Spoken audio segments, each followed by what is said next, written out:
Hey guys, welcome over. As you can see, the victim is currently on the stand. We are about to get started with our doctor case. Remember, they have been out since what, Friday or so?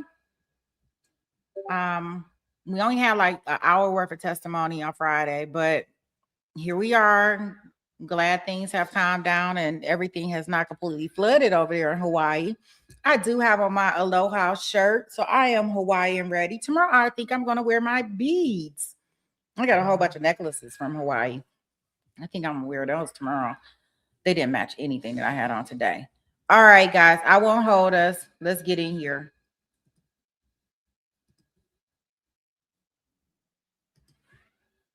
Someone wants to give Shabby the truth, the whole truth, and nothing but the truth? Yes, I do. Please have a seat. Mr. Garner, whenever you're ready.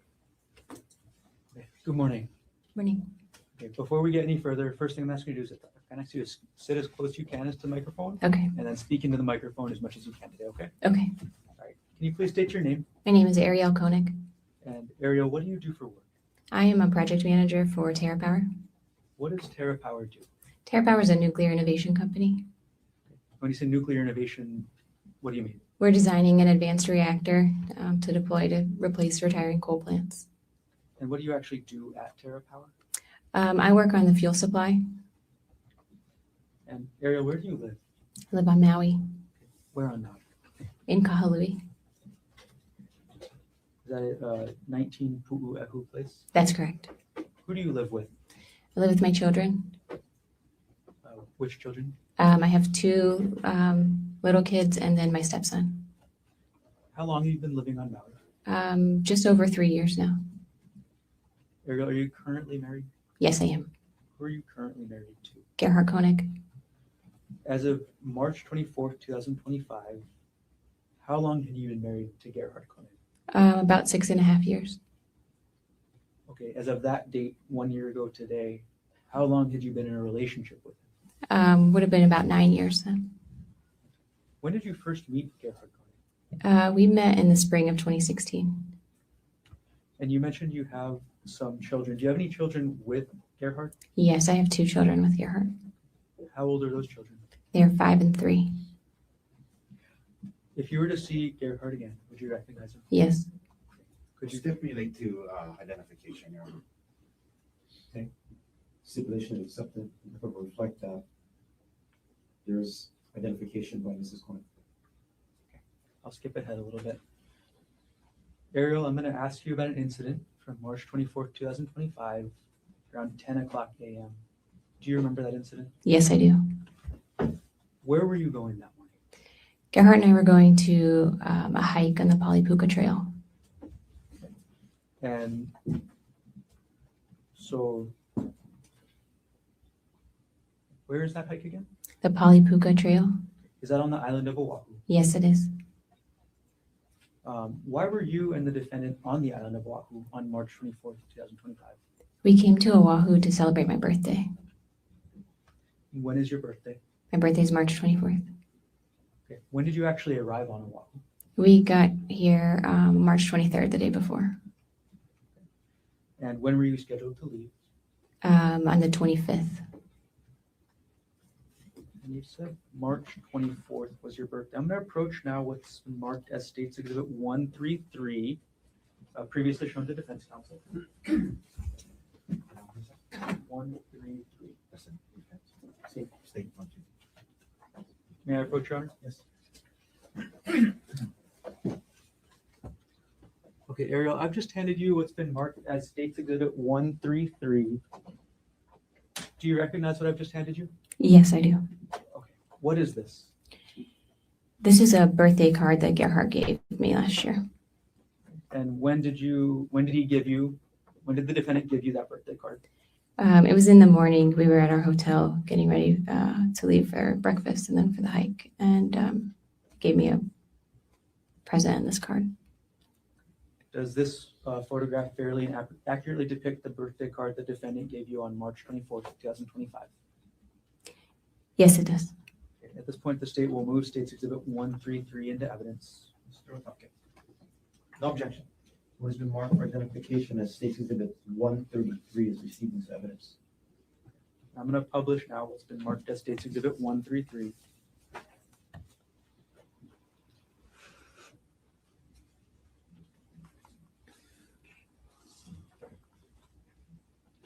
Ariel, how did you feel when you got this card?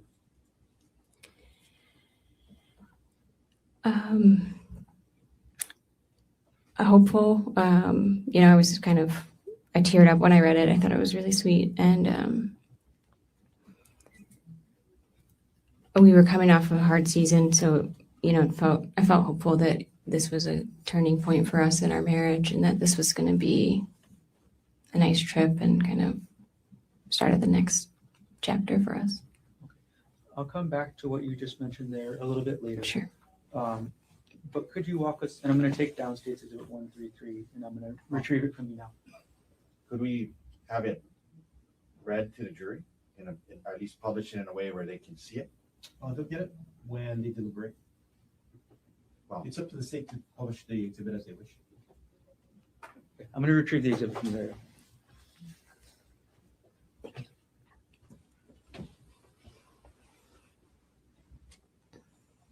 going to hand it to the Okay. All right, Ariel, you got the birthday card in the morning, you said, and then you were late around 10 a.m. on this hike. Can you describe how you got to the Polypuka hike? We had a rental car, so we drove. Who drove? Gerhard drove. And who planned the hike? Gerhard planned the hike. Had you ever been on the Polypuka hike before? I had not, no. Had you ever been to Oahu before? No, this is my first trip to Oahu. I had flown through, but not visited the city. Okay, so you'd stopped at the airport before, Yes. but never left? Yes. Can you describe the area around the trailhead of this hike, or the start of the hike? Sure. There's like a parking lot when you first get there, and then the trailhead itself is kind of hidden. There's a sign that says like the trail is closed here, and it's up. There's like a lava rock wall, and it's above that wall, and then there's like some porta potties off to the side. When you got to the trailhead, were there any other hikers around? Yes, when we first got there were two hikers walking around, looking on their phones, kind of looking like they were looking for the trailhead. When there's a sign that says the trail is closed, so it looked like they were trying to figure out where the trail actually was. And what did you and the defendant do when you saw those two would-be hikers? We saw them and I was like, oh, they're looking for the trail too. We should tell them it's up here because we had seen hikes like that before where you kind of go past the sign. And he said, no, it'll be nicer if it's just us. Let's just go to the lookout and give them time to find the hike. And so we went and parked and went over to the actual like more visitor area at the Polypuka Trail. Okay, when you said the visitor area or the lookout, what area is that? There's like a big flat area and there's plaques and things, and then there's a big view so you can go and take pictures and read about the site. And how long did you and the defendant stay in that area? I'd say less than 10 minutes. Okay. Just took some pictures and looked around. And what were you looking out over at that area, or what were you looking at? It's this big valley. Okay, and then after you were done at the Poly lookout area, looking at the area with the plaques and all that, where did you and the defendant go next? Then we went and started the trail. Did you hike the whole trail that morning? No. Can you describe what the start of the trail was like?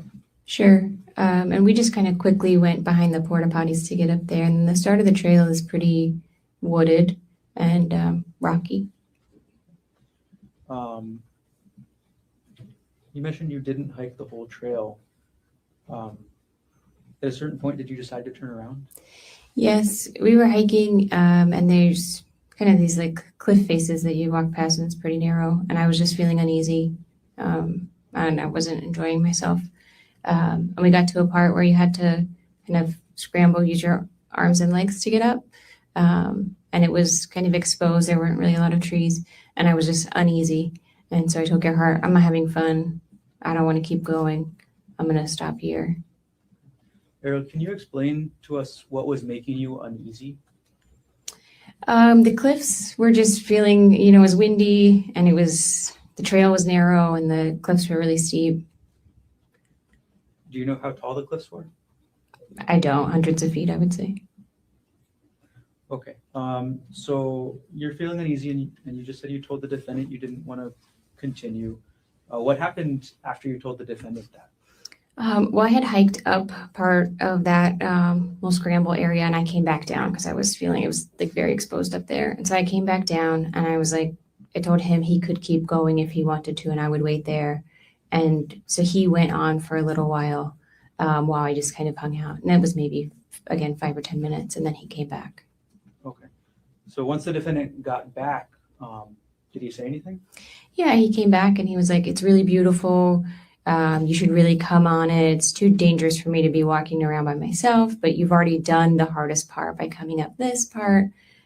You should really come up and we could keep going. And I was just like, no, I'm not enjoying it. I just, I don't feel good. I'm not doing it. All right, so after you told the defendant no again, what did he do? Then we started making our way back down the trail. And can you describe for us what you and the defendant were doing as you started to head back down the trail? Sure, we were just walking and talking, and I was like, "Oh, I'm not as much fun as I used to be since having kids, I guess." But yeah, I'm just not enjoying this today. And we were walking down, and there's this big tree, and I was like, "Oh, I'll climb the tree. You can take my picture up there." And so we did that. Okay. Who took the picture of who in the tree? Yeah, I climbed the tree. I gave Gerhard my phone and my purse to hold, and I climbed the tree, and he took the picture on my phone. So after you take the picture in this tree, where did you go? And then I just climbed back down, back to Gerhard in the trail. Okay. Once you climbed down from the tree, who had your phone and your purse? Gerhard still had my phone and purse. Okay. What was in your purse? Well, my phone had with it my ID and credit card, and then the purse had, sunglasses and chapstick, something like that.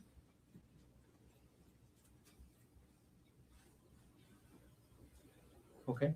Now you mentioned one picture of you in a tree. Did you take any other pictures when you're coming down the trail? We did. At that point, Gerhard said, let's take a selfie. There's like a cliff's edge there, and he's like, let's take a selfie with this view in the background. And so we went and took a picture there as well. Did you take any pictures of the defendant? On the hike up, we were both taking pictures. We were taking Snapchats and pictures. We have a family Snapchat group, and we were sending pictures in there. I see. Okay. All right. And you said Snapchat. What is Snapchat? Snapchat is an app that's photo-based that you send. I don't know how to describe it better than that. It's ephemeral. And you said there was ephemeral? It doesn't last very long. It's not like permanent storage. So you would send maybe less. You would send more pictures than you might otherwise. And let's see. Did you have access to any of your photos from Snapchat after this? Some, not all. I'm going to approach with State's Exhibit 131, which has previously been shown to defense counsel and shown again. May I approach? Yes. Daryl, I've handed you what's been marked as State's Exhibit 131. Do you recognize what I've handed you? Yes. What is this? This is a picture of Gerhard standing by the cliff's edge that I took on Snapchat and sent in that family Snapchat message. Okay. Could you clarify this for us? Is this going up the trail or coming down? This was taken on the way up when we were hiking up before we had turned around. Okay. Does this photo fairly inaccurately depict the defendant as you photographed him on March 24, 2025? Yes, it does. At this point, the state moves Exhibit States 131 into evidence. That's what we're talking. No objection. What has been marked for identification as State's Exhibit 131 is received into evidence? And I'm going to publish now States Exhibit 131. Okay. Ariel, what, if you can look at the photo and describe maybe what's on the screen as well, what is the text on the photo? It says, "Don't look down." Okay. And who was, is your identification on the photo anywhere? Yes, up in the upper left-hand corner. It says Ari Konig. Okay. And what is Ari Konig? That's my name, Ari, short for Ariel. Is that your Snapchat ID as well? I'm sure it is. All right. I'm going to take down State's Exhibit 131, and I'm going to retrieve the exhibit from you.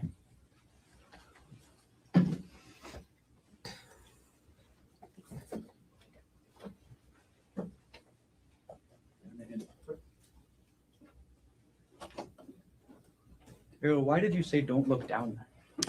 It's a very steep cliff behind him. Okay, I want to fast forward in time a little bit to the photos you mentioned later. Sure. So did you take any other photos on the way down? Yes, right at that cliff. When I had come out of the tree and when we had walked to that cliff area, Gerhard said, "Let's take a selfie with this as the backdrop." So we would be standing with our backs to the cliff, taking a photo. Before you took that selfie, or before the defendant asked to take that selfie, did you notice anything about the defendant's attention? Yes, he was very aware of where I was, where my feet were, where he was, and where the trail was. I felt like he was often looking at my feet and just very spatially aware of where I was on the trail. Did you ever take that selfie? We did. It wasn't quite as close to the edge as he wanted. I was standing from that photo. You can see there's a pine tree, and I was holding onto a branch of that because I was just uneasy that close to the edge. And we did take a selfie, but I held onto that tree. Do you still have access to that selfie? I don't. What happened after you took the selfie while you were holding onto the tree? I just asked him to move down the trail a little bit so that I could get past without having to go near the cliff. And then how did the defendant react to that? He was a little like, okay, and then he moved a few paces away. So after the defendant moved down the trail a few paces away, what did you do? Then I walked to him. So he was then facing me and the cliff, and I walked up to him. And again, everything was normal. I walked up and just kind of like brushed my hands against his shoulders, like kind of like a little hug. Okay. As you had your hands against his shoulders, where was the defendant facing? He was facing the cliff, facing me. My back was to the cliff, and he's facing me at the cliff. And how far behind you was the cliff? Feet, 10 or less. Excuse me, I couldn't hear that.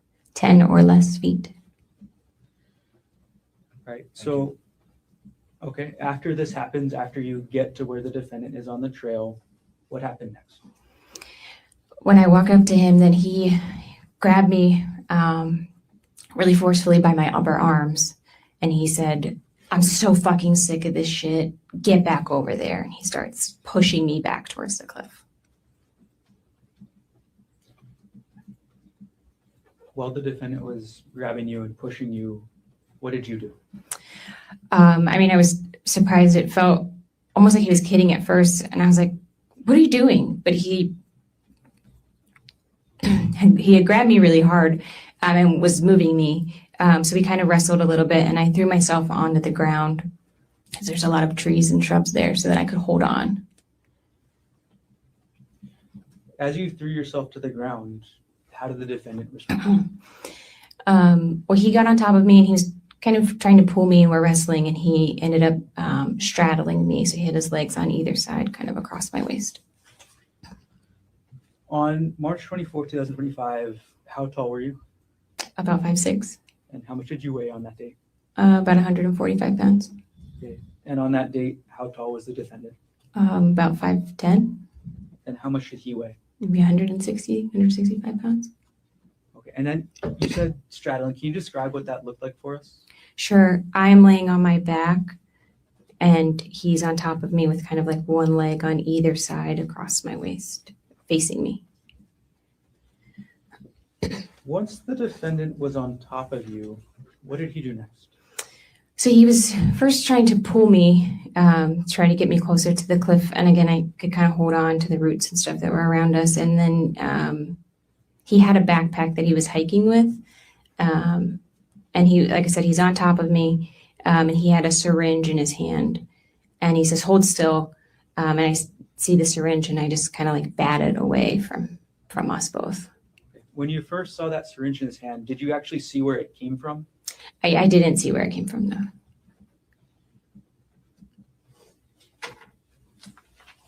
All right. And you said you were able to bat it. Do you know where it went? It just fell on the ground sort of near us. It would have been to my left because I could still kind of see it in my periphery. So I was trying to make sure it wasn't going to get grabbed again. And then could you describe what you remember about the syringe, what it looked like? Sure. It was a clear syringe with a blue piece, maybe blue plunger, I guess is what that's called. Once you were able to bat the syringe away onto the ground, what did the defendant do next? So he had taken his backpack off and it was on the ground to his left, so kind of to the right side of my body here. And he was digging in that with his left hand and then kind of holding me down with his right hand. And I'm screaming and I'm saying, what the fuck are you doing? Get off me. And he's saying like, fuck you, you're done. I'm so sick of your shit, so done with you. And I'm trying to kind of protect myself and get out of there. But also he's gripping his hand closed really hard. And there's a vial in his hand. So I was trying to pry his hand open so I could grab that vial out. Which hand did you see the vial in? The vial was in his right hand. And did you actually get to see the entire vial? No. Okay. What part of it did you see? I could see pieces of it because I'm trying to like pry his fingers off of it so that I can grab it and throw it. Were you able to open his hand that was holding the vial? Not enough to get the vial away. All right. You mentioned the defendant was saying some things. Can you tell us what you remember he said as he was on top of you? Yeah. I'm screaming and he's telling me, shut the fuck up. Nobody's going to hear you out here. Nobody's coming to save you. And I'm saying like, you can't do this. Everyone knows we're on a hike. They'll know this wasn't an accident and our kids will be orphans. You'll go to jail and I'll be dead. Like you have to stop. And again, he's saying like, you're done. We're done with you. We don't need you anymore. You're done. You're done. Did telling the defendant any of these things that you told him, did that get him to stop? No, not really. And I had said like, your mom just sent me a really beautiful text for my birthday. Like your family will be upset if I die. You can't face our kids after this, And he did seem at that point to like calm down a little bit. Like it seemed like he took a deep breath and calmed down. And so I had this moment where I was like, okay, this is the break. Like I can get out. And then he just starts hitting me with a rock. I'm going to backtrack for just a moment, Ariel. As the defendant was on top of you, as the defendant was saying things, and as you were saying things back, were you trying to defend yourself physically at all? Yes, and I'm screaming and trying to defend myself physically. So I think I bit his forearm at one point, trying to. That would have been his right forearm, and then I was also squeezing his testicles with my. So I had my right hand trying to squeeze his testicles to get him to get off of me. Okay, and was that when you were doing those things? Was that before or after he calmed down, as you just said? That was before he calmed down. Okay. So what happened, you said, after the defendant calmed down?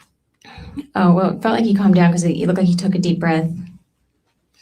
And again, I was screaming, and so he's covering my mouth and stuff. And then we had this moment of like, it seems like he takes a deep breath. And then he just starts hitting my face and my head with a rock. Did you see where the defendant got the rock from? I didn't see where he got it from, but like spatially, he was like reaching up around this area of my head. So my impression was that there was a rock on the ground near my head that he was able to grab. Were you just holding your hand around the left side of your head? Yes. Sorry. When the defendant was hitting you with the rock, did you say anything?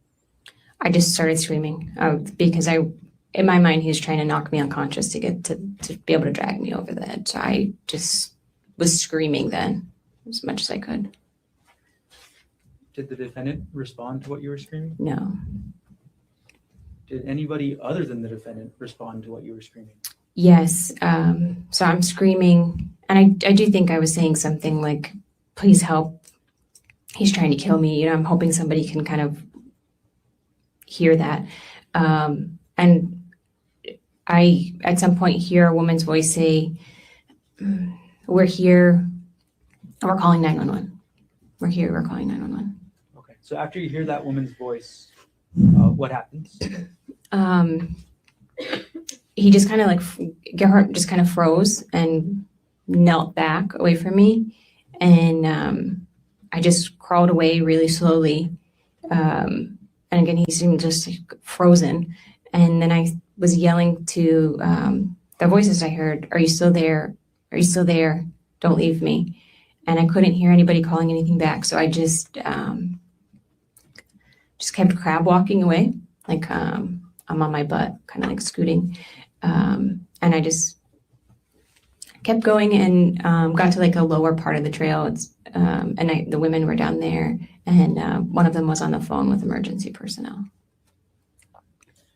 As you crab walked away, did the defendant follow you? No. So as you crab walked away, did you see what the defendant did? He just, like I said, he seemed frozen. He just kind of stood up and was staring. And then I didn't see where he went after that. He didn't follow me when I went down to those women. What happened when you got to the two women? When I got to them, we were just trying to figure out how to get out of there as quickly as we could. And so they tried to stand me up to see if we could walk down with me kind of draped over them to get through, but I couldn't stand. Excuse me. That was just like an unstable. So one of them went behind me and was kind of sweeping to make sure he wasn't coming after us, visually scanning to make sure he wasn't coming after us. And then the other one was in front leading us. And one of the women had like a large metal water bottle, and she had that in her hand, and she was like, this is the only weapon I have. But and then I crab walked or, kind of scooted down the whole trail with them on kind of either part to try to keep us safe. After this happened, where was your phone? My phone and my bag were still with Gerhard. Still with the defendant? Yes. So does that include your purse that you mentioned? Yes. Okay. Ariel, I'm gonna take a step back. Okay. There's something you mentioned earlier about a hard season. Were you having any marital problems before this happened on March 24th, 2025? Yes, we were. What happened to start those problems? Sure. In December, the year prior, Gerhard had gone through he logged into my WhatsApp account and saw that I was deleting text messages between a coworker and I, and he got upset about that. When in December did this happen? This was the beginning of December. And when you say logged into your WhatsApp account, how does that work? First of all, what is a WhatsApp account? WhatsApp is a text messaging app. Okay. And you described the defendant logging in. Do you know how that works? Actually, not. I don't know how that worked. Did the defendant ever confront you about this? Yes, he did. My impression is that he knew about it for a few days and then confronted me about it a little bit later. Okay. And how did that confrontation happen? Well, we were on vacation, and he came into our hotel room and asked for my cell phone, and then came back in a little bit later and told me, I see what's on WhatsApp. And he was really angry, very upset. Okay, you say angry, upset. Can you describe what he said to you? Yeah, called me a lying bitch, you're a whore. How could you do this sort of thing? Who were you messaging with on WhatsApp that caused this confrontation? It was a coworker from Terra Power. His name is Jeff Miller. Okay, and you said Jeff Miller also works at Terra Power. That's right. Is Terra Power on Maui? No. Okay, where is Terra Power located? It's headquartered in Bellevue, Washington, outside of Seattle. Do you work in person or do you work remote? I work remotely. So who is Jeffrey Miller to you? He's a coworker and a friend. Did you ever have sex with Jeffrey Miller? No. In these WhatsApp messages, did you ever send or receive sexual photos with Jeffrey Miller? No. Did you discuss sex at all in the messages? No. In these messages, did you flirt with Jeffrey Miller? Yes, some of them are flirty in nature. And when the defendant confronted you in December about these messages, how did you react? I was apologetic. He was obviously hurt, and I was really committed to my marriage and my husband, and so we agreed to work through it and try to, kind of rebuild, because I had definitely broken his trust and could tell he was hurt. As a couple, how did you and the defendant characterize these WhatsApp messages? It felt like an affair to him, so we called it an emotional affair. Did you say emotional affair? Emotional affair is the word, yeah. Okay, she emotional cheater. I don't like After the emotional defendant cheaters. confronted you and called you a lying bitch and a whore, did the defendant make any demands about your job? A little bit. I wasn't supposed to be like in any kind of one-on-one work situation with Jeff. No emails or anything like that. All right, can you describe a little bit about what that was like, or what the defendant asked you to do? Well, it was really just anytime there was going to be a meeting, there had to be another person there as well. And then Gerhard would kind of go through my stuff at the end of the day to see, what I was doing. So if I was sending emails or who I was meeting with. After this happened in December, did anything change with your sex life with the defendant? At the time, Gerhard kind of expected to have sex every other day. And when this happened, he made it clear that if I refused to have... An objection. Can we approach? Come on.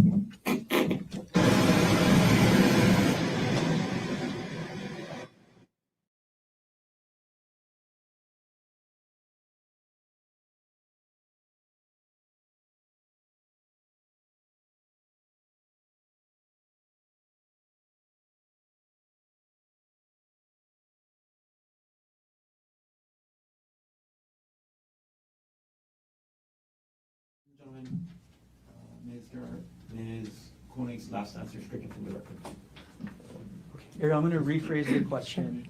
How often did the defendant demand to have sex in December after this emotional affair came out? Every other day. When did you actually last have sex with the defendant? December 24th that year. December 24th of 2024. That's right. So between December 24th, 2024 and March 24th, 2025, did you have sex with the defendant? No. In those months, December through March, did you and the defendant work on your relationship? We did a lot of work on our relationship. Yeah, we both were doing individual and couples therapy.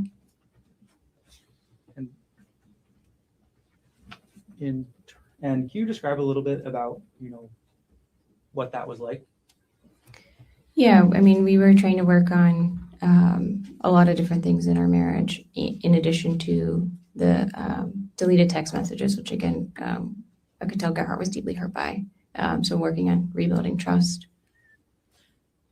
In terms of non-sexual intimacy, did anything change in that with regards to your relationship with the defendant after this all came out in December? A little bit, yes. And in that, Gerhard really wanted a lot of touch, physical touch. So there was a lot of like cuddling and stuff like that. And any refusal of that would be, kind of me withdrawing.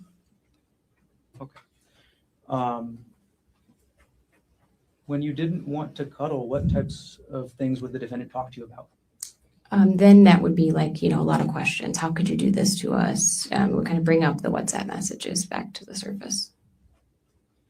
And then when were these, or how long was this issue ongoing?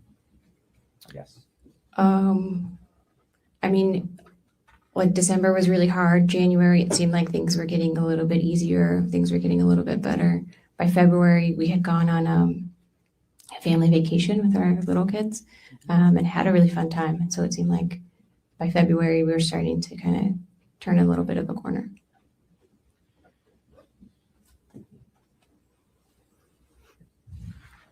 And were you and the defendant still talking in January? Yes. I'm going to approach now with States Exhibit 130 and 117 for your decision of the defense. May I approach, Your Honor?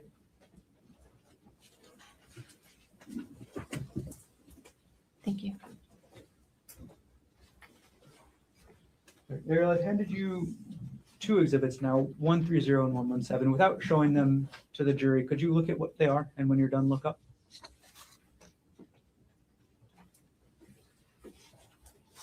Okay, let's start with the one with the sticker on the back that says 130.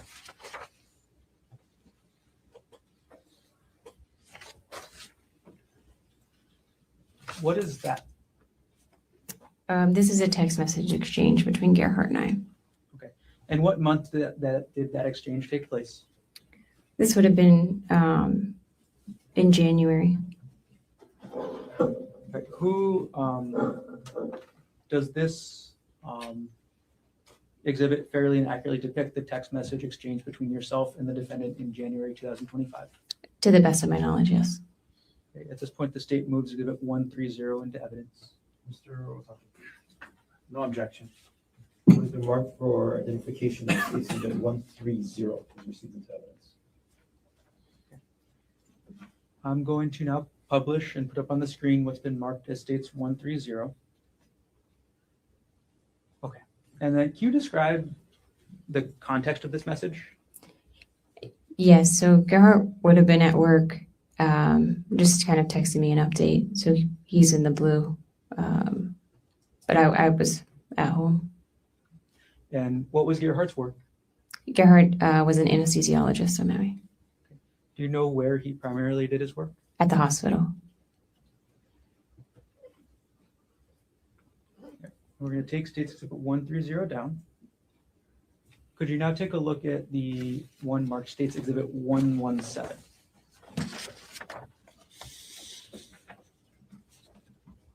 Okay, what is that? This is an email that Gerhard sent me also in January. And what is the email about? It's about life insurance.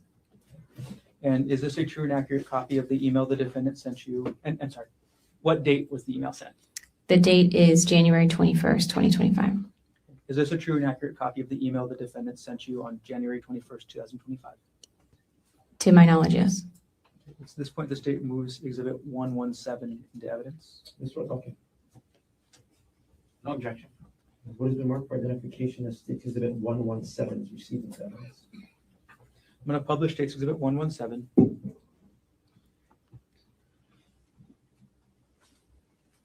Ariel, what was the defendant asking you to do in this email? He wanted me to reach out to an insurance representative from AAA to apply for a life insurance policy. At the time that you saw this email, did you think anything of it? No.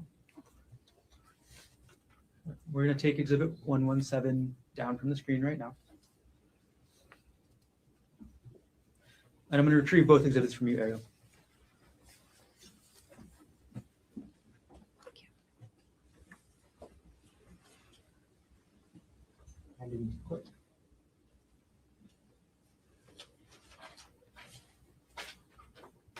Okay, so you said you didn't think anything of the defendant asking you to increase your life insurance at the time. Is that right? That's correct. In your relationship with the defendant, who handled matters such as insurance? Gerhard did most of the financial stuff. The financial stuff, is that even more than insurance? Yeah, I mean, did taxes and, tracking everything. Okay. Can you describe what financial things the defendant actually took care of? Sure. He made sure did all of the utility payments and bill payments. And then in this case, looked at our life insurance and how much we would need if either of us were to pass away to keep our kids in our house. Who set the budget? We didn't really have an established budget. I'm going to move forward in time just a little bit, Ariel, to February 2025. Okay. How did your relationship with the defendant progress into February? Yeah, like I said, January, was better than December. February is better than January in terms of, stability and kind of seeming like things, being hopeful for the future. In February, we did a family vacation with our little boys and saw Gerhard's family. And we had a really fun time. So it felt like, I guess I just felt hopeful for the future. Were these WhatsApp messages an issue in your relationship at all in February? I not that I recall, and if so, it was a small thing. Yeah. And how did your relationship progress into March 2025? Same again. I would have said in early March. March was better than February. It seemed like we were both really trying. We certainly had things to work through, but it seemed like we were both putting in a lot of effort. And we had committed to kind of giving our kids 2 years of us like really working on things, and it felt like we were both really leaning into that. And this birthday trip in March, at the end of March, who planned that trip again? Gerhard planned the trip. And how did the trip go before you took the hike on March 24th? The trip was going well. We came out the day before in the morning, and we went to a spa, and we did like a long couple spa thing, a couple hours long. Did a nice lunch. We walked around and shopped and had a nice dinner. It felt, normal. We were having fun together, relaxing. You mentioned the spa thing. Is that something that you and the defendant talked about before you did it? Yes. Okay. How far in advance did you know you guys were going to the spa? Weeks or less, 1 to 2 weeks, I would estimate. Did you and the defendant talk about the Polypuka hike specifically before you did it? No, not really. Maybe the night before. Did you research it together? I did not know. So did you look at any web pages about the hike before you went on it? No, I did not.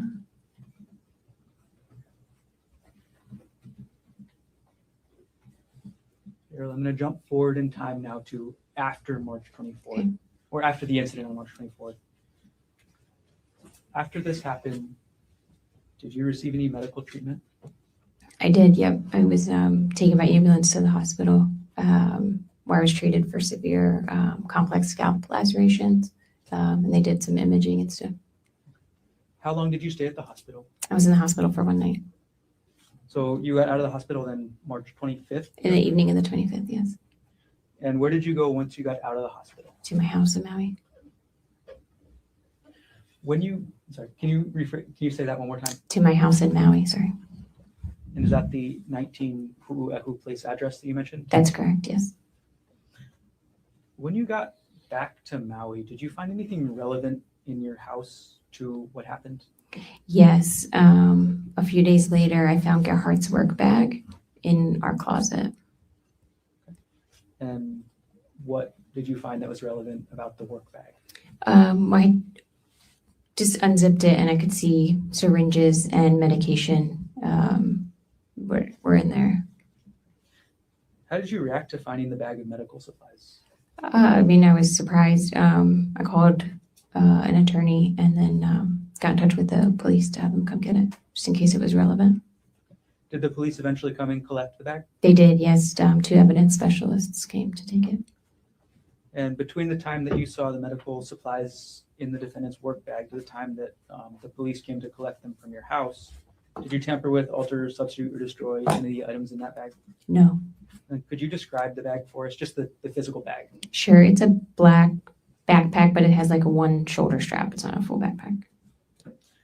Other than the bag, did the police recover anything else from your house on Maui? They did. They also took his laptop computer.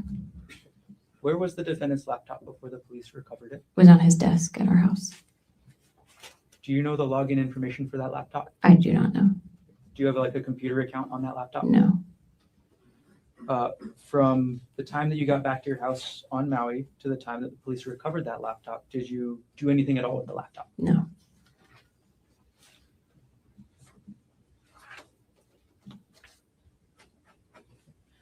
Now, you talked about your treatment on Oahu so far. Did you have any sort of medical treatment after you got back to Maui?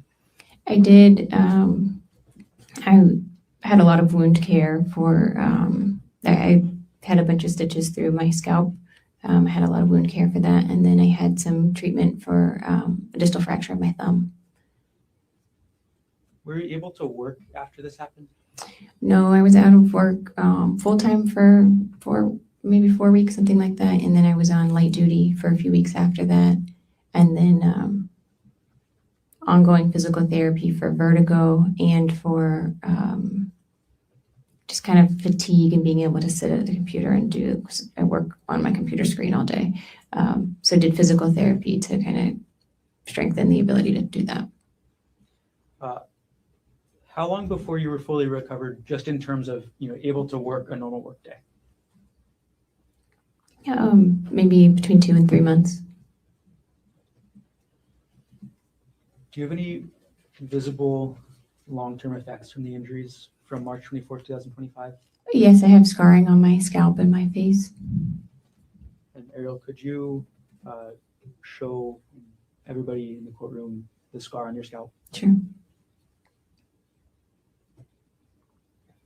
And I want the record to reflect the witness is just pulled her bangs up on the left side of her head to display a scar. Yes. Ariel, how do you normally cover that scar? Until Objection irrelevant. Sustain. Does your hair grow in the area where that scar Same is? objection, Your Honor. Overruled. no, my hair does not grow there. Ariel, on March 24th, 2025, did you give the defendant permission to try and push you off the cliff? No, I did not. Did you give the defendant permission to try and inject you with a syringe?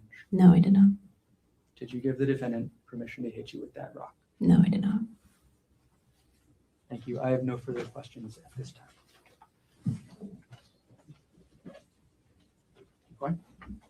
Recess. So we have a lot to set up. Maybe this might be a good time for a morning recess. I think so. Let's take our first morning recess, ladies and gentlemen.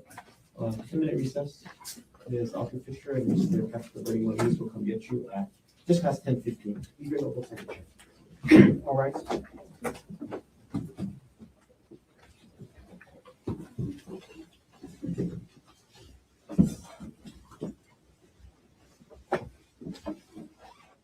Okay, so did you give the defendant permission to push you off the cliff?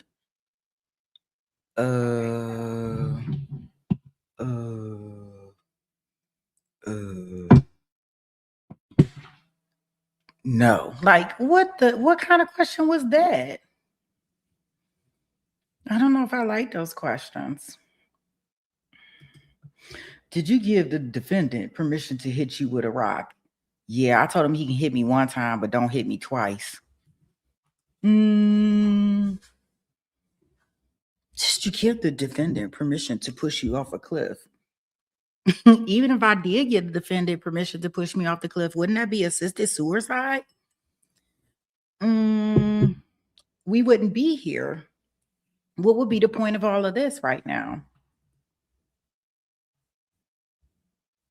I don't know if I want them to be asking unnecessary questions with my time. And she was about to get emotional about the whole she couldn't grow her hair back. And I get it. I get it. You know, vanity is something else. Cause it is like she wasn't, I mean, I heard her like her voice cracking when she had to lift that up. That's why I'm like, we believe her, sir. Like, we seen the picture. The picture was horrific, in my opinion. It was horrific. Like, dang. But like I'm happy my bangs covered. Now you about to make me show the whole world. Like, I'm trying to cover up my injuries. That's just me. They asking all those goofy questions. You say, be emotional about the whole thing. Yeah, I don't think that. I guess, you know, some people just not. I'm surprised she wasn't emotional. I mean, I'm saying in regards to fighting for her life and stuff like that, because I couldn't even imagine like fighting for my life, like that had to be the fear, like the fear that she had in her heart during that period of time. Like, you don't know if he gonna stop, and you trying to tell him anything and everything to get him to stop. And then all to think that he has calmed down, and the best he do is get a rock and start bashing your head in. Like, what the fuck? Like, dude. I think I would have been crying, but maybe she just so over it. But she's about to start crying about that hair. I had the defense don't asking her questions about her hair. Because we might get her to cry. He might get her to cry for that. I'll probably be crying about my hair too. Shit. I'm like Samson. My strength is in my hair. No, I'm just playing.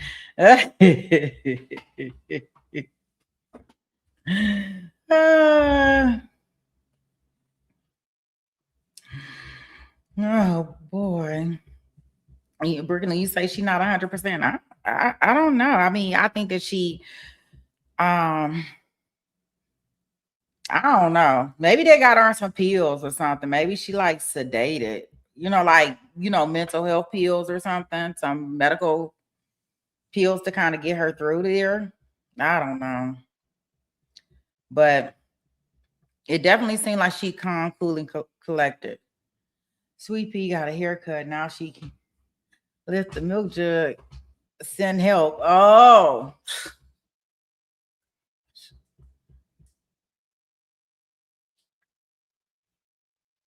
She don't even need it, Brooklyn. I thought it looked good. Like, I just think that, you know, I don't know if he had to have her lift it all up and all of that. Like, if you would have told me, he would have been better off telling me, oh, she got a scar on her face. Let me show you the scar on her face. I think it can be like, especially like for a woman, like it can be kind of like, and you know, kind of semi-embarrassing and hurtful that you, even if you didn't cause it, that you got to show it. So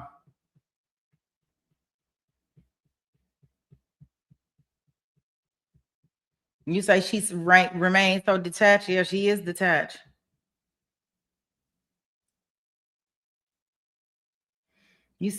Dr. Rachel said, hopefully the defense brings up her calmness and then she can let them know.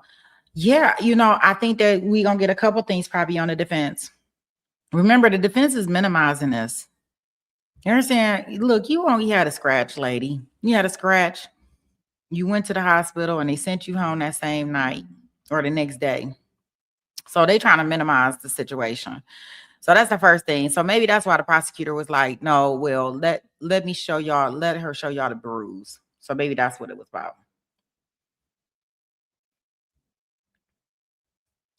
I see that she is about her hair. She probably wore it differently. Maybe so. I don't know. I can't remember from the photo what she looked like. Maybe so, because y'all know, like, let me show y'all. Wait a minute. I forgot to put my little thing up here. Yeah, she probably did, because look how her hair is in this picture right here that I just put the thing up here. I forgot to put it up here. So maybe she did. Look how she, when I'm assuming this when they got married.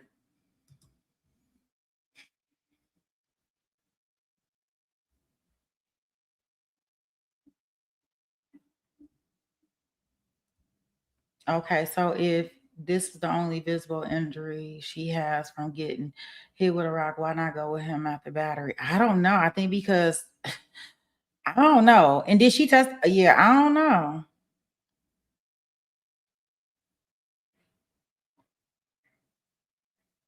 I believe that all they have is emails, nothing else. Honey, let's try to rock. No. He said, he was like, hey, I need you to back up because I want to take this picture of you. And she like, no, I don't want to get too close to the edge. Please, I don't want to do that. He like, no. I want you to, please just move back. Just step back a little bit further. You still got some room. Please step back. And she was like, no, I really don't want to. I'm scared. I'm close to the cliff. And he was like, fuck that shit. I'm done with you. And trying to go out there like, what? He was like, you not gonna move to the edge. Fuck this shit. That's what she said. She said, I'm done with this shit. Oh my God. He is out there. She thought he was just playing. Oh goodness. He was not. He said he was done. He tried to get you to do it on your own, but since you won't bag up, I'm gonna bag you up for you. I'm gonna back you up. I'm sick of this shit.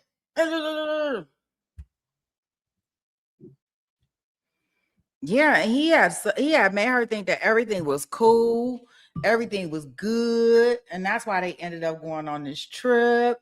They done had a couple massages on the beach, then went to breakfast, woke up in each other's arms, and then he trying to get her close to the edge.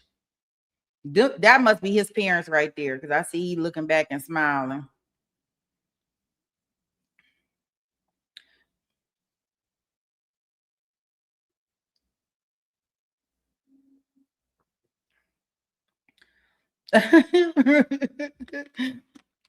You say keep him in line?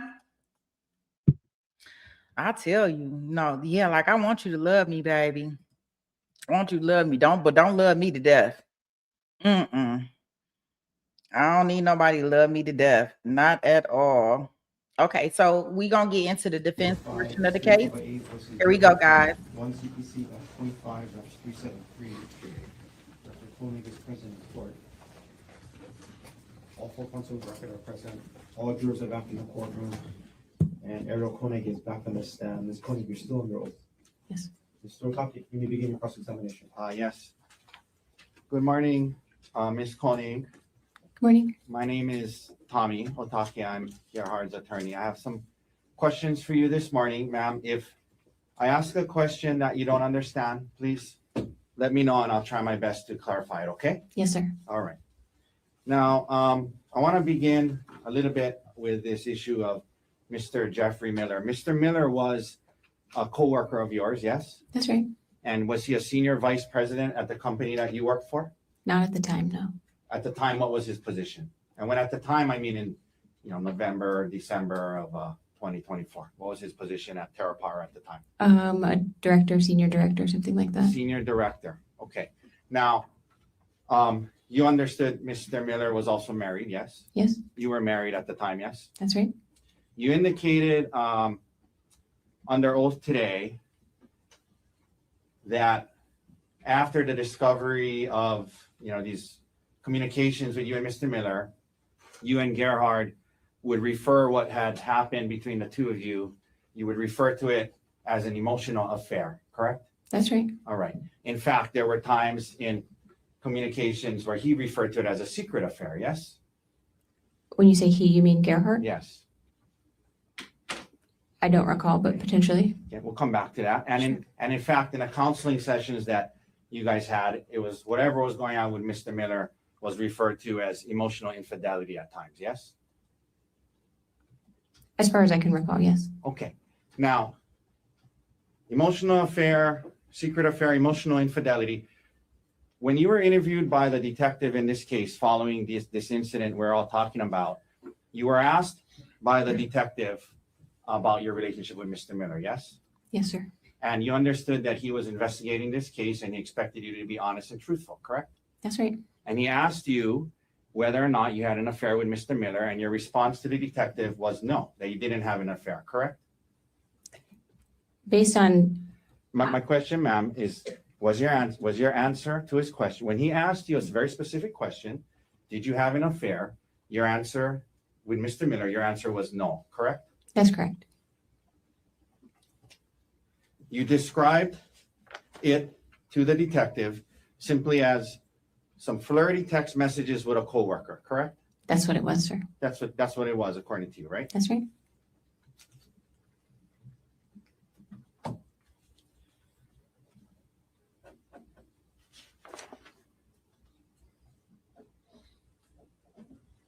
Now, after the discovery of these messages and what was going on with you and Mr. Miller, there were times when you and Gerhard would communicate about the situation by text messages between the two of you, correct? Yes, sir. And isn't it true that on December 9th, 2024, Gerhard sent you a text that said, you engaged and continued an elaborate secret affair instead of coming to me asking to work on our relationship? You remember him sending you that text? I'm sorry, objection here, Assistant. It's impeachment, Your Honor. She said there was no affair. Uh, I can. Coach.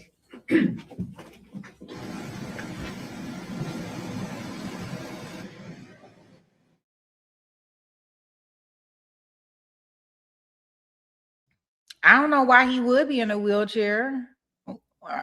He been standing up. He not in the wheelchair. No, he not in no wheelchair. He been standing up proud. And she not in the wheelchair either. No, this attorney said he about to get this affair in here because I don't know what she talking about. It was just an emotional affair, and they was just talking back and forth.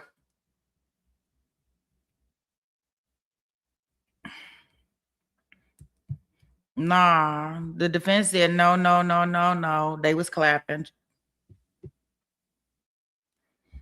So here's that. Thank you, Your Honor. Isn't it true that in a text message on December 9th, when Gerhard texted you and accused you of engaging in a secret affair, your response to that text was, if anything, I learned how stupid it was this time and know how to make sure it doesn't happen again. That was what you responded. That was your response to him confronting you and saying you engaged in a secret affair. You said, I learned how stupid it was, and I know how to make sure it doesn't happen again, correct? It felt like an affair to Gerhard, and that's how we were treating it in our marriage. Ma'am, can you listen to my question? Sure. Okay. My question is about the text message. Isn't it true in a text message, I'm not asking you why you said what you said, in a text message, when Gerhard accused you of engaging and continuing an elaborate secret affair, your response was, if anything, I learned how stupid it was this time and know how to make sure it doesn't happen again. My only question is, do you recall sending that response to him when he accused you of being in a secret affair? Yes.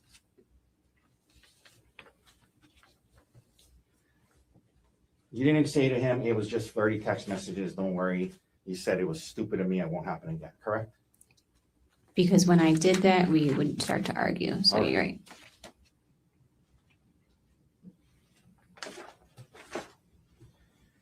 And when you said in your text message, I know how to make sure it doesn't happen again, that was in reference to the elaborate secret affair that he was referencing, yes? To breaking his trust, yes.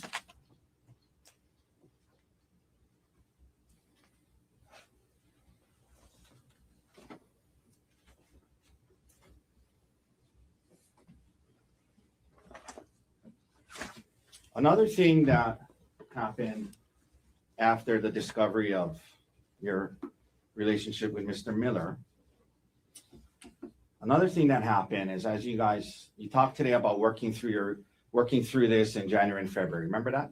Yes, sir. And another thing that happened to help you guys work through this is you guys started listening to audio self-help books. You remember that? Yes, sir.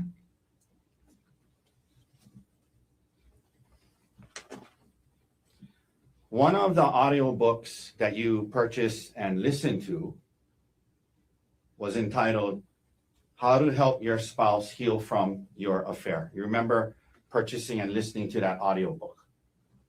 I do remember that, yes.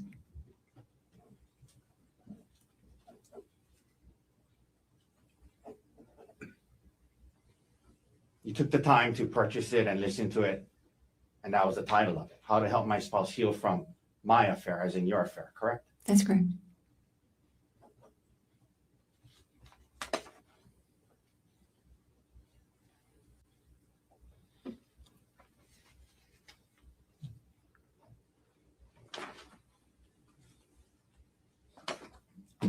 Leading up to December 2024, ma'am, prior to the discovery of your communications with Mr. Miller, you were trying to hide the extent of your relationship with Mr. Miller from your husband, correct?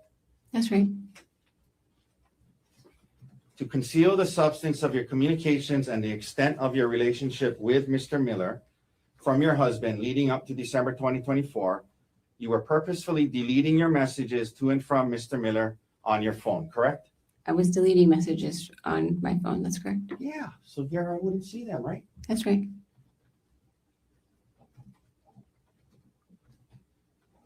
And by the way, you work with Mr. Miller, correct? That's right. You guys have work emails that you can email each other on, yes? Yes, sir. He had a work phone, yes? Yes, sir. Did you have a work phone? No. Okay, but you had text messaging on your phone. You could text him on his work phone about work things, yes? Through text messaging, yes?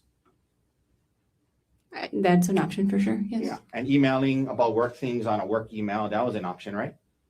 Yes. But you chose to communicate with Mr. Miller, this other married man, on WhatsApp, correct? I use WhatsApp for work for other things too. Yes.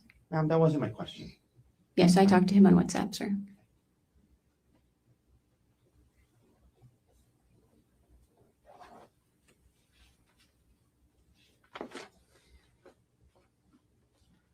There were times leading up to and into early December 2024 where you and Mr. Miller would message each other very frequently about personal things not related to work, correct?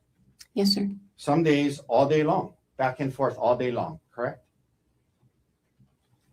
Potentially.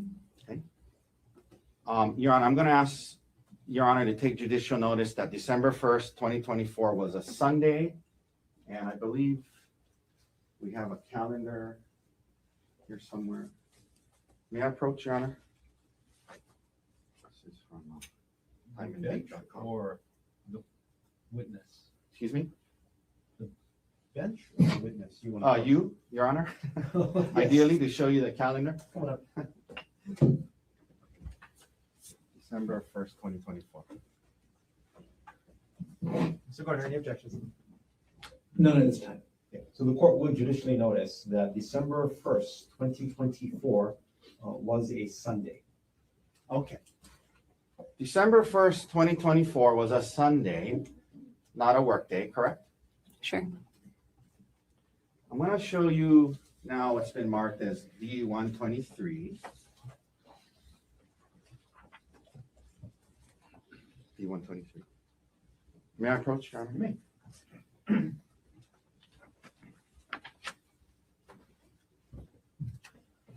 Ma'am, I'm going to hand this to you. I'm going to ask you to just thumb through it. I'm going to ask you if that appears to be communications between you and Mr. Miller, not just on December 1st, 2023, but on multiple days.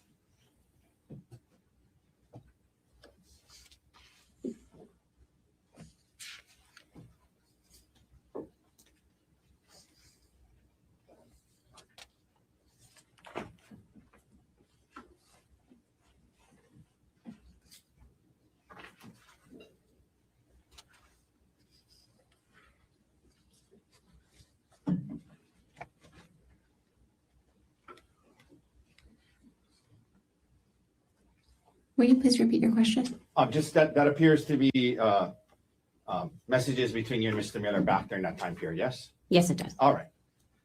May I hand that back to you, Sure. please? Your Honor, move to admit Exhibit D123. Mr. Gardner, Can I put here on the exhibit? you may. Ms. Koenig, I'm gonna hand you back what's been marked as D123. Take a look through, and are there any redactions to that exhibit? Yes, Did you place those redactions yourself? I did not. Do you know what has been redacted? I do not. We have a moment. That's how you guys gave it to us. No objection. Are you aware that when the prosecutors pulled this from the computer, that's the reductions they provided to us with? I'm not aware of Well, hang that. on. Do you still want to proffer it or not? Yeah, I'd like to amend it into evidence. Do you have further foundation, like, Well, I mean, I think the question is, No objection. no objection. no follow-up then, right? Not foundationally. Then what has been marked for identification as exhibit D123 is received into evidence. Thank you. May I approach and retrieve it? Yes, yeah.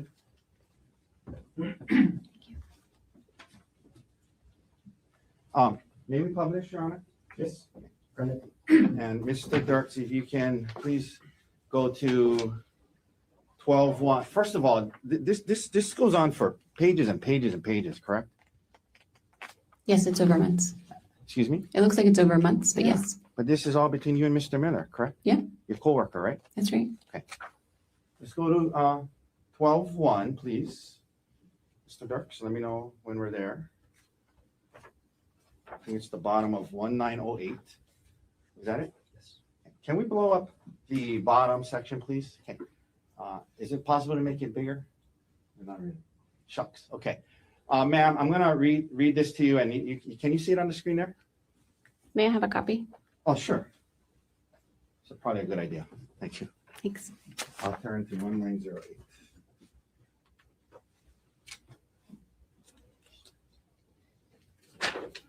Thank you at the bottom. Thank you, sir. Okay, so the day starts off on this Sunday. Mr. Miller texts you, and you know, there's timestamps on here, but this was the timestamps of the WhatsApp. I'm imagining he wasn't texting at 3:23 a.m. Is that right? I wouldn't think so. Okay. But in any event, he starts on this Sunday, and he starts off, he says, "Good morning, sounds good.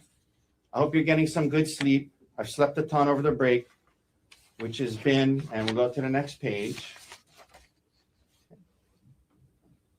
Is it possible to blow up half the page? It may not be seeable, but we'll try. Which has been nice. And then you respond and you say good morning, correct? That's correct. So this is in the morning on a Sunday, correct? Yes. Okay. It goes on, this is nice, always good to get caught up on sleep. And you say, up now, just put a fresh batch of yogurt in the fridge with some kind of, can you zoom in on that emoji possibly, Mr. Dirks? Okay. So telling him in the morning about the fresh batch of yogurt in the fridge and with this emoji, whatever that emoji is, correct? That's correct. All right. Now, it goes on throughout the day. We don't need to read all of it. Can we go down to 6:42 a.m. on 12/1? Thanks. Okay. You indicate to him that I guess we will watch some football here too, probably. G is on call. I'm planning to decorate the tree with the kids. And he says, Mr. Miller says, gotcha, correct? Yes. So on a Sunday, you're telling him what you guys are doing. You're going to decorate with the kids with the trees, yes? Yes, sir. And then it goes on throughout the day. And you guys are going back and forth about what's going on and watching football and decorating the tree and things like that, correct? That's correct. Now, at the bottom of the page there, you guys are talking about the football game. Looks like Pittsburgh is winning. You see that? Yes, sir. Okay, and then let's go to the next page. Continues on the first. And more communication. 11:13:29. If we can zoom in on that, Mr. Dirks. Okay. He says, checks back in. I hope you're having a nice morning. So good so far. That's what you guys are saying all throughout Sunday, correct? That's right. Okay. Then let's go down to 3/28/55. We're going to blow that up. Mr. Dirks, please. Thank you. Okay. Now,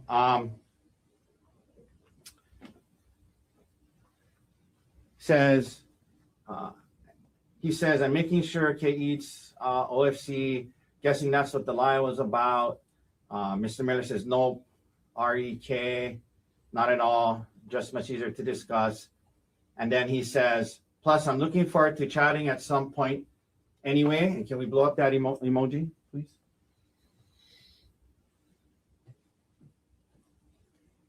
Okay. And then your response back, if we could blow that up, was now in the PM. Good night. Looking forward to it. And then the next morning, it starts again. Good morning. Correct? That's correct. Okay. We can take that down. Now, so all throughout the Sunday, you and this married man were texting back and forth about what you guys are doing. Good morning, and then good night, and then good morning again the next day. Yes? That's right. And then a lot of the messages that you were having with him, you deleted, right?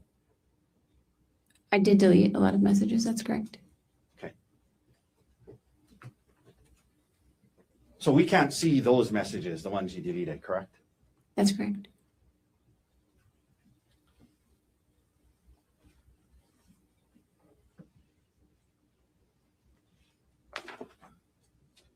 Have you ever heard of the word, and I may not be pronouncing it correct.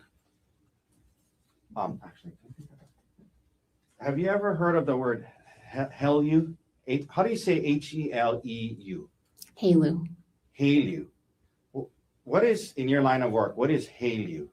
Haleu is high assay, low enriched uranium. It's like a range of enrichment for uranium-235 that would be used as nuclear fuel for advanced reactors. I have no idea what you just said, but it has to do with your work, right? Yes, sir. Okay. And during this communications with Mr. Miller, you and Mr. Miller would use the word Haleu in your personal messages to one another as code to let the other person know when your respective spouses were around, correct? It was for Gerhard specifically, but yes, that's correct.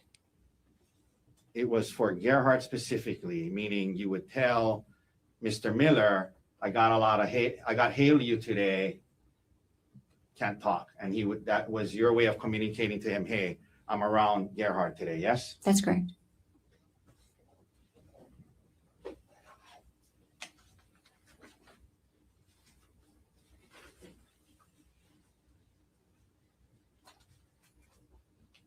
During this time period, leading up to December 2024, you and Mr. Miller would share photos of yourselves, both from the past and the present, and also during certain activities that you were engaged in, yes? Occasionally, yes.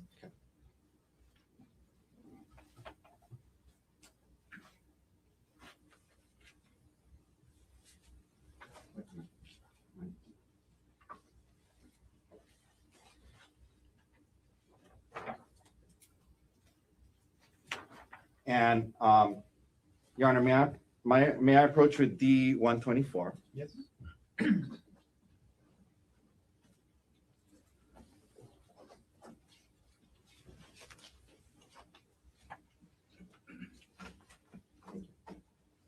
Now I'm going to show you D-124. If you can look through that, and I'm going to ask you again if that looks to you to be messages between you and Mr. Miller, and also photos that you guys would send to each other. And let me know when you're ready.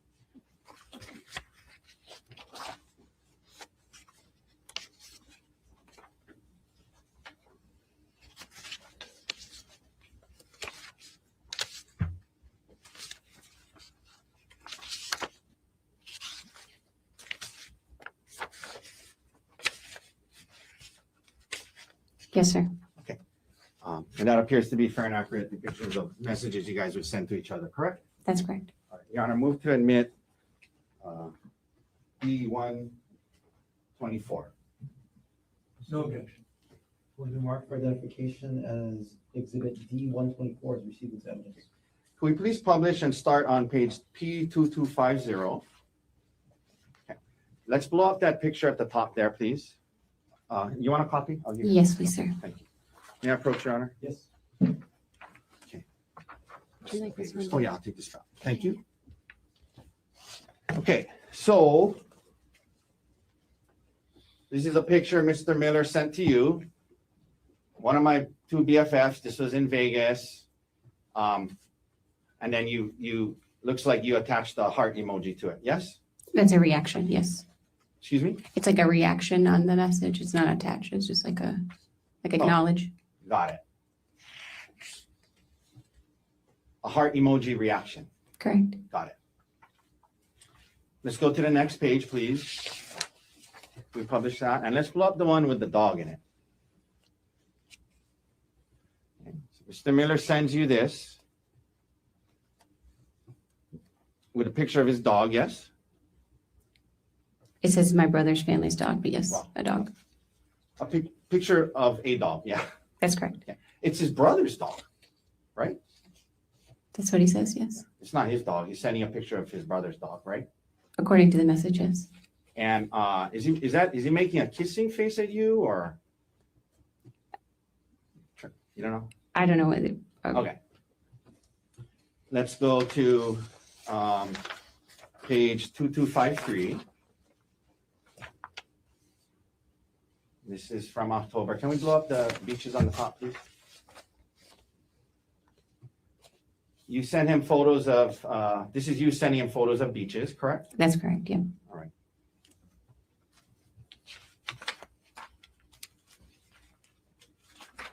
One second.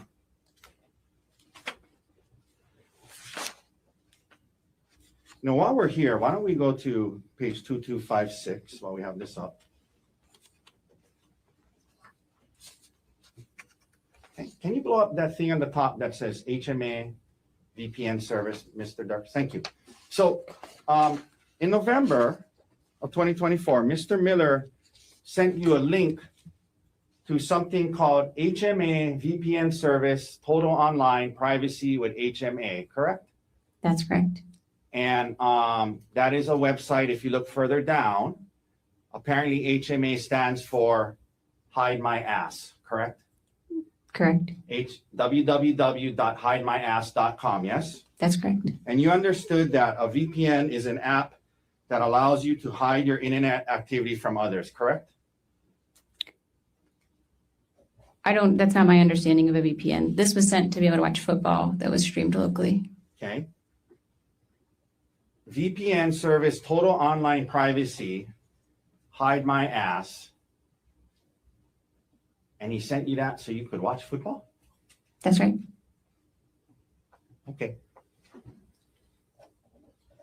This wasn't for work purposes, was it? This is not for work purposes. You're correct. TerraPower wouldn't use something called www.hidemyass.com, would they? I would not expect them to use that. That's correct.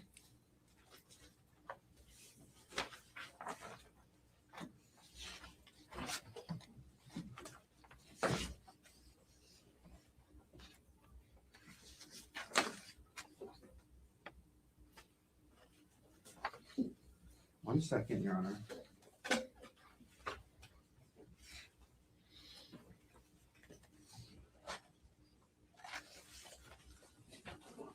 You also sent photos to Mr.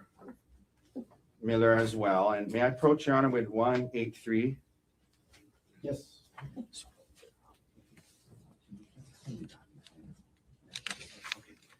Can I approach, Your Honor? I'll bring a copy. Trade you. Okay, thank you. We'll trade. If you can look through this, and aside from the text written on the bottom, do the messages appear to be messages that you and Mr. Miller were sending to each other back during this time period? Yes, they do. Your Honor, may we please admit Exhibit D183? Mr. Hart. No objection. What is the mark for identification as exhibit D183 is received as evidence? If we can, Mr. Dirks, please publish the first page of this exhibit. Okay, can we blow up the picture, just the picture?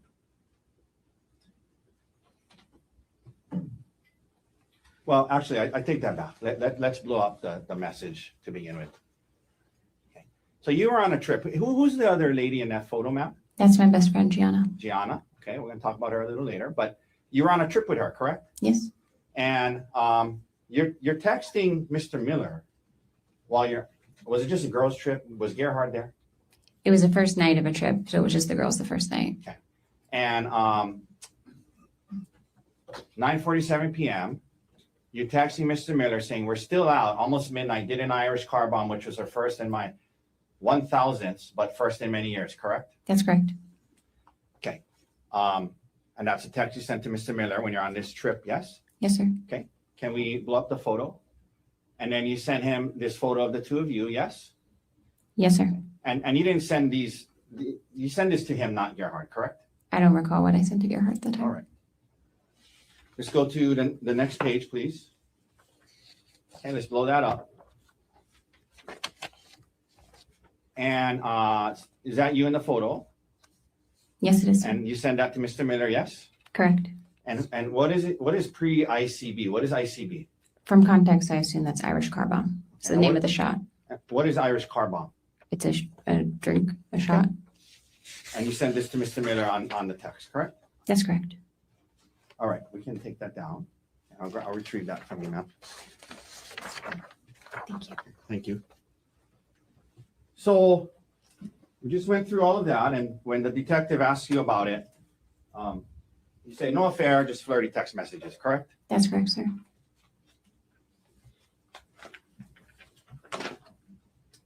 Okay, now, it's true, ma'am, that Gerhard took it pretty hard when he found these messages, yes? He was upset, yes. Yeah, and he took, he confronted you when you were on a trip with your friends Gianna and Brian in San Luis Obispo, correct? That's correct, sir. And was that the trip that we're just talking about? Yes, So the day before Gerhard gets there on this couple's trip, that night before, you're sending photos of yourself and your friend to Mr. Miller, correct? that's correct, sir.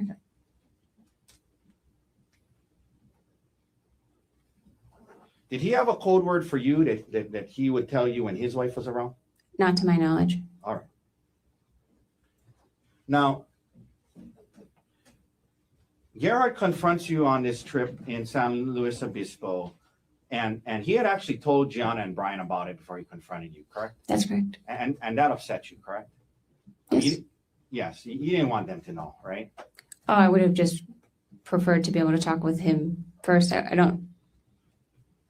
told Gianna almost everything. I think I would have told her about it anyway, but You think you would have told her about it anyway? Had you told her about it prior to him confronting you? I mean, had he confronted me, I would have told Gianna that we were working through that. There But- wasn't, in my mind, A something. second ago, you just said you're a little upset that he told Gianna, right? He told them before telling me. Right. And that upset you, right? Yes, that felt unfair. Now, Gianna and Brian had actually been through something similar recently where Brian supposedly had cheated. Oh, well, strike that question. Recently, Brian had an affair on Gianna, correct? And they were working through that, yes? They were working through marital problems. Involving him in infidelity, right? That's not my marriage. Doesn't feel like that should be my business. I'm not asking if it was your business. I'm asking if they had talked, Gianna had shared that with you. You guys are best friends. You guys share everything. Sure. So is that what she I shared? was aware they were working through marital troubles, and fidelity specifically was an issue. And so it's true that you understood Gerhard was turning to them for advice on how to handle this, right? In some cases, yes, I understood that. After confronting you about it, as you indicated, you were immediately apologetic, yes? That's right, sir. And you were apologetic, and then you guys were gonna try to work through this, correct? That's correct, sir. There were certain things he needed. I mean, isn't it true that he said he wanted you to quit your job? He didn't ask me to quit my job, but he did talk about it for sure. Okay. he did talk to you about quitting your job, correct? Potentially, yes.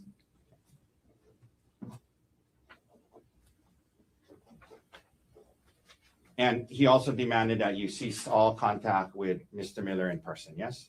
Yes. And in fact, you had a trip planned coming up to Seattle with Mr. Miller that you ended up canceling, yes? He would have been there. There were several people from Terra Power. Okay, let me rephrase that. You were going to go on a work trip at which Mr. Miller was going to be at, correct? Correct.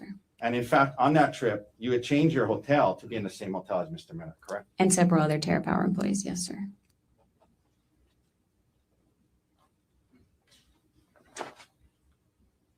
Your job was, well, I'm going to get into it more in a second, but your job was pretty rare and unique, right? Like that you were in the nuclear energy field, correct? I still am. Yes, sir. Yeah, but at the time, right, when he was talking to you about quitting and leaving it, right? Yes. You talked about his need for intimacy, both emotional and physical. You indicated that he wanted to have sex every other day, correct? That's correct. And he also wanted you to be less, I guess, secretive or give up some privacy. And he wanted to see your emails and communications, correct? He looked through my phone almost every day. Yes, sir. And in fact, these were not just desires that were unique to him. You listen to audiobooks, like, for example, How to Help My Spouse Heal with My Affair, right? Yes, sir. And in that book, they recommend cutting off all contact with your affair partner, yes? To my recollection, yes. They recommend that you share passwords, share your whereabouts, share communications, because secrecy is what caused the damage, openness is what repairs it, right? You remember learning things like that in these books and counseling? Yes, sir. Okay.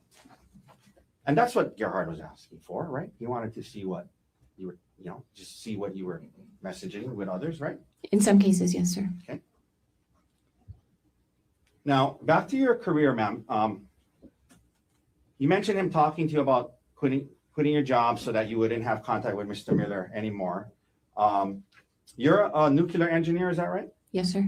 You graduated from and got your degree in nuclear engineering in what year? 2011. And after 2011 till about 2022, you worked in this nuclear industry, yes? I've been in the nuclear industry my entire career, yes. I understand that. I understand. I'm just saying specifically for 11 years, from 2011 to 2022, you were in the nuclear industry, yes? Yes, I don't understand the 2022 distinction. I apologize. Well, I'm going to get to that. Didn't you quit your job in 2022? I left Westinghouse in 2022, yes, sir. Yeah. So that's the Okay. distinction I'm getting at. Sure. Okay. Thank you for clarifying. Appreciate it. So in 2011, you enter into this industry and you start working at a company called Westinghouse, correct? That's correct, sir. And you were into, is it called core design? Yes, sir. And what is core design? Core design is figuring out how to load nuclear fuel assemblies into a reactor core in a way that meets the safety requirements and optimizes fuel efficiency. Okay. And again, I'm not too sure what you said, but basically it's dealing with nuclear fuel, right? Yes, sir. All right. And you were helping to do that at Westinghouse, correct? That was one of the jobs I had at Westinghouse at that time. Yeah. And you were trying to move up the corporate ladder, right? You're trying to advance in the industry, yes? Yes, in general. Yeah. And like, so for example, in 2018, you entered a MBA executive program to try and get your MBA because you thought that might help you move up in this field, correct? It wasn't an executive MBA program. I was doing a part-time MBA after work. I am only making that distinction because there are two different programs. Okay, I thought that's what an executive MBA program is where you still work and do it at night, but maybe There we're are talking about separate the- ones. There are separate things that's more focused and faster. Understood. So it's more accurate to say you entered an MBA program that allowed you to work during the day and go to school at night. That's correct, sir. And the purpose was to try and get your degree advanced in the field, yes? It was to develop in the role I was in. I was doing a more business facing position at the time, and it was thought the MBA would help me develop those skills a little bit more. Okay. And then after doing that, in 2022, you quit, right? I mean, I'm sorry, what's the wording you like to use? You left your job at Westinghouse. I correct? quit Westinghouse. That's In accurate. 2022, and part of that was, it was, you didn't feel it was the right fit. You're trying to move up. There wasn't opportunities. You thought it'd be best to just leave and focus on your kids, correct? No, sir, I wouldn't characterize it that way. But you end up leaving Westinghouse, yes? I did leave Westinghouse, but for different reasons. And when you left Westinghouse, there was it around shortly thereafter? Well, when you left Westinghouse, you didn't have another job lined up, correct? I was in the late stages of another job that fell through, yes. Okay, and then that job fell through, right? Correct, yes. And so when you left Westinghouse, it was after that this conversation, because at this time you guys were living in Pittsburgh, yes? That's correct, sir. And it was after that you guys decided maybe it'd be best to move, yes? Yes, sir. And you guys even looked at moving to Australia, correct? That's correct, sir. And you knew that moving to Australia would make it hard for you to continue on in this nuclear energy field, yes? I don't think the potential move to Australia was driving career decisions necessarily, but that would have been a complicating factor for sure. Yeah, moving to Australia would have been a complicating factor, and you guys were considering it, right? That's right. But they do have like uranium trading and things. And then you guys end up settling on Maui, correct? That's correct. On Hawaii at the time, yeah. Hawaii and then Maui, yes? Correct, sir. And part of that, well, the timing of that, you mentioned your stepson Emil. That's Gerhard's son, yes? He's my stepson, Gerhard's son from a previous marriage, yes. Yeah, your stepson, his biological son, yes? That's correct, sir. And the timing of that, the reason you guys could move sooner than you had planned is because Emil was willing to move to Hawaii with his dad and you, correct? Just to clarify, our original plan was to stay in Pittsburgh until Emil graduated high school. Right. And then he said he would be willing to move depending on where we went. And so we were able to move to Hawaii sooner. I Right. just want to make sure we're saying the same thing. Yeah, we are. Great. We are. So in other words, Emil wanted to come with his dad and you, right? Yes, you wanted to come with us. So now, at some point, you guys get moved to Maui, and then this opportunity with TerraPower comes up, correct? No, sir, I was employed by TerraPower when I lived in Pittsburgh. Okay. But after you quit the Westinghouse job, right? Yes, I quit Westinghouse and I was hired by a contract agency called System One and on contract to TerraPower starting that September. Okay. But when you move to Maui, you're a contractor for TerraPower. You're not an actual employee of TerraPower, correct? That's correct. And that was in part because you weren't going to live in Seattle. You were going to live in Maui, yes? In part, TerraPower has a distributed workforce. And so depending on the location, they would either be contract employees or they would be full-time employees is the word you mean for working for TerraPower directly. And you were contract because you were going to live in Maui. I was contract because I lived in Pittsburgh at the time and then they kept me on contract when I moved to Maui. Let me rephrase. You were on contract because you didn't live in Seattle, right? Yes, Okay. But TerraPower was designing new age nuclear power plants that use a new type of fuel, correct? that's correct, sir. And your role there or your job there was a project manager, is that right? That's correct. So now you are in a management position within this industry, yes? Project management. In the nuclear energy industry, yes? Yes, sir. And you had worked hard through 11 years to get to this point, and you thought it was a good opportunity, right? Yes, sir.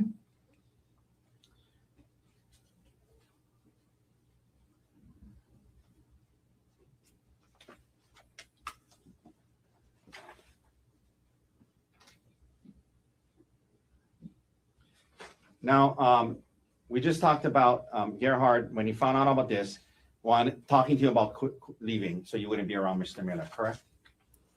That came up, I recall one time that came up. That didn't seem like a key point of the discussion to me.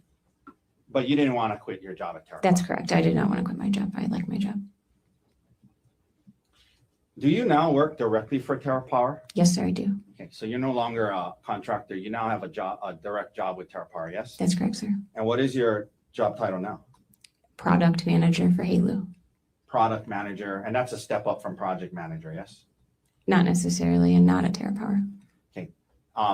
But now you're a direct employee of TerraPower. I am, yes, sir. And to obtain that, have you committed to move to Seattle at some point? No, sir. But did they change their setup where now you cannot be there and be a full-time employee? They did, and they have several arrangements with different personnel for that. Okay. So you didn't want to quit your job. You're still at TerraPower to this day, now as product manager, yes? Correct, sir.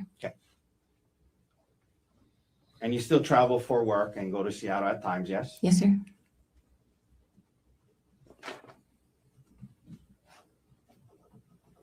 Now, at some point you mentioned engaging in counseling, yes? After the discovery of this communications with Miss Gerhard's discovery of your communications with Mr. Miller, right? You guys started couples counseling, yes? Yes, sir. And as you indicated, the counseling wasn't just about the affair, it became about the relationship, and you mentioned, you know, his need for intimacy, and it was about the relationship, not just the issues with Mr. Miller, correct? That's correct, sir. And you mentioned January into February, you felt you guys are making some progress, correct? Yes, sir. That's correct. But the issue with Mr. Miller would still come up from time to time, yes? Occasionally, I would say occasionally at that time. I have a hard time recalling that in February. Okay.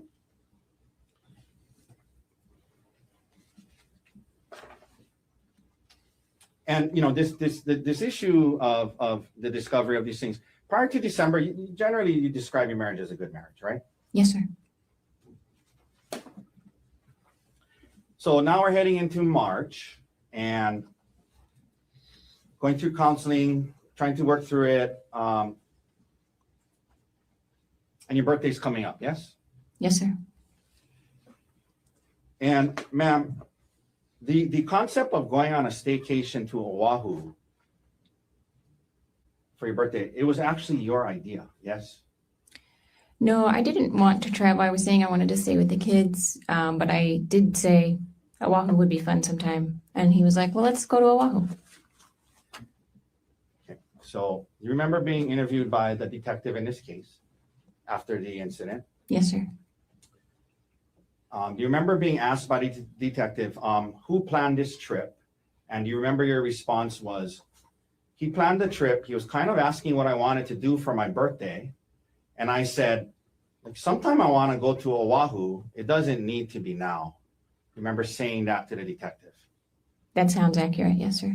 So at least that's what my question was. The concept of going to Oahu was something that you brought up, right? And you said, it doesn't need to be now, but I've always wanted to go there on a staycation. It doesn't need to be now. And he said, oh, let's go, right? Sure. Yes. Okay. It's not like out of the blue, he said, hey, we're going on this trip. It's going to be on Oahu. This is what's happening. You raised the concept, yes? I raised the concept of wanting to go to Oahu at some point. Yes, sir. That's correct. In response to him asking what you wanted to do for your birthday, right? Potentially. I don't recall that. Is that what you told the detective? I think you and I are interpreting that differently. I'm not asking about interpretation. I'm asking about the words you use Objection to the argument. detective. Can I get page in line? Sure.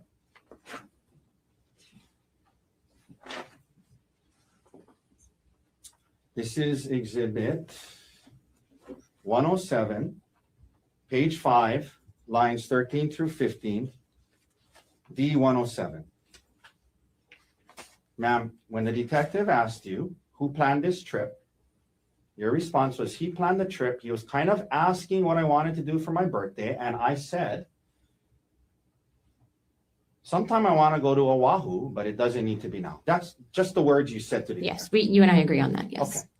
Thank you. Sure.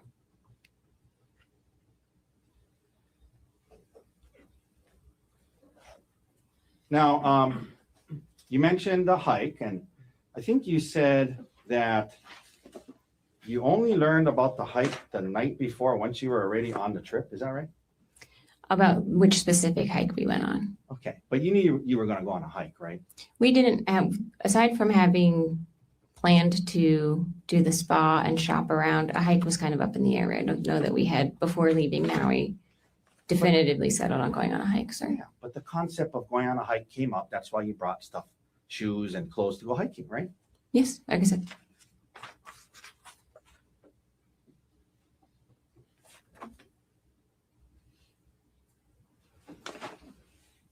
And in fact, hiking, it was not unusual for you guys to go on hikes. That's something you guys did from time to time, yes? Yes, sir.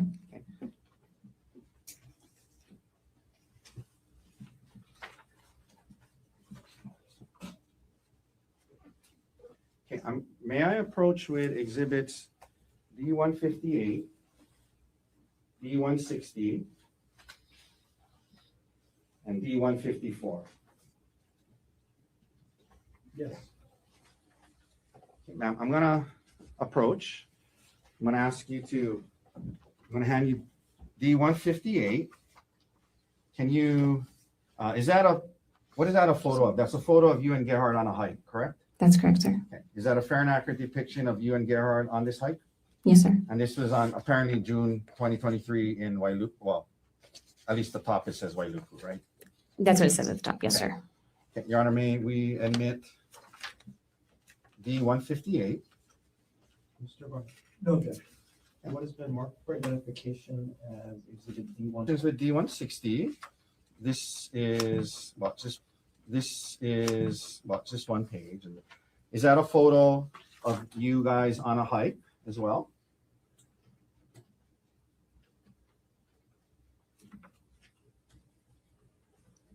Yes, sir, it is. May we admit D160? Mr. Barr, That's the date for that photo. The date says, at least on the top, it says September 11, 2023, yes? Yes, it does. No objection. And then lastly, then what has been marked for identification as exhibit D160 is received into evidence? and then lastly, thank you, Your Honor. Lastly, this is D154. Is that a fair and accurate depiction of a photo of you on a hike as well? Yes, sir, it is. All right, okay, thank you. May we admit D154, please? Mr. Barr, No objection. what has been marked for identification as exhibit D154 is also received into evidence? So again, before we publish these, it wasn't unusual for you guys to go on hikes. That's something you guys did together, right? That's correct. Yes. Can we publish 158, please? And up on the screen there, can we blow that up a little, Mr. Dirks? That's you and Gerhard on a hike, yes? Yes, sir. Okay, can we publish 160, please? Okay, another picture of the two of you on a hike, correct? I'm not sure that Gerhard is Oh, well, in you're- that photo. I'm in there. Okay, It's dark. do you think maybe Gerhard took the photo? Okay, and then let's go to page 154. That's also a hike you would have done with Gerhard, yes? Yes, sir. All right. Okay, we can take those down.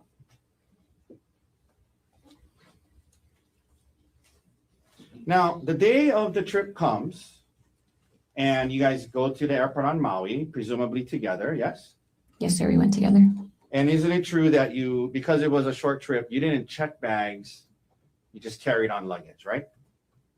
Most likely. Yes. I don't recall, but most likely. And you would have gone through TSA security screening with Gerhard, correct? Yes, sir. It's not like he went first through the TSA screening and then later on you came and met him there. You guys went through the screening together, put your bags through the screening together at the same time, correct? I would assume so. Yes, sir. And no problems getting through TSA that day, correct? Not that I recall, sir. You get to Oahu and the first day and night, as you indicated, you guys are having a fine time, right? Yes, sir. Go to the spa, go to dinner, and everything seems fine, right? Yes, sir. Next day is your birthday, right? That's correct, sir. And you wake up and the prosecutor admitted a letter that Gerhard gave you. I want to read it now since it wasn't read earlier, okay? Objection to argumentative. Wow. We'll let the jury see it now, okay? So the birthday card, in addition to that, he gave you a gift, right?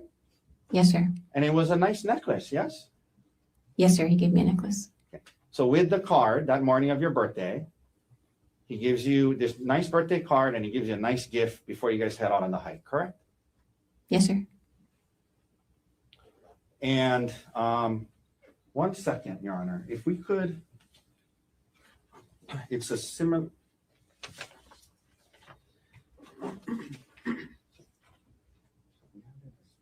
We have it as P127, but I think this is the one you're in. You have a problem with this? I can't pull it up. This is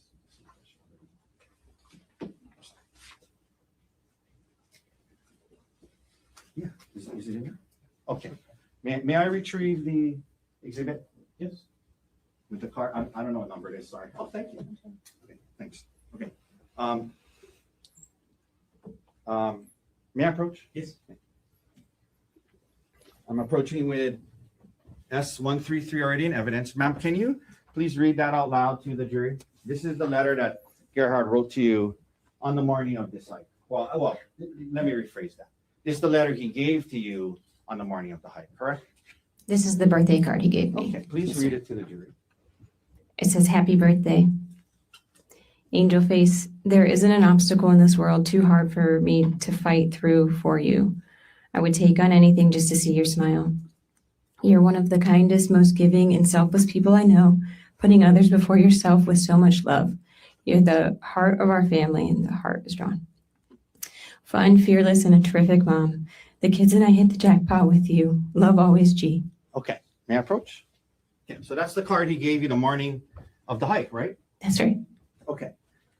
Now, in addition to the card and the present he gave you, you were aware that he had made a reservation for dinner that night, the night of the hike, at a restaurant called Fett Restaurant. You knew that, yes?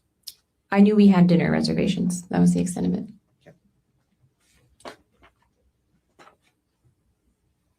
So you knew that the night you're supposed to go on a hike in a day, and you knew that he had made reservations for dinner somewhere that night, correct? Yes, sir.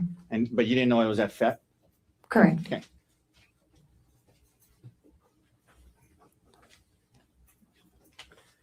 Now, after you guys went downstairs, had coffee in the morning, yes? We had coffee and breakfast in the morning. And then Yes. you head to the hike, correct?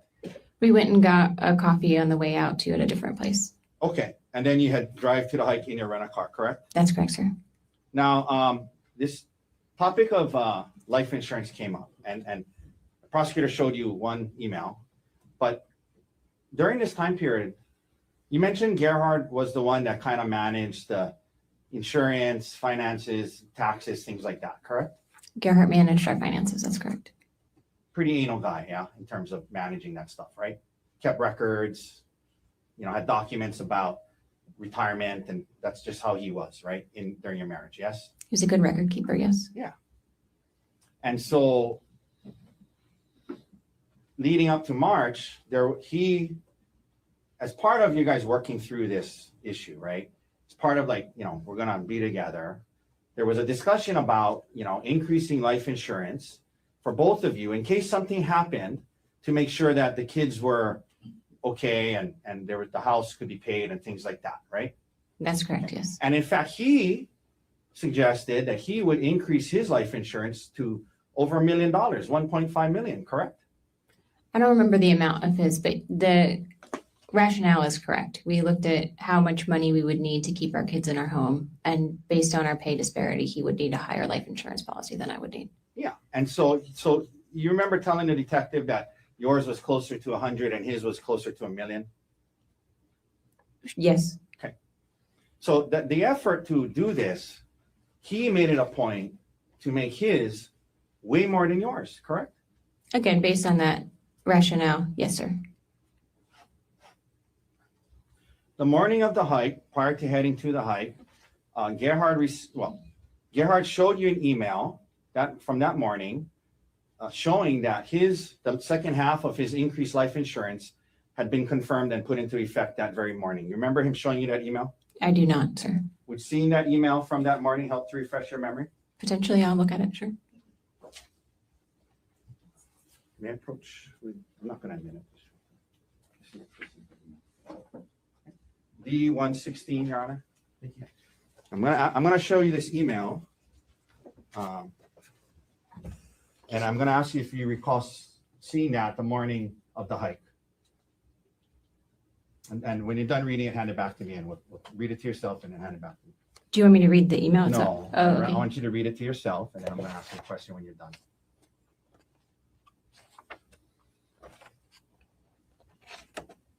Okay. So do you recall Gerhard showing you this email about increased life insurance on the morning of the hike? I'm sorry, I don't recall that. Okay. You arrive at the Poly Lookout parking lot at mid-morning, maybe around 10 a.m., yes? Yes, a little earlier. And when you got there, it was a busy parking lot. There was the Poly Lookout there. There was a lot of cars, tour buses, and people in the parking lot, yes? It wasn't that busy when we first got there. There were definitely other people there. Now, like tour buses? I don't remember tour buses when we got there, but I can't say for sure, sir. But there was a lot of people there, right? Yes, yep, You mentioned going to the lookout first and then going to start the hike, correct? that's correct, sir. Not too far into the hike, Gerhard leaves you on the trail and he heads up further on the trail on his own, correct? That's correct, sir. And you mentioned today that was because you weren't feeling good about the heights and the cliffs and the heights. You didn't feel good. You didn't want to go on, yes? Yes, sir. You guys have been on hikes and activities involving heights before, yes? Yes, sir.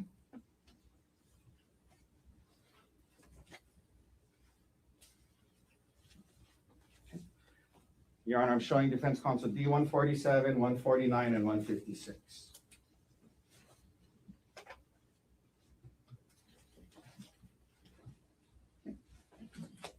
May I approach? Yes.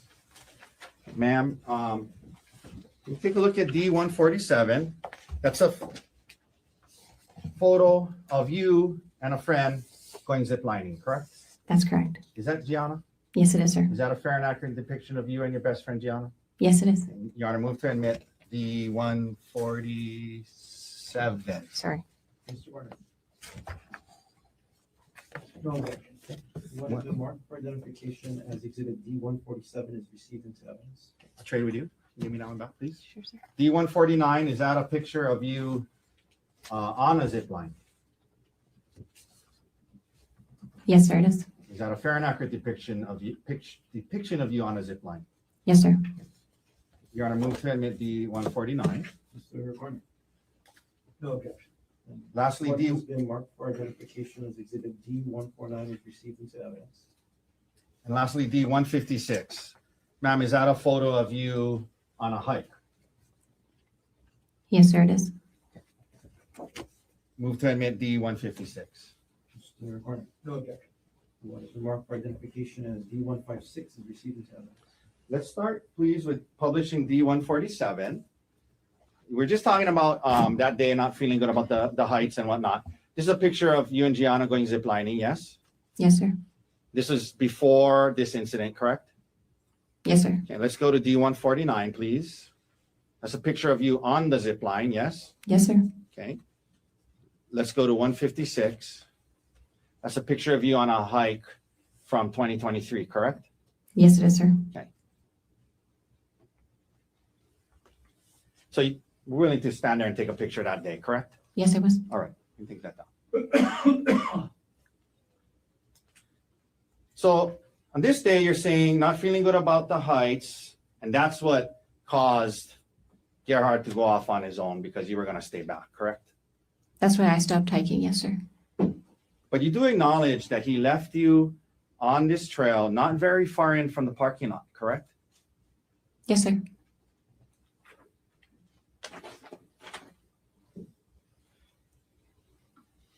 Now,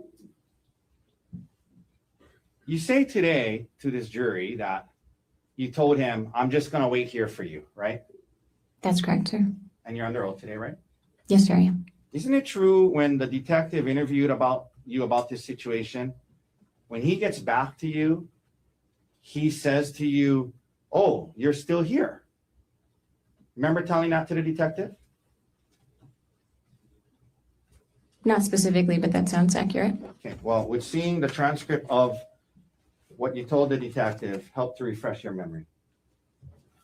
Sure, but I don't disagree that happened. So I don't know that I need to look at it, but I will if you'd like me to. Well, it depends. So, Sure, let's look at it. Okay, well, let's just, to be fair, and give you a chance to look at it, okay? Thank you. And this is D-107, Your Honor, and Mr. Gardner. Page 7, lines 1 through 4.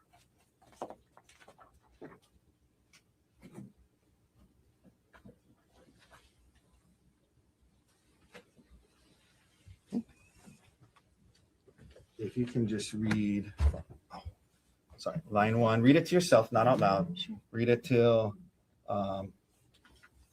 line 4, and let me know when you're done. Sure.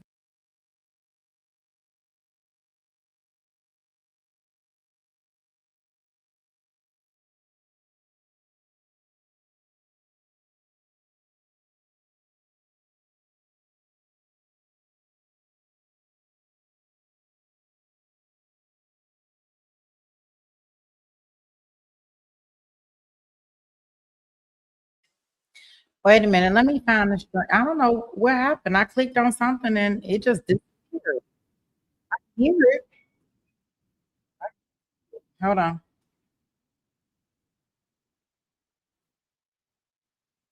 Oh, here. I'm like, where is it at? I can hear you. Help you recall it. That's We'll how you talk describe about it. Sure.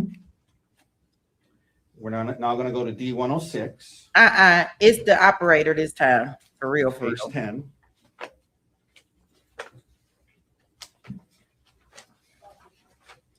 No, I clicked on something and it clicked off the window 1 and second. started sharing a different screen. I apologize. Didn't you describe it as about a quarter mile in? I guess they That sounds more they, accurate, sir. they must be still Apologize. deliberating. Quarter mile is 400 yards, right? I have no idea, sir. Okay. Need a calculator out. All right. But you described it as about a quarter mile in, yes? Yes, sir. Not super far up this trail from the parking lot, correct? A quarter mile. I mean, it's uphill and it's rocky, but yes, But not super far into the trail, correct? a quarter mile, sir. So now he comes back and you say he wants to, at some point, take a selfie, correct? That's right, sir.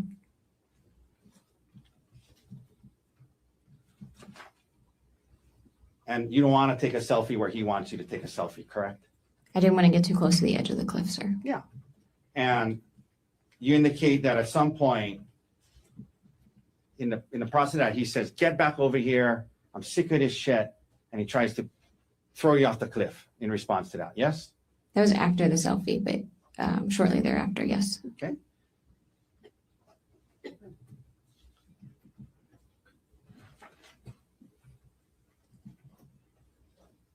And you indicated that when he initially, according to your version of events, when he initially grabs you, Or ask the question.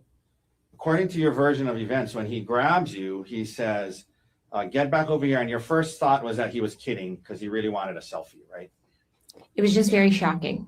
So yes, my initial reaction was, he must be kidding. Yes. But isn't it true you told the detective, my first instinct was that he was kidding and he really wanted a selfie? Yes, sir. And then you throw yourself on the ground, correct? We're like wrestling. So he grabs me. I realize he's not kidding because he's forcefully moving me towards the edge. We wrestle and I throw myself on the ground. Yes, sir. And when you did that, you were about 10 feet away from the cliff, correct? Something like that. Yes, sir. And that's what you told the detective, you're 10 feet away from the cliff, yes? I think I said I was about 10 feet away from the cliff, sir. Where you end up on the ground, there were plants, shrubbery, and trees in that area between you and the cliff, correct? Yes, sir.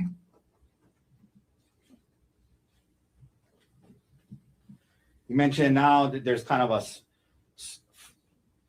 scuffle or fight going on where you're, I think you said you bit him, you're grabbing his testicles, and there's a scuffle going on, correct? Prior to that, he's trying to pull me and drag me, and then he gets on top of me, and then yes, we're kind of There's a scuffle going on. scuffling. And you're biting him, you're grabbing his testicles, yes? Yes, sir. Now, you said that at some point, he has a syringe, correct? Yes, sir. And according to you, you did not see where he grabbed that from. Is that right? That's right, sir. 1 second, Your Honor. 1 second, ma'am.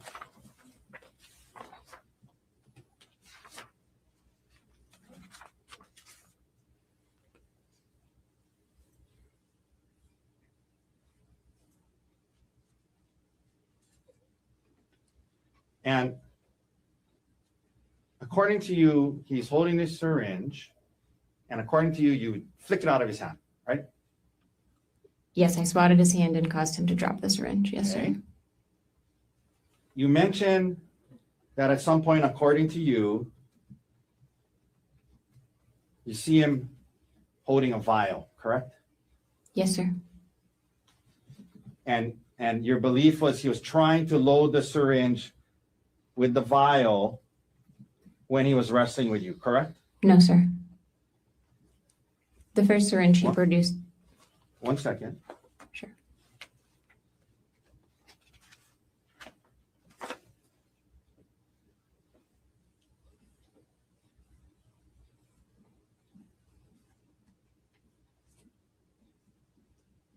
Okay.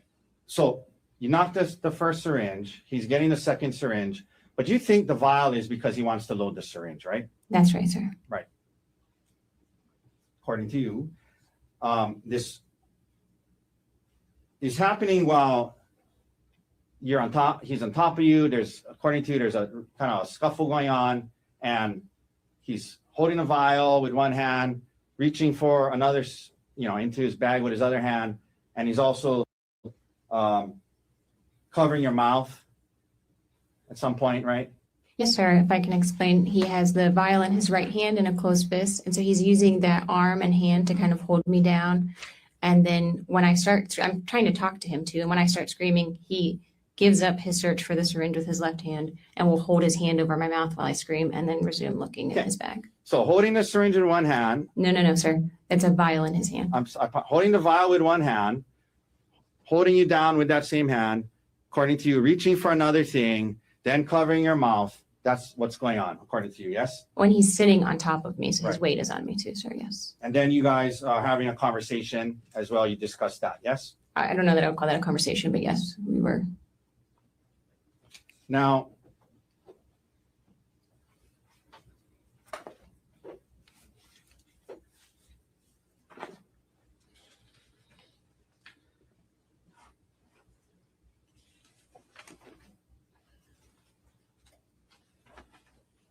at some point you mentioned he picks up a rock, correct? Yes, sir. And he starts to hit you with the rock, according to you, yes? That's right, sir. And according to you, so the rock is something, according to you, he picks up when you guys are on the ground, correct? That's my, that's how it felt. Yes, sir. Okay? And according to you, Gerhard then blasts you in the head with all his might 10 times with this rock, correct? I don't know that I used those exact words, but he used the rock to hit me. And it was my impression that he was using his full force at the time when asked. Okay? You said that he was bashing it against your face and head, yes? Yes, sir. He was smashing it into your head and face, yes? Yes, sir. Full blast, 100% of his power is what you said, yes? Yes, sir. And 10 times, yes? I said as many as 10 times, sir. I wasn't counting. Well, you told that to the detective. You told that to the grand jury, correct? Yes, sir. Under oath, right? Yes. That it was as many as 10 times, correct? Yes, sir. Your head, forehead, and eye is what you said, yes? That's right, sir.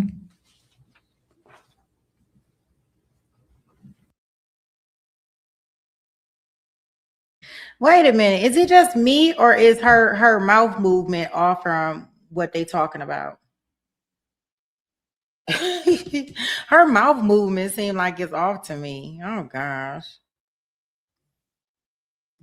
To your knowledge, you did not lose consciousness, correct? To my knowledge, I did not. I was holding on to both. That was exact words, but he used the rock to hit me. And it was my impression that he.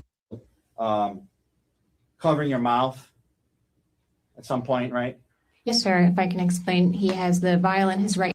Oh my goodness. Wait a minute, y'all. Let me see. That's gonna irritate me. I can't watch it like looking like a Japanese movie.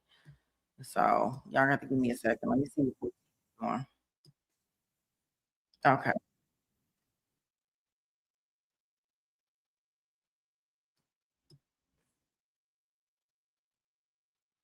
publishing D147. We're just talking about that day not feeling good about the heights and whatnot. This is a picture of you and Gianna going ziplining, yes? Yes, sir. This was before this incident, correct? Yes, sir. Okay, let's go to D149, please. That's a picture of you on the zip line, yes? Yes, sir. Okay. Let's go to 156. That's a picture of you on a hike from 2023, correct? Yes, it is, sir. So you were willing to stand there and take a picture that day, correct? Yes, it was. You can take that down. So on this day, you're saying not feeling good about the heights, and that's what caused Gerhard to go off on his own because you were going to stay back, correct? That's why I stopped hiking. Yes, sir. But you do acknowledge that he left you on this trail not very far in from the parking lot, correct? Yes, sir.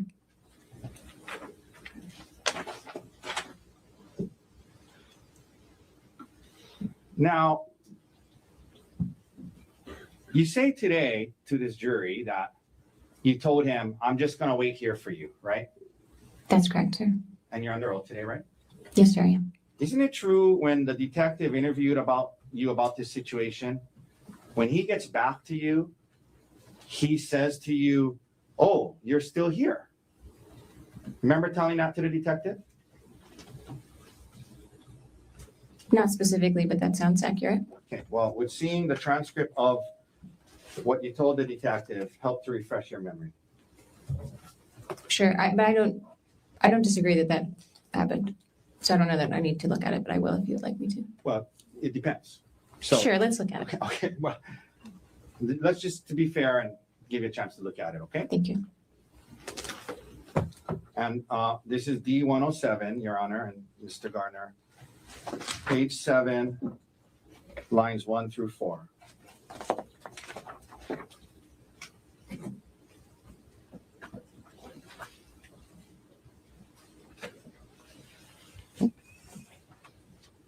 If you can just read, sorry, line 1. Read it to yourself, not out loud. Sure. Read it till line 4. Let me know when you're done. Sure. Thank you. Okay, ma'am, isn't it true you told the detective that day when Gerhard got back to where you were waiting, he said, oh, you're still here, right? Yes, sir, that's true. As in he thought you were going back to the car, right? That was not the implication, sir.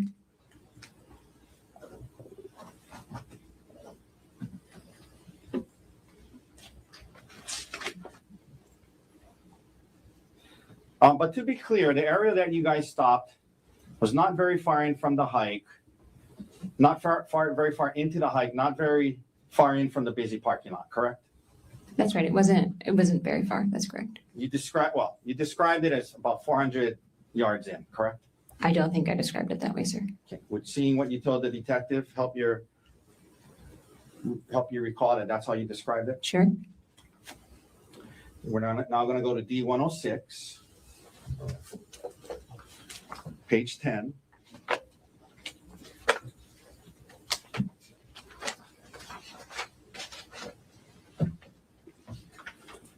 One second.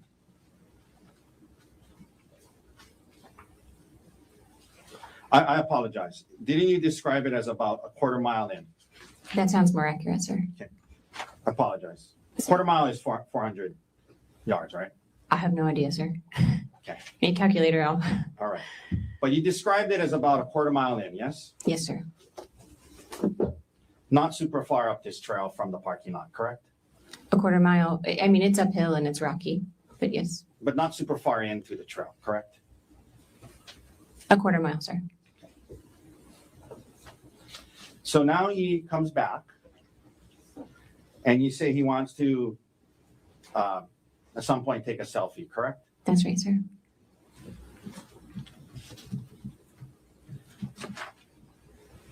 And you don't want to take a selfie where he wants you to take a selfie, correct? I didn't want to get too close to the edge of the cliff, sir. And you indicate that at some point in the process of that, he says, get back over here. I'm sick of this shit. And he tries to throw you off the cliff in response to that. Yes? That was after the selfie, but shortly thereafter, yes. Okay.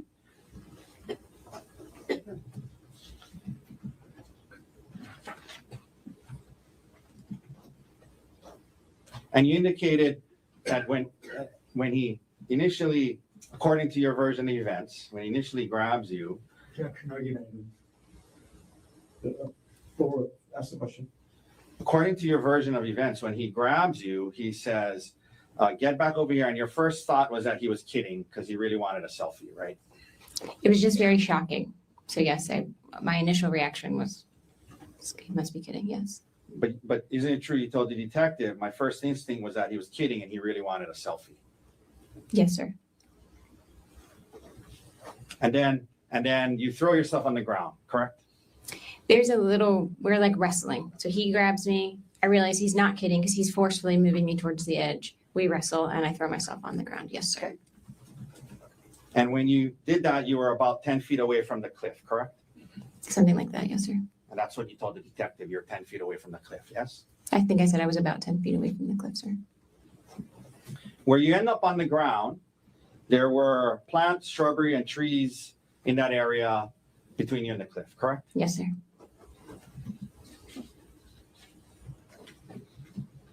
You mentioned now that there's kind of a scuffle or fight going on where you're, I think you said you bit him, you're grabbing his testicles, and there's a scuffle going on, correct? Prior to that, he's trying to pull me and drag me, and then he gets on top of me, and then yes, we're kind of There's a scuffle going on. scuffling. And you're biting him, you're grabbing his testicles, yes? Yes, sir. Now, you said that at some point, he has a syringe, correct? Yes, sir. And according to you, you did not see where he grabbed that from. Is that right? That's right, sir. 1 second, Your Honor. 1 second, ma'am.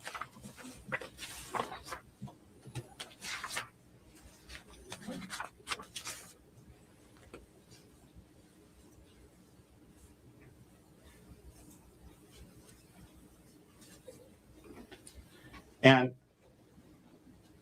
according to you, he's holding this syringe, and according to you, you flick it out of his hand, right?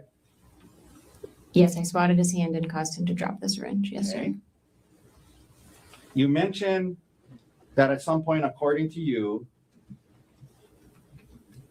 you see him holding a vial, correct? Yes, sir. And your belief was he was trying to load the syringe with the vial when he was wrestling with you, correct? No, sir. The first syringe he What? produced. 1 second. Sure.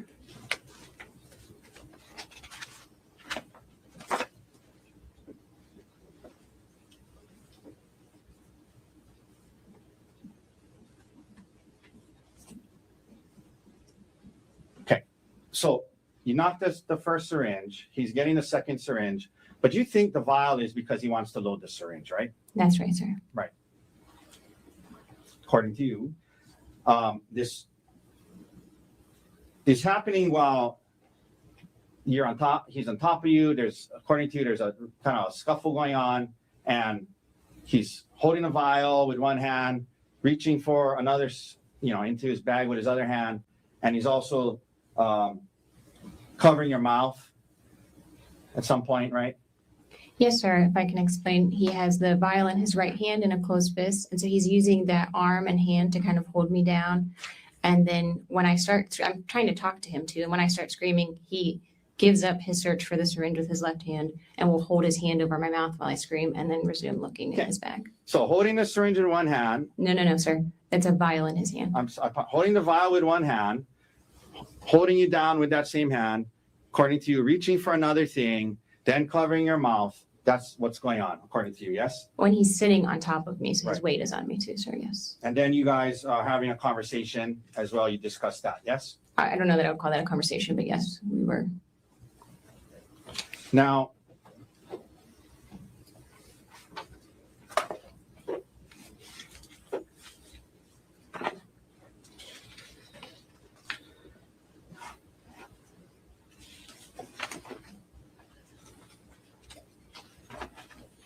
At some point, you mentioned he picks up a rock, correct? Yes, sir. And he starts to hit you with the rock, according to you, yes? That's right, sir. And according to you, so the rock is something, according to you, he picks up when you guys are on the ground, correct? That's my, that's how it felt. Yes, sir. Okay. And according to you, Gerhard then blasts you in the head with all his might 10 times with this rock, correct? I don't know that I used those exact words, but he used the rock to hit me. And it was my impression that he was using his full force at the time when asked. Okay. You said that he was bashing against your face and head, yes? Yes, sir. He was smashing it into your head and face, yes? Yes, sir. Full blast, 100% of his power is what you said, yes? Yes, sir. And 10 times, yes? I said as many as 10 times, sir. I wasn't counting. Well, you told that to the detective. You told that to the grand jury, correct? Yes, sir. Under oath, right? Yes. That it was as many as 10 times, correct? Yes, sir. Your head, forehead, and eye is what you said, yes? That's right, sir. To your knowledge, you did not lose consciousness, correct? To my knowledge, I did not lose consciousness, correct? You were taken to Queens and examinations and tests were done on you, yes? Yes, sir. In particular, a CAT scan, correct? Yes, sir.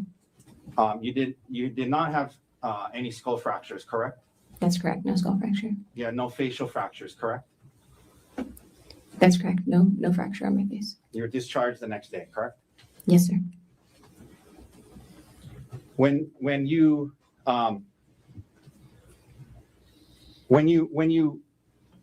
started to head towards where the witnesses were, Gerhard didn't come after you, correct? That's correct, sir. And they help you down the mountain, and towards the bottom, you actually stand up and walk for the bottom part to get to the wall with their assistance, right? I didn't really walk there. I was holding on to both. That was more carried than walking. But yes, I was Well- upright. Okay, you were more carried than walking. Is that your testimony? Yes, sir. But you were standing on your 2 feet walking, correct? I was upright. Okay. You were standing on your 2 feet and moving, correct? Downwards, right? With their support. Sure. You were coherent and able to answer questions when the first officer got there, yes? I don't know if I spoke to an officer. I recall talking to an EMT at the bottom. When you mentioned when the witnesses got there and you're crawling away, you said Gerhard was standing there staring, right? Yes, sir. He was sort of frozen. Yeah. So he saw you, conscious and alive, crawling away, talking and yelling to the witnesses. He saw that, right? Yes, sir.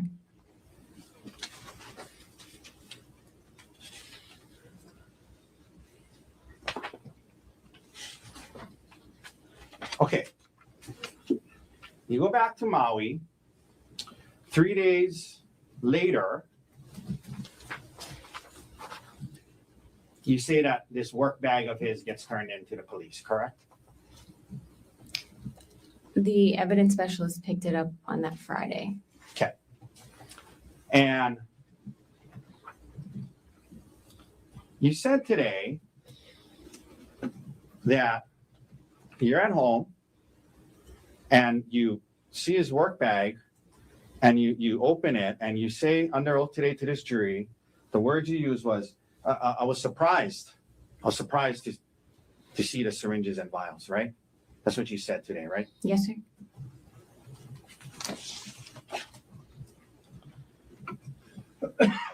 You were aware that work bag was something he kept with him at home and would take to and from the hospital every day. You were aware of that before this incident, correct? Yes, sir. Okay. And in fact, you were aware that he would bring syringes and vial, lidocaine and other stuff and have it at home in case of emergencies, right? Yes, sir. You knew that before you discovered this work bag, correct? Yes, sir.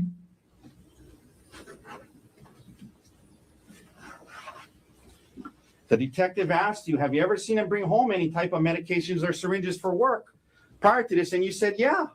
You told the detective you knew about it, right? He had brought things home from work before. The surprise was that the bag was full and seemed to have a lot of stuff in it. I didn't realize the volume or the regularity with which that occurred. The detective asked you about the work bag and you said it was something he would take to and from work every day, right? Yes, sir. The first call you make upon this discovery is not to the police, not to the prosecutors, but to your attorney, correct? That's correct, sir. This is 3 days later, right? The 27th of March, 2025, correct? That's correct, on a Thursday. By then you had an attorney, yes? Yes, sir.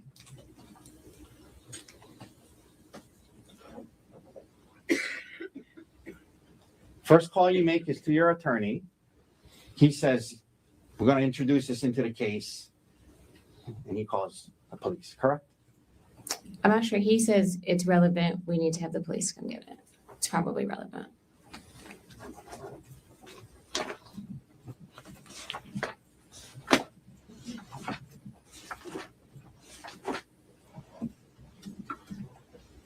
You discharged from the hospital on March 25th and you return to Maui and you continue your care, correct? That's right, sir. And we mentioned by the March 27th, you had an attorney, yes? Yes, sir. On March 31st, you go to see your primary care doctor on Maui, Dr. Joanna Yun, correct? Or Yun, correct? That sounds right. The date, I'm not certain of, but thereabouts, for sure. She was your primary care doctor, yes? Yes, for You had sure. a doctor-patient relationship with her from before this incident, correct? Yes, sir. She examines you, discusses your symptoms and during that visit, correct? Yes, sir.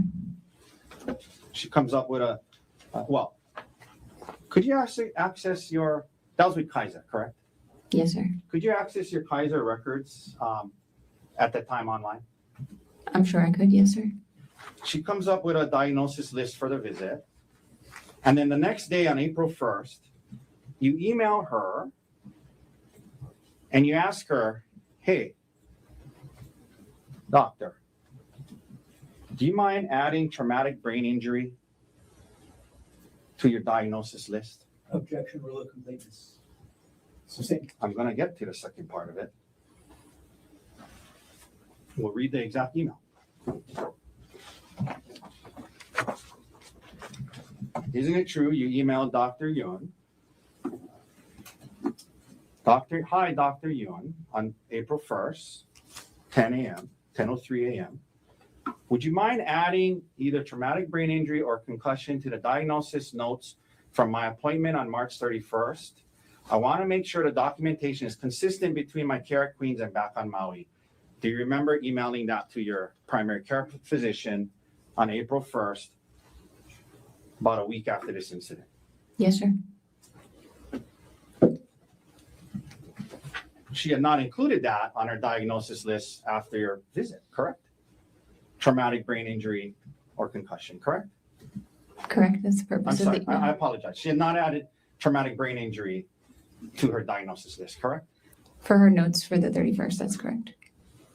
You had an attorney by March 27th, correct? Yes, sir. April 1st, you emailing your doctor saying, can you please add traumatic brain injury to my diagnosis, correct? Objection, rule of completeness. Sustained. Partially what you emailed your doctor was, can you add traumatic brain injury to my diagnosis? Yes? Sustained. Okay, I'll read the whole email. You said to your doctor, would you mind adding either traumatic brain injury or concussion to the diagnosis note from my appointment on March 31st? I want to make sure the documentation is consistent between my care at Queens and back here on Maui. That's what you told her, right? That's what you emailed her, right? Yes, sir. Are you aware that nowhere in your Queens records does it ever say traumatic brain injury? Are you aware of that? I'm not aware. Sure. Did you review your Queens records before you emailed that to Dr. Yun? When I met with Dr. Yoon on the Ma'am, 31st, my question is, did you review your Queens records from your stay at Queens before you emailed Dr. Yun on April 1st saying you want to make sure the documentation is consistent between my care at Queens and back here on Maui? Did you review your records at Queens before you sent that email? I don't recall, sir.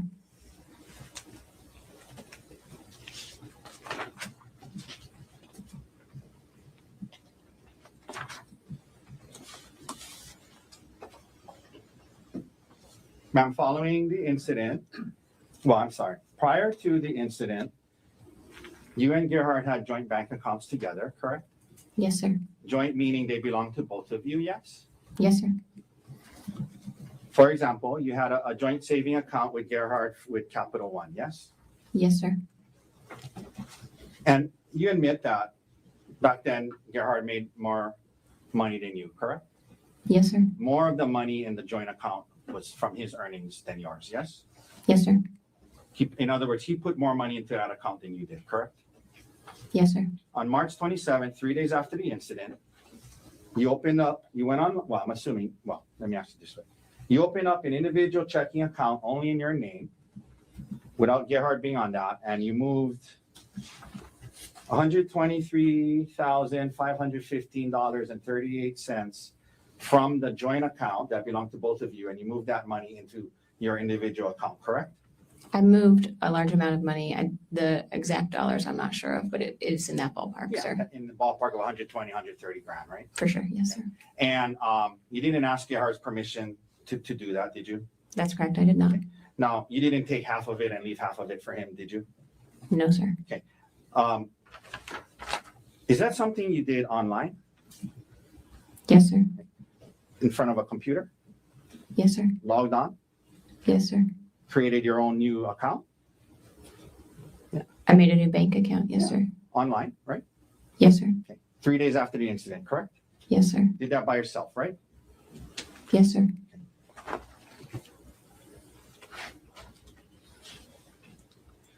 On March 27th, when you did move that money, you had not yet filed for divorce. Is that right? That's correct. You were planning to do so, correct? Yes, sir. And you were aware, weren't you, when you did this, move the money, that once you filed for divorce, there would be a automatic restraining order that prevented you from moving money like that. I was not aware of that at this time. So you moved the money without his permission before filing for divorce, and you talked to your attorney about that as well, correct? I talked to my attorney about whether or not I was allowed to move money from a joint bank account. Okay. Yes, sir. Now,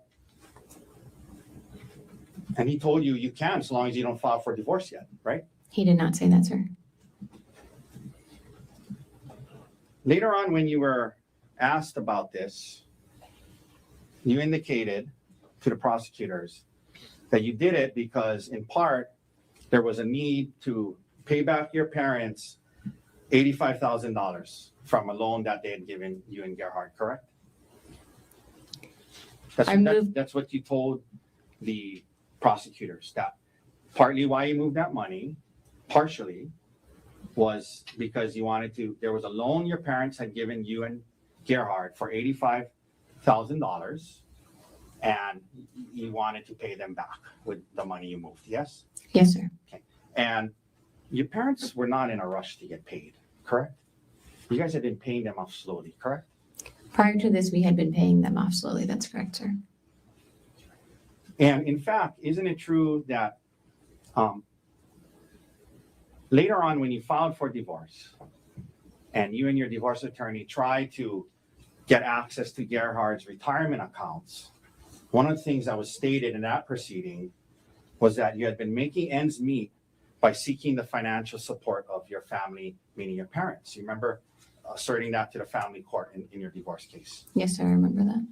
So in the family court divorce case, you're indicating that your parents are helping you get by financially, but in response to this money, this thing about moving the money, you said that you need to pay them back the 85 grand right away, correct? At the time when I paid them back, I did not know that they were going to be in a financial position to help me in the way they are now. Did they say to you when you told them, hey, here's the 85 grand, did they say to you, hold on to it, use it, you're going to need help? No, sir. And by the way, this online banking that you did on the 27th of March, online, created your new account, moved the money on the 27th of March, I guess that was 4 days before you asked your primary care doctor to add traumatic brain injury to your diagnosis, correct? Objection, rule of completeness. Sustained. At the time you moved the money, on March 27th, that was 4 days before, sat down at a computer, logged onto it, opened up your online banking, created a new account, moved the money from the joint to that one, new one. That was 4 days before you emailed your primary care doctor asking her to add traumatic brain injury and concussion to your diagnosis list, correct? I'm not sure of the exact date of the bank account, but yes, in general, that's correct. You eventually do get a divorce attorney named Brianne Wong Leong, yes? That's correct, sir. And you guys do file a complaint for divorce, correct? That's correct, sir. And you indicate on the complaint that you should get full custody of the kids, correct? Yes, sir.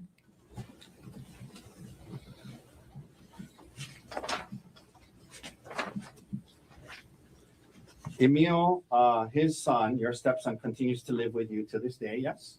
That's correct, sir. While the case was pending,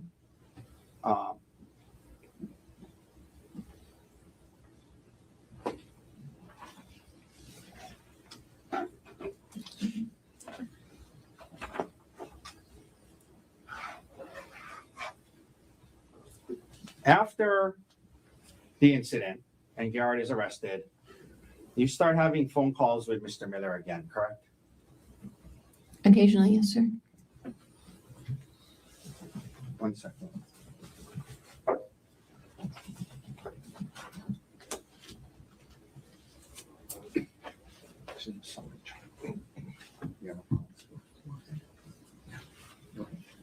Your Honor, at this time, we'd like to admit D-184. It's a summary chart from the phone records of Ms. Konig in this case, D-184.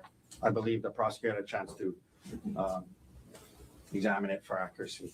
Mr. Gardner, with respect to the offer, No objection. it was marked for identification as exhibit D-184 is received into evidence. May I approach? Yes. Now, I'm approaching you with what's called D-184. I'll represent to you that from your phone records in this case, a summary chart was made that summarizes what was in your phone records. And if you could please turn to what is the third page.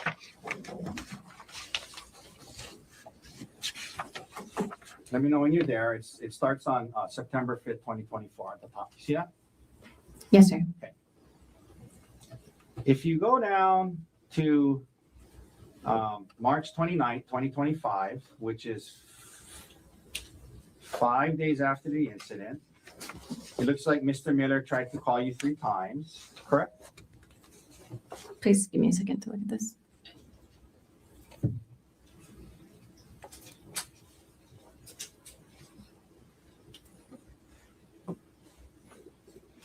Some of them don't look different. I'm not sure what the Oh, I columns are. apologize. You know what? You might be right. He attempts to, it's repetitive, but he tries to call you on the March 29th, 2025, yes? That's correct, March And then- 29th. And yes. then at 23:51, it looks like the two of you have a 13-minute phone call, yes? At least according to the phone records, right? Just a second, please. Number, if you go to the left-hand marking, number 620. Yes, sr. And that was with his personal cell phone, correct? I'm not sure which numbers, but how it's marked, that's how it seems. And then again on April 22nd, there's another call that's 31 minutes, 36 seconds long on 8/14, correct? Yes, sir. Okay. And then there's other calls, but that's all the ones I'm gonna talk about right now. You can hand that back to me. Thank you, sir.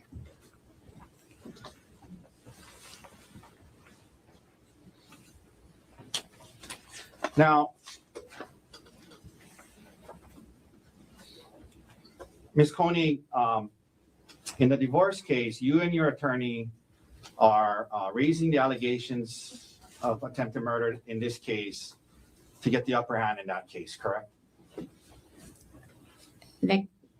The Let me- criminal let me case. rephrase. Thank you. Do you recall last week, the day this trial started, you signed off on a document that was submitted to family court called a motion to set. Do you remember that?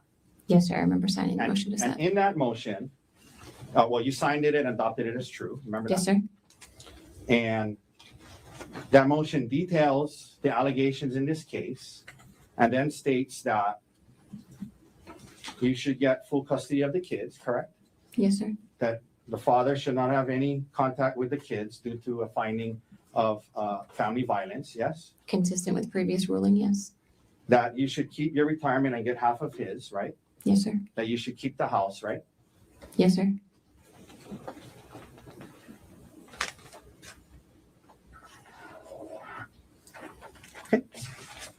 Your Honor, we've been going for a while. I may be almost done, but I'd like to take the lunch break to double check through all my exhibits and notes. Since we're Off record.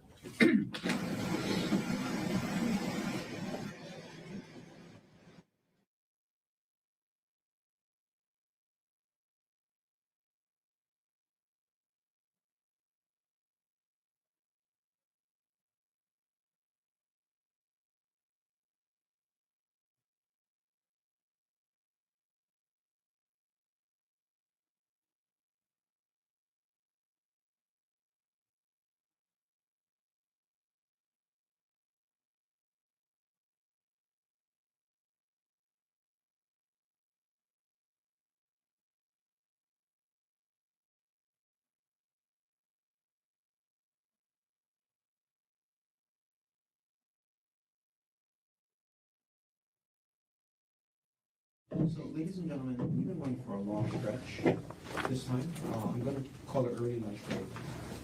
So we'll take our lunch break now, but I'll have you come back early as well. Instead of 1:30, I'm going to have you come back at 1 o'clock. Still an hour lunch. Try to recapture our time. Leave your notebooks on a chair. Don't talk to anyone about this case. Keep an open mind. Do not try to learn about this case outside of the courtroom.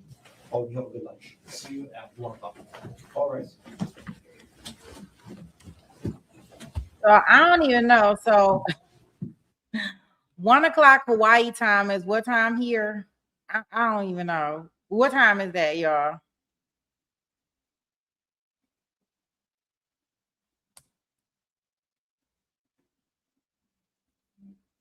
Do anybody got the numbers on it?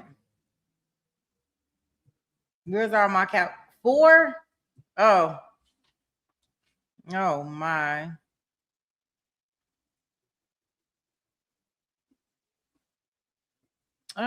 I don't remember the stepson's name at all. I don't remember his name at all.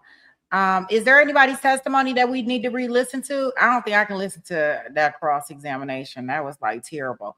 In regards to our trial with Megan with 2 G's, the verdict watch, I have no clue what is happening in regards to the verdict. I have went to Court TV's main website versus to being on YouTube, and I do not see verdict watch. I don't see a verdict clock. I don't see anything.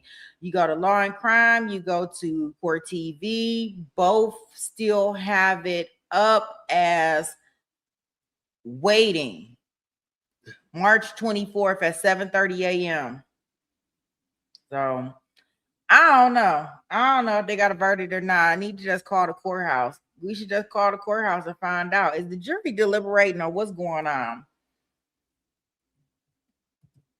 Because in Utah, it's about 4 o'clock. So yeah, maybe I should call there and find out. Oh, real happy you said Kathy said they were still deliberating. Oh, okay. I wonder why they don't update something. No. Yeah, well, I'm glad somebody got some because I'm gonna call the courthouse. Like, is the jury still back there? What they doing? Are they talking about it? Are they gonna be about it? What we gonna do here? Okay, so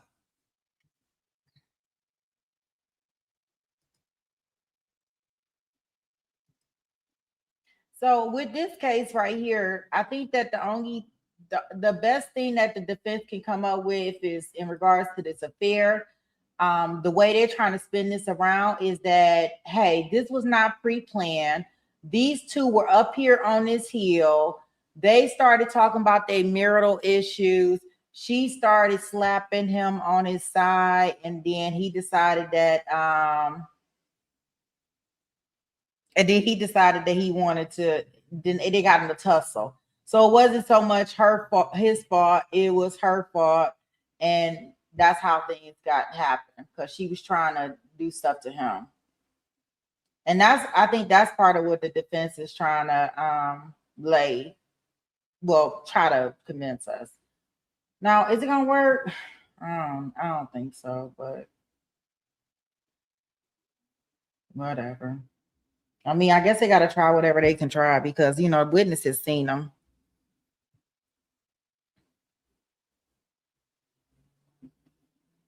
Wow, they are really struggling with Megan with 2G's case because Casey with 2E's was just a hot mess. Thank you so much. Real happy for that updated information.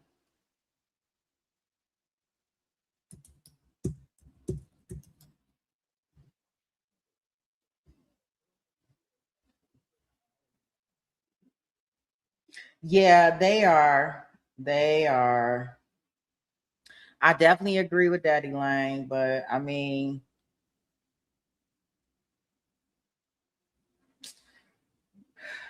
yeah. I think that that's their best thing that they can probably come up with in regards to this. Because other than that, what is gonna be his defense?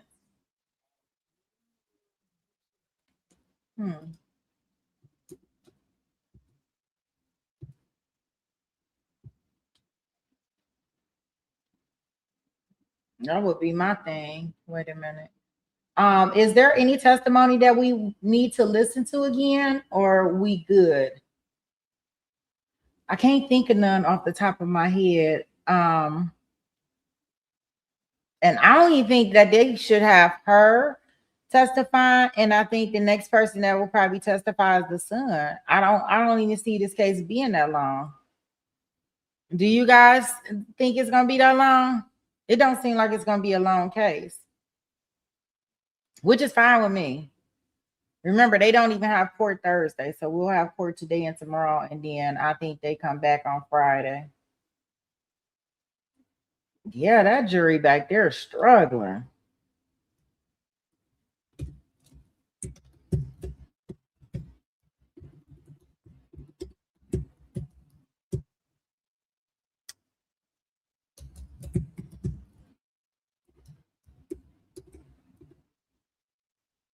I think the kids are still young, 3 and 5. I think they still young. I think they all up under 6, Elaine. The 2 children. Yeah, I don't think they're that old.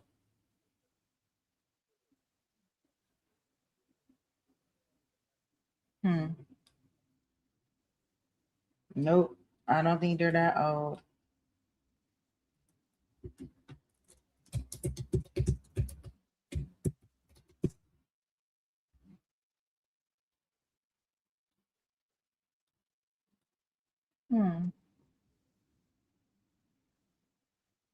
Wait a minute, I'm trying to.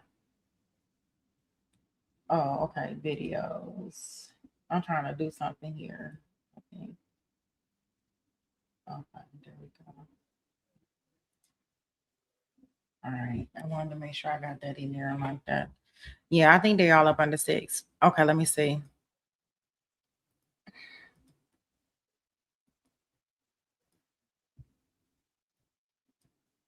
Court is on lunch break. Let me go to the page. Let me go to our channel page and let me see what we have on here as far as testimony for this one. 3 and 5. Okay, yeah, I knew they were kind of young. Real young. They're not even they barely in kindergarten.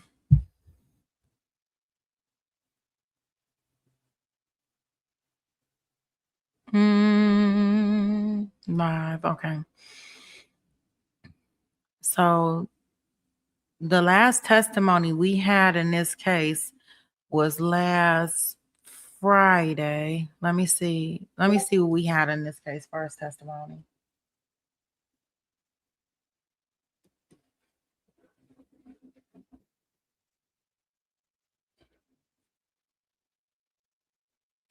Yeah, that's Jason. Yeah, that's Jason. Oh, her head was bloody. Woo, baby. Let's look at this where the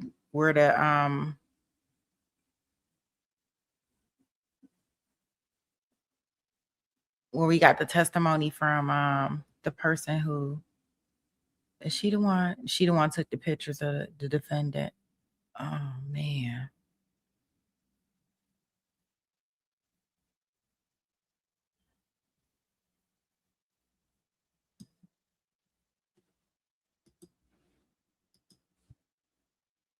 We're now making it to the second instruction. Thank you very much for your perseverance and your flexibility. We will continue on with the presentation of evidence in this case. I asked the attorneys as we go through today to see where we might be. I did talk with them and they agreed to recheck where we are in terms of the presentation. Stan? Oh, Judge Sharon. You do solemnly swear or affirm that the testimony about to give shall be the truth, the whole truth, and nothing but the truth? I do. Please have a seat.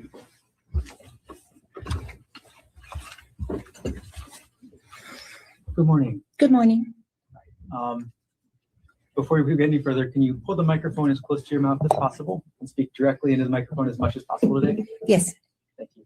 Can you please state your name? Veronica DiMello. Mr. Mello, what's your occupation? I'm a police evidence specialist for the Honolulu Police Department Crime Scene Unit. How long have you been employed by HPD? 21 years. What was your assignment on March 25th, 2025 at around 12:30 a.m.? My assignment was to recover evidence at the central receiving desk at the main station. I'm going to take a step back. What are the general duties of an evidence specialist? Our general duties include crime scene documentation and evidence collection. And on that date, March 25th, just after midnight, what type of evidence were you assigned to collect under HPD Report 25-110958? Clothing. Who did you collect the clothing from? I collected the clothing from a Mr. Konig, What was his full name? Gerhard Konig, I believe. Gerhard? Yes, I'm sorry. No problem. Butchered that name. Okay, Excuse me. if you were to see that person again, would you be able to recognize them? Yes, If that person is in the courtroom, can you point them out and let us know an article of clothing that they're wearing?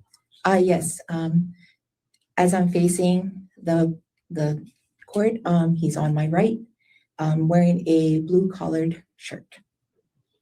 Your Honor, may the record reflect the witness has identified the defendant. Record will reflect identification was made. Specifically, what clothing items did you collect from the defendant? I recovered I collected a t-shirt and a pair of shorts. Now I'm going to approach with what's been marked as States Exhibit 29 and States Exhibit 30, which have previously been shown to defense counsel.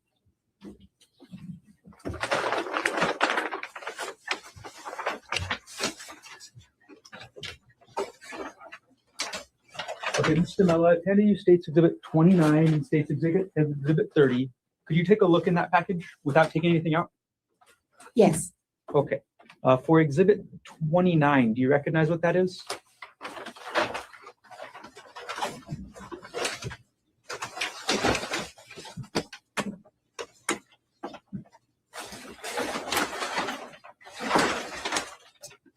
yes. Okay, what is Exhibit 29? Exhibit 29 is a t-shirt. Does the same t-shirt you recovered from the defendant on March 25th, 2025, It is, is that t-shirt in the same or substantially the same condition as when you recovered it from the defendant? yes. At this point, state will move States Exhibit 29 into evidence. No objection. What is marked for identification as States Exhibit 29 is received as evidence. Mr. Mello, without removing anything else from that large package, could you remove States Exhibit 29?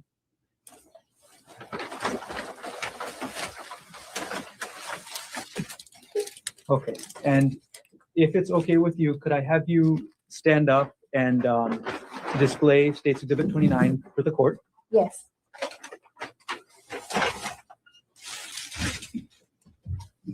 And first, can I ask you to display outside of you the front of the t-shirt?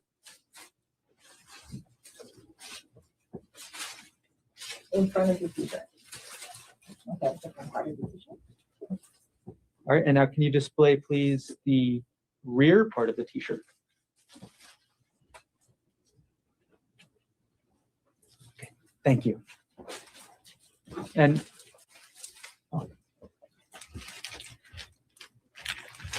okay, Mr. Mello, can you now open up that package and take a look to see States Exhibit 30? Yes, Okay, did you get a chance to see it? yes, Okay, what is States Exhibit 30? it's the shorts that was recovered at Central Receiving Desk.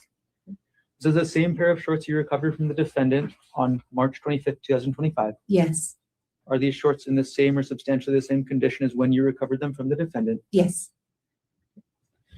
At this point, the state will move Exhibit 30 into evidence. So prompted. No objection. Would have been marked for identification as States Exhibit 30 is received into evidence. Okay, and could you now take States Exhibit 30 out and display it to the jury as well?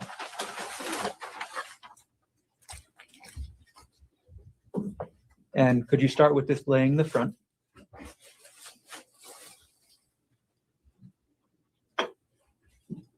And now could you display the rear, please?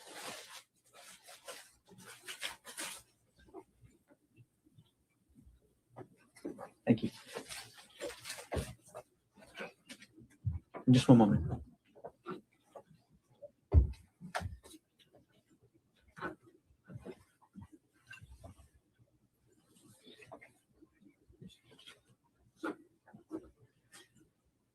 Okay, thank you. Sorry. Ms. DeMello, were these items assigned evidence numbers under the HPD report system? they were Okay, and what were the numbers? items number 13 and 14. Okay, and which item was number 13? Item 13 was the t-shirt, Okay, and and item 14 was the shorts. what type of packaging, after you recovered it, did you place item 13, the t-shirt, into? The t-shirt was placed in an evidence envelope, a breathable evidence envelope. What type of packaging did you place item number 14, the shorts, into? The same type of packaging. Okay, and after you put them in these envelopes, what did you do with the envelopes? They were sealed and submitted into our evidence vault at main station. Okay, I'm gonna ask you a couple follow-up questions. What does sealed mean? Sealed means it's a tamper-proof tape. If I could show these, we have an assigned tape. It's a blue tape with a HPD crime scene on it. That's our temper resistant or proof tape. It's sealed with that, signed by whoever sealed it, which would be me. It has my ID number on there and also the date that it was sealed. Okay, and could you hold up State's Exhibit, either one, just let us know which one you're doing, and point us out to the tape? Sure. So I'm holding up State's Exhibit number 29, which is the shirt. Again, white tape on the very top of the shirt. It has the HPD crime scene unit. It's a white tape with blue writing on it. The black marker here is my signature, along with the date of this seal for this particular item, and then also my ID number. And is this the original packaging today? No, this is not. Okay, can you explain the packaging today a little bit? Okay, so for court purposes, a request was put in for presentation. So this normally wouldn't be flat for court presentation purposes. It would be in a sealed packaging instead that we mentioned before. So this seal is for just court presentation. And you mentioned that you put items 13 and 14, which are now State's Exhibit 29 and 30, into the HPD evidence vault. Yes. Can you explain that?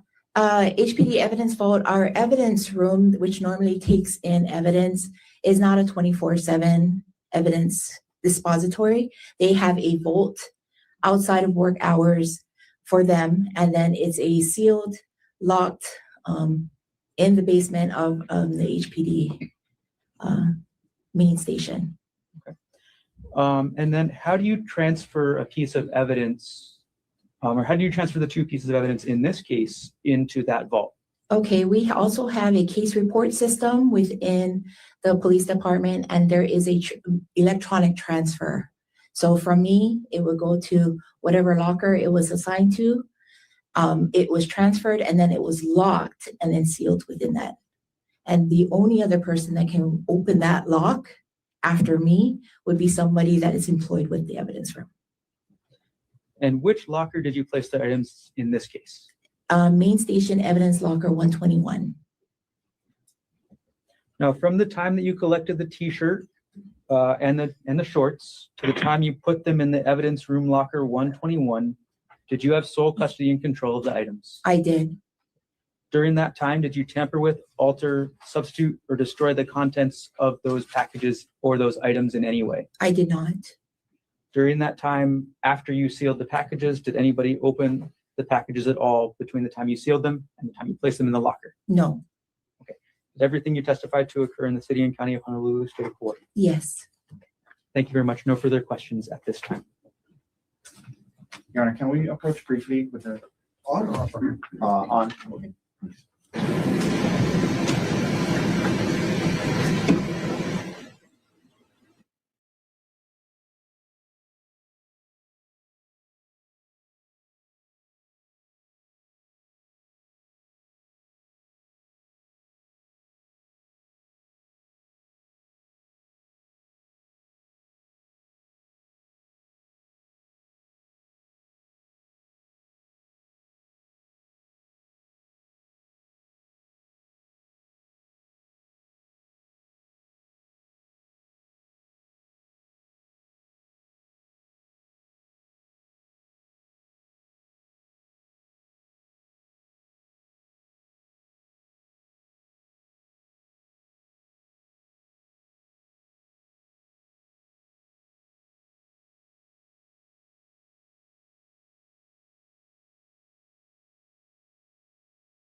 Also, thank you.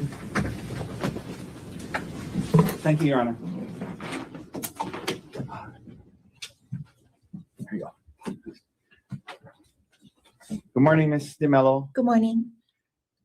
You indicated that you have been with the Honolulu Police Department for 21 years, is that right? That is correct. And was that entire time as evidence specialist? It was. And throughout that time then, you were asked about what you do there. Did you receive training on how to go about your job as an evidence specialist? I do. Part of the job of evidence specialist in your experience is to take photographs of evidence, correct? That is correct.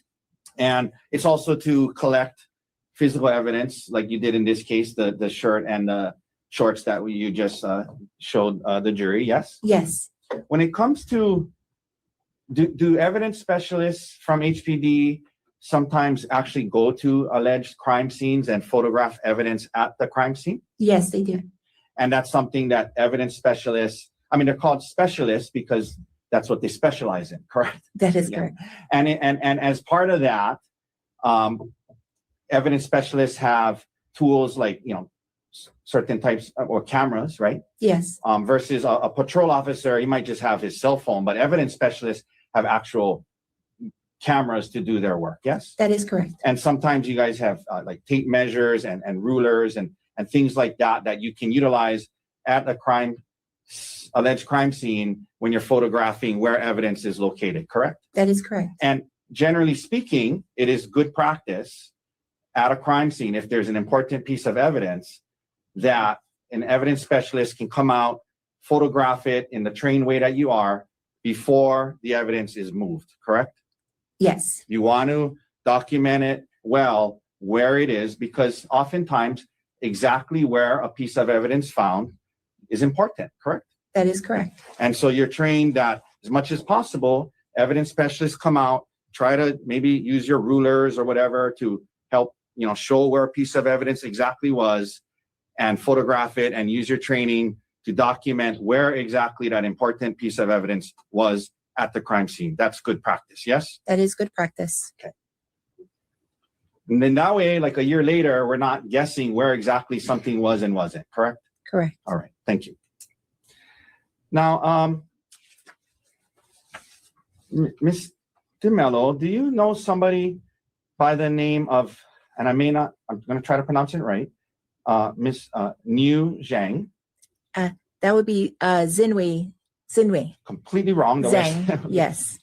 Yes. I'm sorry, what was, is that? Zinwei Okay, sorry, the last name is Zhang. Okay, Yes. last name is, Zhang. okay, Zhang. Yes. Miss Zhang. Zinwei. Yes. Miss Zhang. Okay, I'll refer to her as Miss Zhang. Do you know who that is? Yes. And she was an evidence specialist at the Honolulu Police Department, correct? Yes. And she worked on this case, yes? Yes, she did. But then she has since left HPD and I think maybe resides in China or something now. She is no longer with the department. That is correct. And were you her supervisor? I was not her direct supervisor. No. Okay. I noticed on some of the photographs that Miss Zhang took that it indicates that it was approved by Veronica DeMello. What does that mean to if she took a photograph and then you approved it? So with our workflow, a supervisor, not necessarily her direct supervisor, a supervisor will review the images that are put into that central report system within HPD to account for the amount of images that were taken. Okay. So you were a supervisor, just not her direct supervisor. Correct. But on this occasion, you did approve the photos she took, correct? Yes. Okay. And she likewise was an evidence specialist who received training on how to properly take photos of relevant things, correct? Take photos. Yes. Yeah. She received training on that, right? Yes, she did. Your Honor, Exhibit D30 has been admitted into evidence. And can I read the stipulation to the jury? Yes, but before you do, Mr. Otake, so ladies and gentlemen of the jury, Mr. Otake is going to read what's called a stipulation of facts to you. These facts have been agreed by the parties to be conclusively proved. You will treat these facts as conclusively proved. They're not in dispute. Whenever you're ready, Mr. Otake, you may proceed. Okay. Ladies and gentlemen, the parties stipulate that Exhibit D30 contains photographs taken by HPD evidence specialist Niu Zhang on March 24th, 2025. Okay. Thank you. Okay. All right. May I publish? Yes. Okay, Ms. DeMello, I'm going to publish this exhibit and ask you a few questions about it, okay? To help Okay. the jury understand what certain things on this means, okay? So first thing I'm going to show you here, if I can get this to work well, is at the bottom of D30, let's let it focus. It indicates here, it has Ms. Zhang's name here, right? Yes. And then it says rank POL EV SP3. In your experience, what does that mean? Police evidence specialist 3. Okay. And so there's different levels. Yes. How many levels are there? 4. Okay, and so she was a 3. Correct. And then it has a date and time, March 24th, 2025, 1946, which would be 7:46 p.m., yes? Yes. And in your experience, that's typically around the time that the photos are taken and submitted? No, that is the time that it's entered into the central receiving Thank system. you. Yeah, So that's report system. that's when it's entered into the system, right? That is So, correct. so that would mean that the photographs being entered were taken before 7:46 p.m. on March 24th, correct? That would be correct. At some point. At right? some point. Then this is the site I was asking about, approved by Veronica Di Mello. That's you, correct? That is correct. Okay. So now I'm going to zoom out. It says at the top here, Honolulu Police Department photographic report. You see that? Yes. So part of what evidence specialists do is they photograph things and then they put it into a kind of a report form. Yes. Yes. Okay. And this looks to be well, you approved this, and this is a photographic report that Miss Zhang created. Correct. That is correct. Correct. Okay.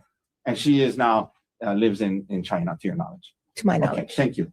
Okay. So on this front page here, we have 2 photographs.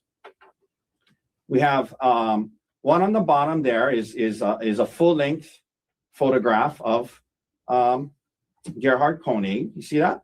It is a left profile. Left profile. Yeah. Thank you. Yes. That's what you guys call it, right? Yes. A Yeah. left profile full length, which means full body on the left side. Got it. And that's normal in as you go about photographing somebody who's been arrested, and if you ask to do it, you take profiles from the left, the right, and the front, correct? Front and back. And the back. Yes. Okay.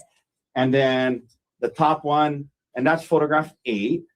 Top one, photograph 7. That's a I guess closer up of the left profile. Yes. That is correct. The left profile. Okay. And then you guys also keep the actual photographs from the camera itself. That's not, you have the photograph that's taken and you put it in a report, but then you guys also have the actual photograph from the camera too, right?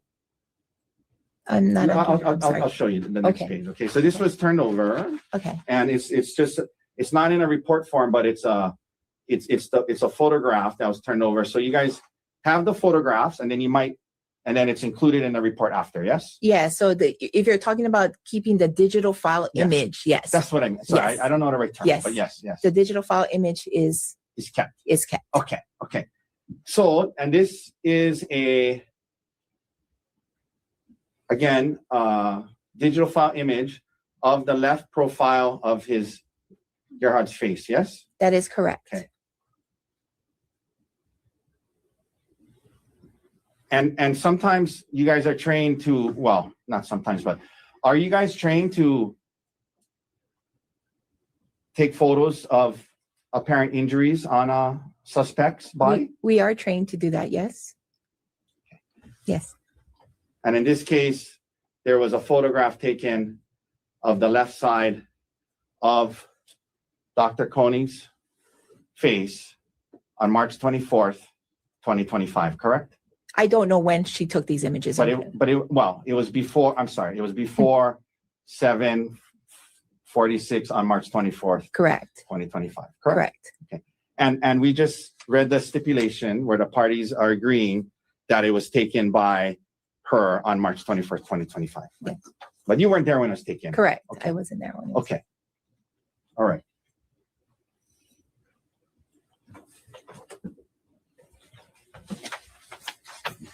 Okay, that's all the questions I have. Thank you, Ms. Di Mello. Thank you.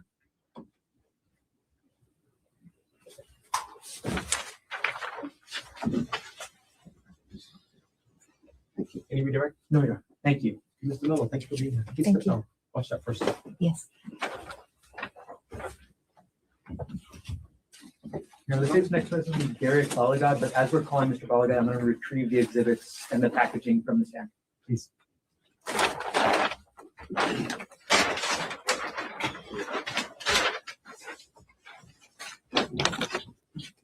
I'm going to hand State's Exhibit 29 and 30 to the clerk, and I will put the packaging in the corner. Thank you.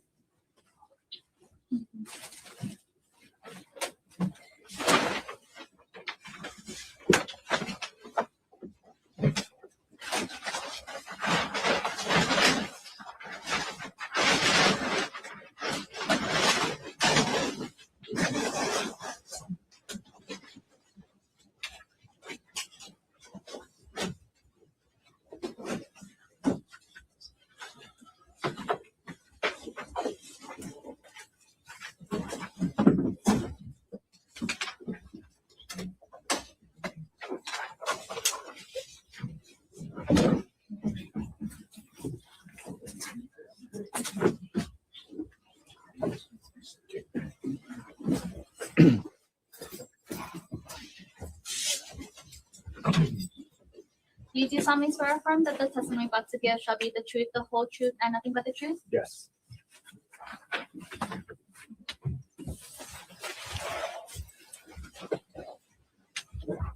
Good morning. I'm sorry. Good morning. Good morning. All right. Before we get any further, can you pull the microphone as close to your face as possible and keep your voice into the microphone as much as possible? Okay, is this better? Yes. Can you please state your name? My name is Gerhard Konig. Mr. Baligad, what's your occupation? I'm an evidence specialist with the Honolulu Police Department How long have you been employed by HPD? for 19 years. And what was your assignment on March 24, 2025? My assignment was to report to the Queens Medical Center ER to take photographs of a person. I'm going to take a step back. In general, what are your duties as an evidence specialist? My duties as an evidence specialist are to recover evidence, to take photographs, and to pencil and sketch diagrams.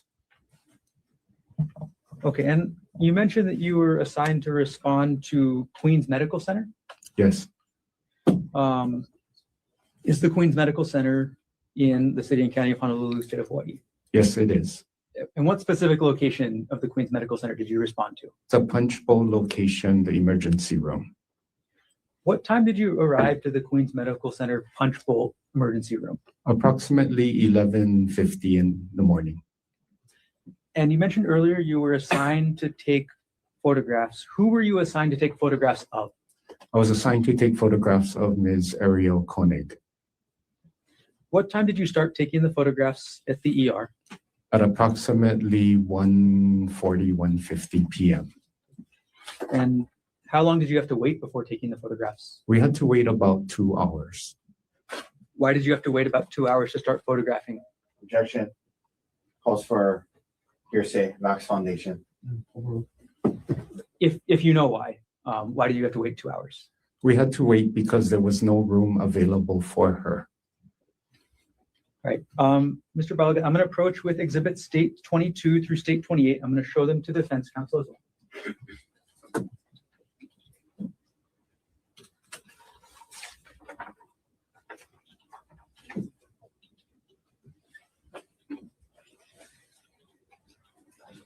May I approach the witness? You may.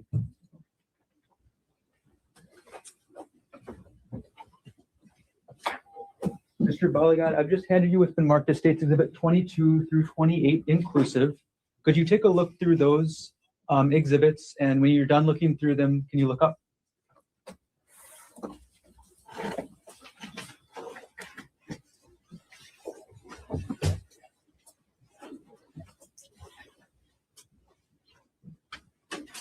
Okay, are you finished? Yes, Do you recognize what these exhibits are that I've just handed you? yes, I do. What are these? These are photographs taken of Ms. Ariel Konig. Okay.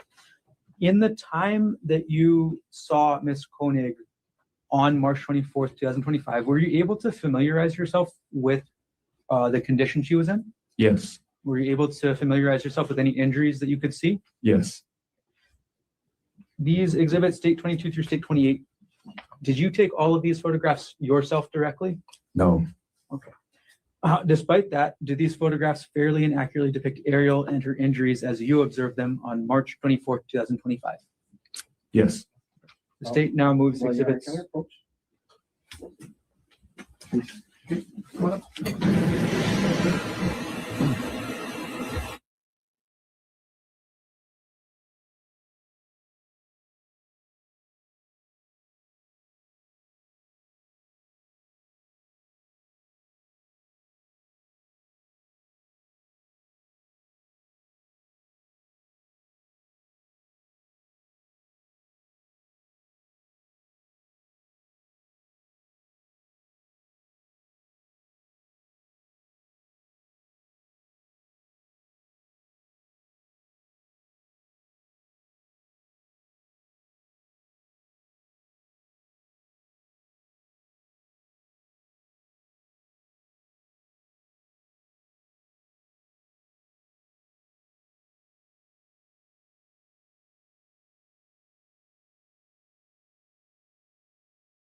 receive this evidence.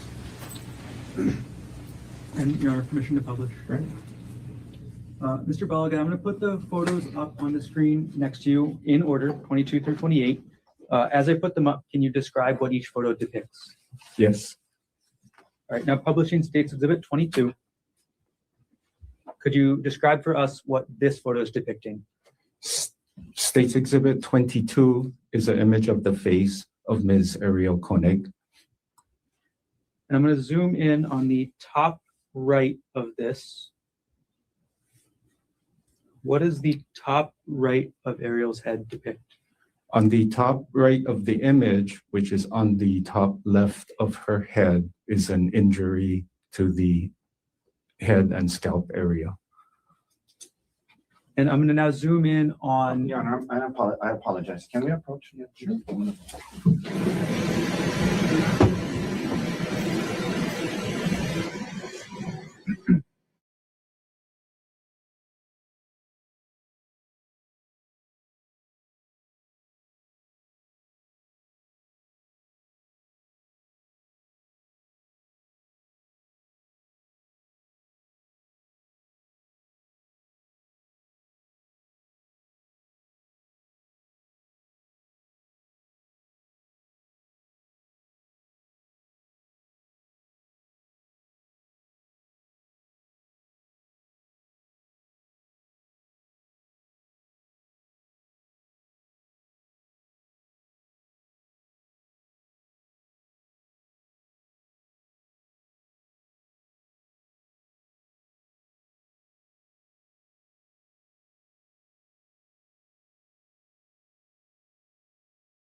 He's sitting over there laying to the sound like womp, womp, womp, womp. Like, you knew these photos was coming in. I don't even know why they trying to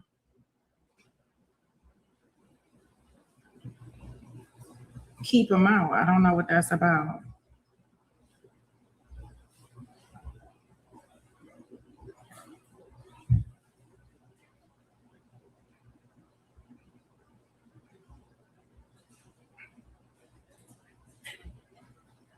Yeah, just wasting time with all this objections.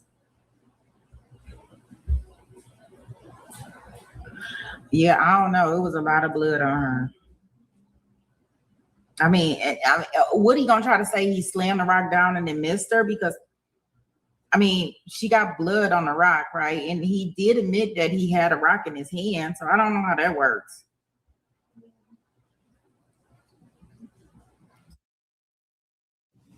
Zoom in on an area on the left-hand side of the State's Exhibit 22 right now. Can you describe what we're seeing in this portion of State's Exhibit 22? On the left side of the image, which is on the right side of her face, there is reddish brown blood-like stains near her eye and above her eyebrow. The photo speaks for itself. I object, he can describe that he took it. Other than that, it speaks for itself in terms of his, I object, he's, not an expert in injuries. Yes, I understand. Overruled. You can continue. I'm gonna go back to the full-size photo. Okay, and we're gonna move on now, Mr. Baligad, to State's Exhibit 23. Sorry, what number? 23. Thank you. Mr. Baligad, what does State's Exhibit 23 show? State's Exhibit 23 shows the upper left portion of Ms. Konig's head with a wound on that upper left part of her scalp. I'm gonna open an area in the middle of the photo right now. What does this portion from the middle of the photo show? That portion from the middle of the photo shows the injury to her scalp. Okay, I'm gonna go back to And the again, full Your Honor, photo. I'm gonna object. I'm gonna object. Can we approach? Sure, come on up.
Okay, Mr. Baligad, we're gonna move on now to State's Exhibit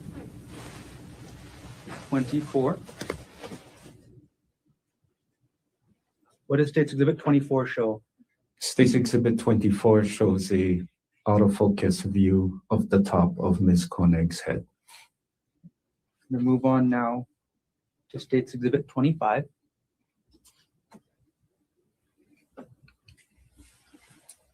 Now, what does State's Exhibit 25 show? State's Exhibit 25 shows another view of Ms. Konig on the top of her head. Okay, what happened to the hair in this, if you know? Objection. Your Honor, Lax foundation calls for speculation and. Just name. Excuse me? Oh, sorry. Do you know what's different about this photo? Yes, I do. What's different? The medical professionals. Your Honor, this, again, the same objection. Hearsay, Well, this one, he's CPA foundation. Go ahead. So it's the same for now. No lack of foundation. Go Okay, ahead. Mr. Baligad, you said you know what's different about this photo. Is that from your direct observations or from what somebody told you? Not what from somebody told me, from what I observed. Okay, so from what you observed, what is different about this photo? Medical professionals removed her hair so that we could see the injury better.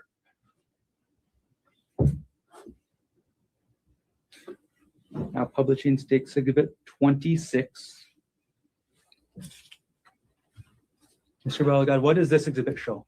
State's Exhibit 26 shows again Ms. Konig with the injury to her top of the head with hair removed, and a scale is placed to show the size of the injury. Can you say there's a scale placed to show the size of the injury. Who placed the scale there? I did. That is my hand. I'm going to zoom in on the scale in your hand and at least the top portion of the injury.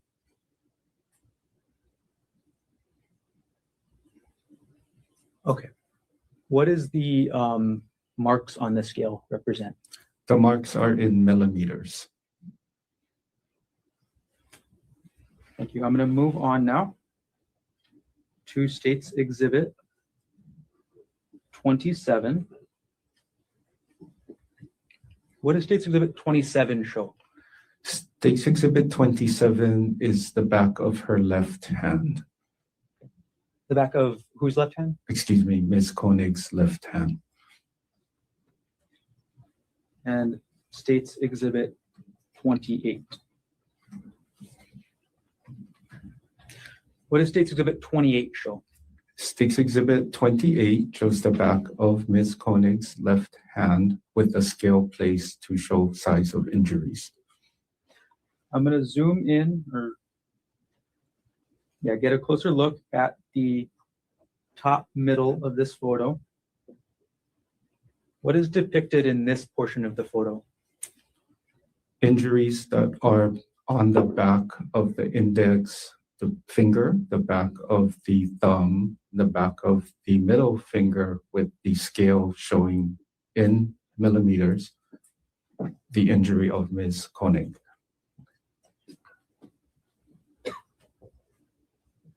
All right, we're going to move on a little bit in time, Mr. Balagod.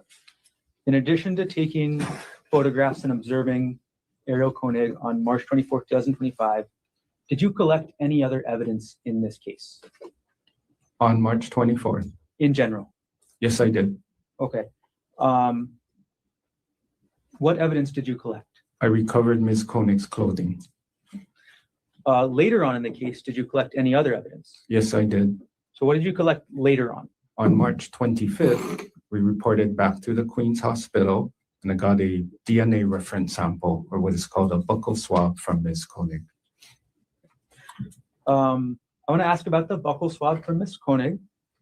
And you also referenced it as a DNA reference sample. Can you just explain what that is for us? Okay. A DNA reference sample is a known sample of a person, and that known sample can either be blood or a sample from the person's inner mouth called the buccal area. And that buccal area is the known sample of a person that is used to reference against or tested against unknown samples. Can you describe for us how you're trained to collect a buccal swab sample? Training is done at the office when we first start. That's one of our first tasks we learn to do. So a buccal swab or swabbing is using a sterile swab to swab the inner cheeks of a person.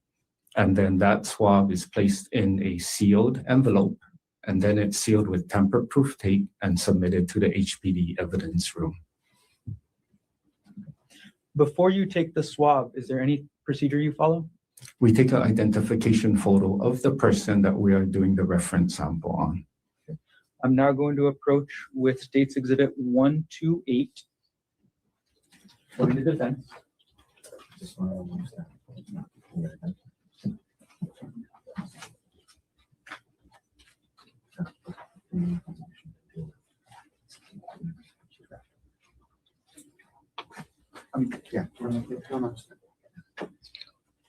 Okay, I'm going to approach now with what's been marked as State's Exhibit 128.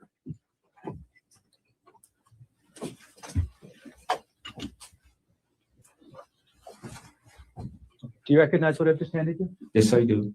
What is this? This is an identification photo of Ms. Konig that I took on March 25th prior to taking the DNA reference sample. Okay. And does this photo fairly and accurately depict Ms. Konig as you observed her before taking the reference sample on March 25th, 2025? Yes. At this point, the state moves Exhibit 128 into evidence. Okay. No objection. It would have been marked for identification as State's Exhibit 128 as received evidence. And publish States 128.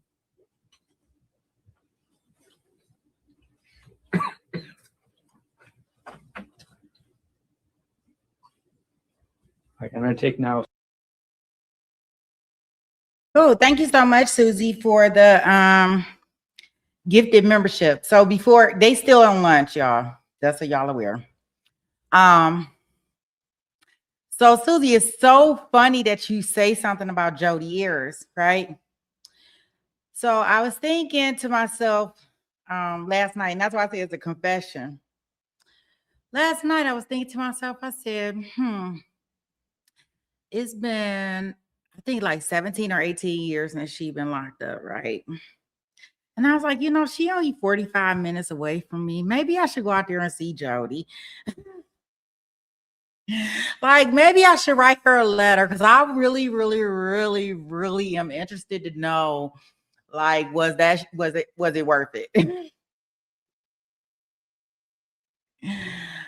Like, I was thinking about this last night. I kid you not. And I was like, I'm only 45 minutes away from her, because she out here in Goodyear. So she's not that far from me in Arizona. And I said, maybe I should go check in with Jody and ask her, was it all worth it?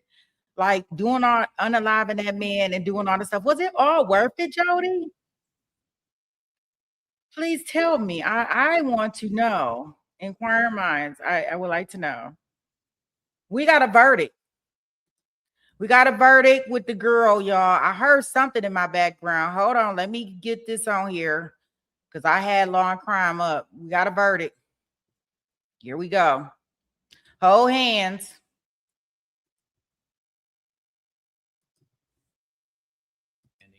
That the jury has reached a verdict.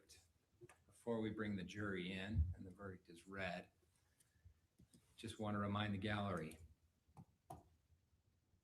after the verdict is read, we're not going to have You have a verdict. Not going to have any clapping. I know there's a lot of emotional investment from a lot of people. That anybody who exhibits any kind of that behavior in the courtroom will be escorted from the building.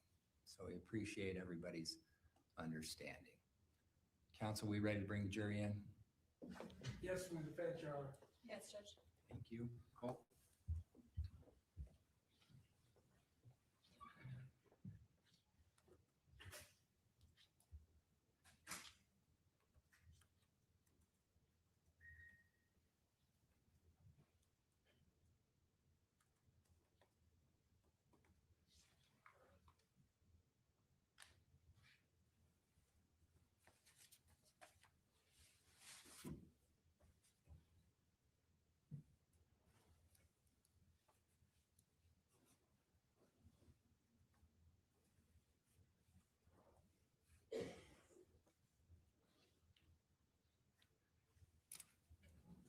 All rise for the jury.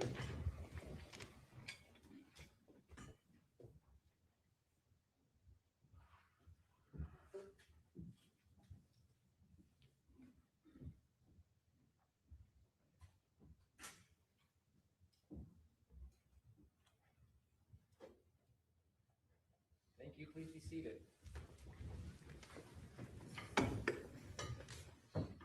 Ladies and gentlemen of the jury, welcome back.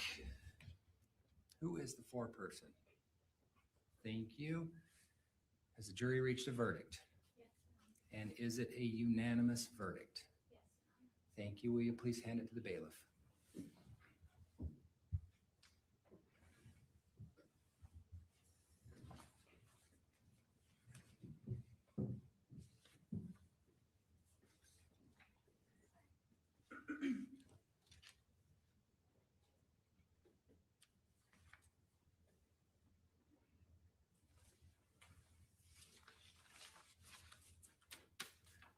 The clerk will now read the verdict form. Hold hands. State of Utah versus Megan Sunwell, count 1, aggravated murder. We, the jury, unanimously find the defendant, Megan Sunwell, is guilty of manslaughter. Count 2, obstruction of justice. We, the jury, unanimously find the defendant, Megan Sunwell, is guilty of obstruction of justice. We, the jury, unanimously agree the prosecution has proved the following act or acts beyond a reasonable doubt. defendant altered, destroyed, concealed, or removed any item or thing, namely deleted text messages between the defendant and Casey Terry. We, the jurors impaneled in the above case, find the defendant, Megan Sunwell, guilty beyond a reasonable doubt of obstruction of justice as charged in count 2 of the information.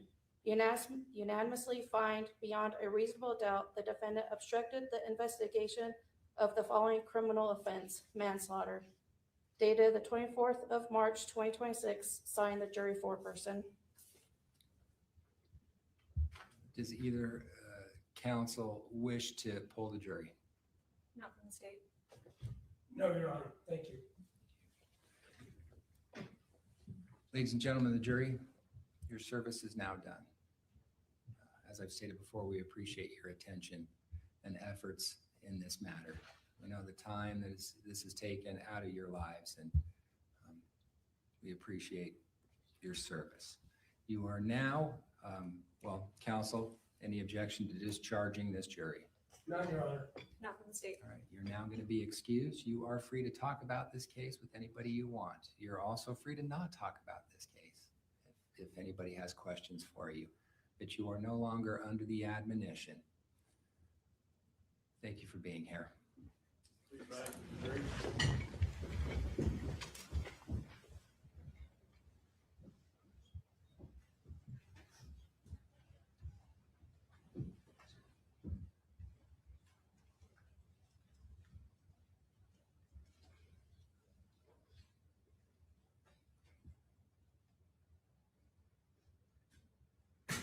Please be seated. Counsel, based upon the verdict, I'm going to refer this to the Utah County Office of Adult Probation and Parole for preparation of a pre-sentence report. We need to get a sentencing date to come back. I might guess that we need a special setting.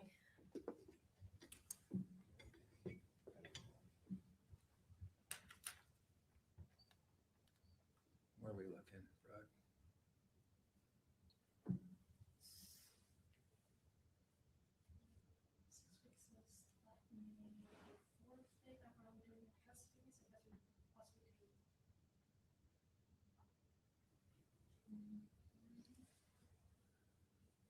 That would work.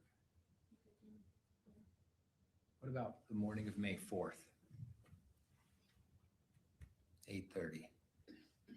That would work for the state.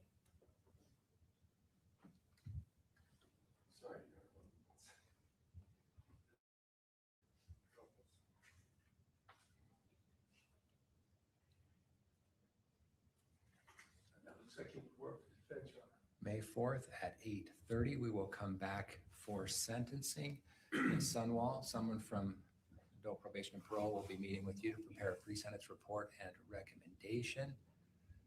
Counsel, anything else we need to cover before we adjourn? Not from the state. No, Your Honor. All right, counsel, I want to thank you once again, all of you, for the professionalism that you've exhibited throughout this process. It's a tough process, and it's not easy, and it's about as serious as it gets. And I just want to thank you all for your help in this. All right. We'll be adjourned. Thank you all. All right.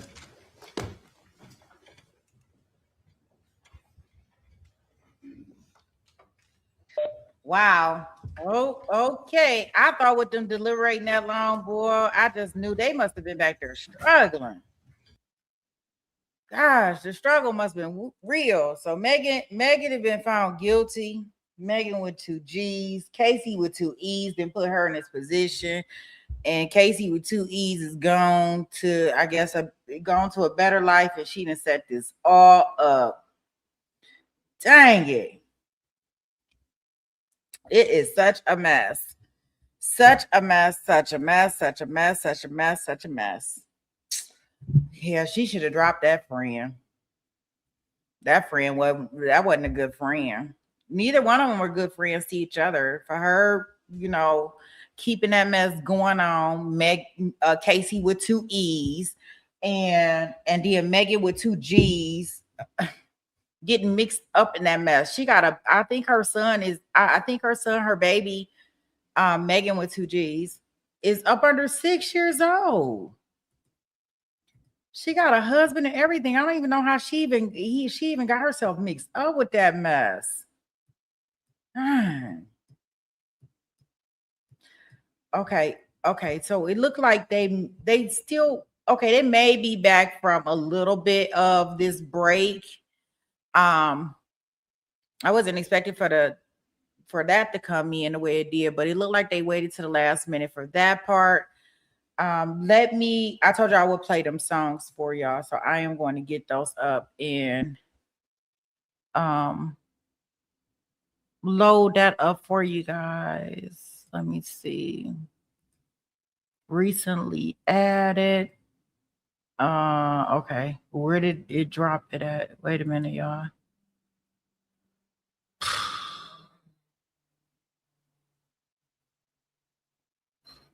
Wait a minute. Recently added.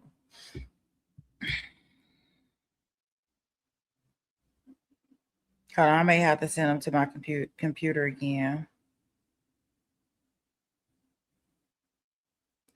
Because I don't know where. I thought I had dropped it in my Apple Music, but in my playlist on my phone on here, but I didn't. Okay, let me get it. Hold on, y'all.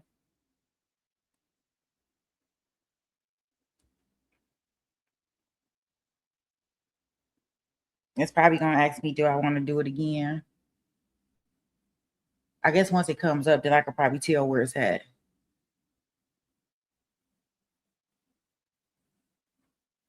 So what do y'all think about the verdict? Do y'all think it was justified or y'all think it was unjustified?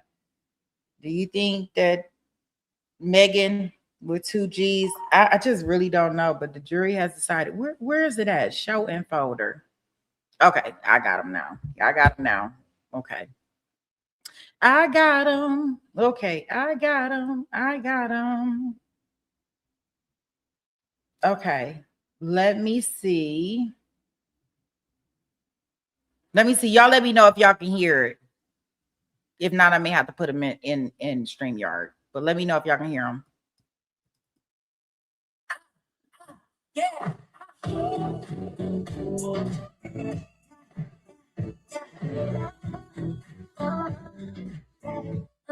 Yeah, he on the freeway, blowing a bridge. 2 hours there, 2 back, still typing with it. LA lanes hot, but she don't slow down. Show up every time, yeah, she runs this town. Sitting in the traffic, but she locked in check. Weepy goes out, yeah, she's right on. Looking pulling up like y'all good, I'm in the time.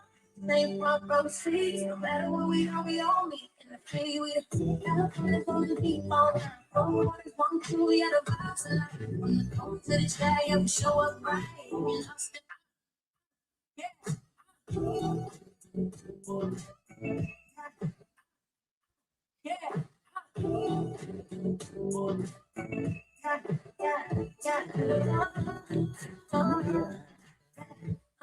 Yeah, Cookie on the freeway, right now in a break. 2 hours there, 2 back, still typing with it. LA lanes hot, but she don't slow down. Show up every time, yeah, she runs this town. Sitting in the traffic, but she locked in. We goes out, yeah, she's right on. No, it's still loading. But I don't know what the hell going on. Golly. It's like so super loud, and I'm trying to do something. I'm trying to drop it somewhere else. I guess I got to play it through StreamYard. Give me a second. I'm about to play it. And then I'll drop the rest of them while it's playing. I was trying to not drop it over here just yet because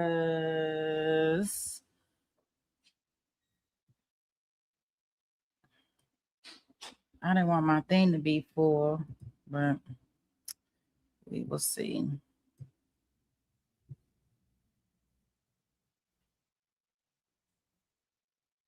I don't even know if I'm playing the same one, but we gonna listen. We need to listen to all of them so we can vote. I guess so we can know. I guess we can always play all of them as far as I'm concerned. But here we go.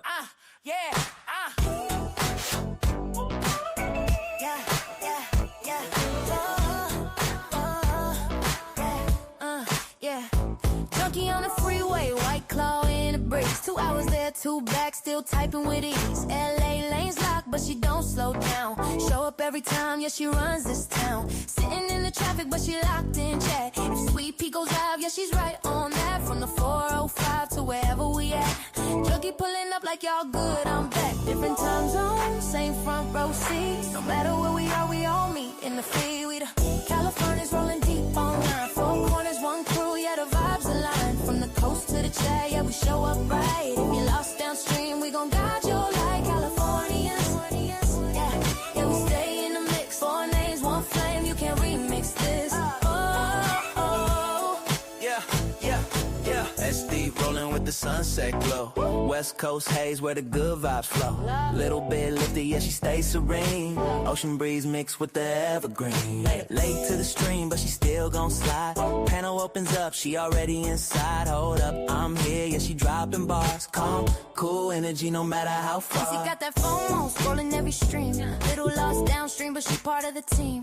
New to the crew, but she locked in fast. Super chats flying, yeah, she built to last. Wait, where we at? But we got her back. Pointed to the right stream, never off track. Now she vibing with us, no need to roam. Anywhere we at, yes, Susie home. Shamrock, yeah, Shamrock checking in from across the map. Different time zone, but she bridging the gap. Y'all good every time, yeah, she mean that.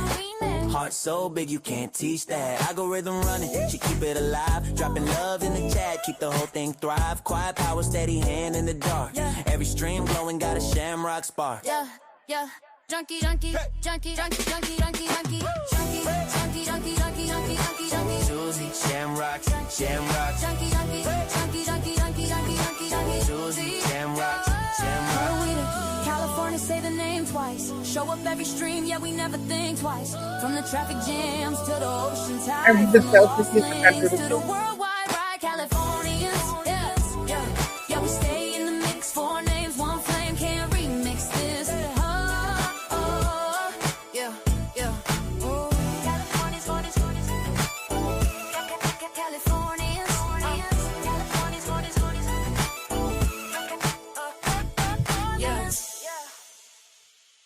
Okay, so that's the first one. Wait a minute. Okay, wait a minute. Wait.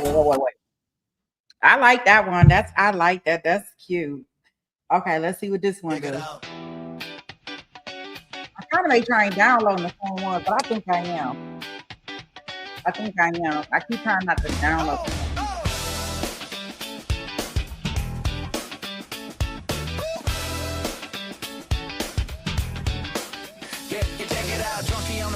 White claw in the breeze, 2 hours there, 2 back, still typing with these. LA lanes locked, but she don't slow down. Show up every time, yeah, she runs this town. Sitting in the traffic, but she locked in chat. If Sweet Pea goes live, yeah, she's right on that. From the 405 to wherever we at. Drunkie pulling up like y'all good, I'm back. Different time zones, same front row seats.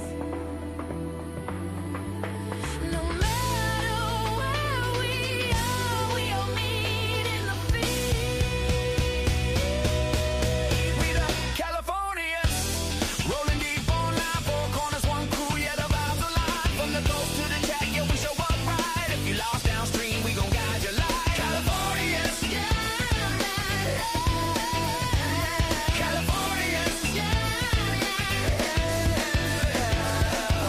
SD rolling in with the sunset glow. West Coast haze where the good vibes flow. Little bit lifted, yeah, she stays serene. Ocean breeze mixed with the evergreen. Late to the stream, but she still gon' slide. Panel opens up, she already inside. Hold up, I'm here, yeah, she dropping bars. Calm, cool energy, no matter how far. Susie got that FOMO, scrolling every stream. Little lost downstream, but she part of the team. New to the crew, but she locked in fast. Super chats flying, yeah, she built to last.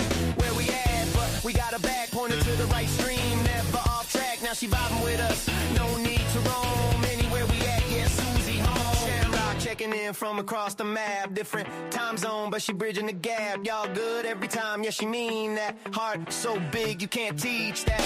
Algorithm running, she keep it alive. Dropping love in the chat, keep the whole thing fly. Quiet power, steady hand in the dark. Every stream glowing, got a Shamrock spark. Drunkie, SD, Susie, Shamrock, Junkie, SD, Susie, Shamrock. Different roads, but we all at the same spot. Chat going up when the crew all locked. Sweet P hit live, yeah, the whole thing pop. We the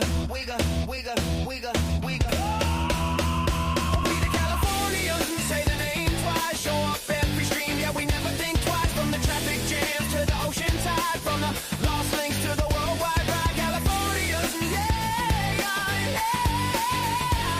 Californians, yeah.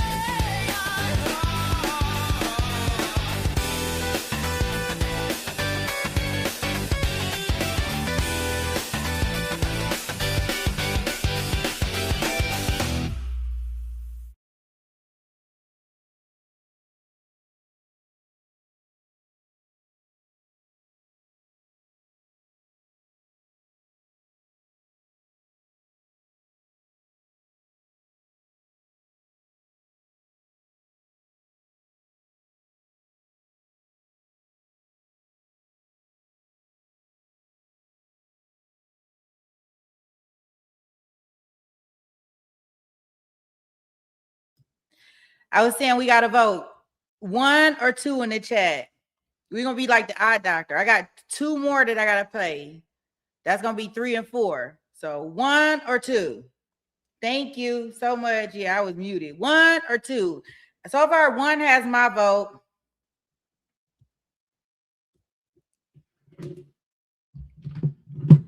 One. Okay. Look like I'm seeing a lot of 1s here. Let's see. I know they probably back from lunch. Let me see. Let me see if they back. They may not be back. Oh, they back. Oh gosh, they back and she back on the stand. Shoot. Good grief. Talking about running something down in the river.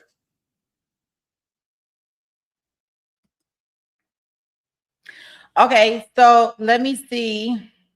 Yeah, court is in session. I'm about to take us back in only because I know, like, for my East Coast folks, it's like almost 8 o'clock. I don't even know how this gonna work, but we will see. We'll get through what we can and we'll do the rest tomorrow. Worst case scenario. Okay, here we go. I'm gonna take us in so we can listen, and then I'll do 3 and 4. We got to do 3 and 4.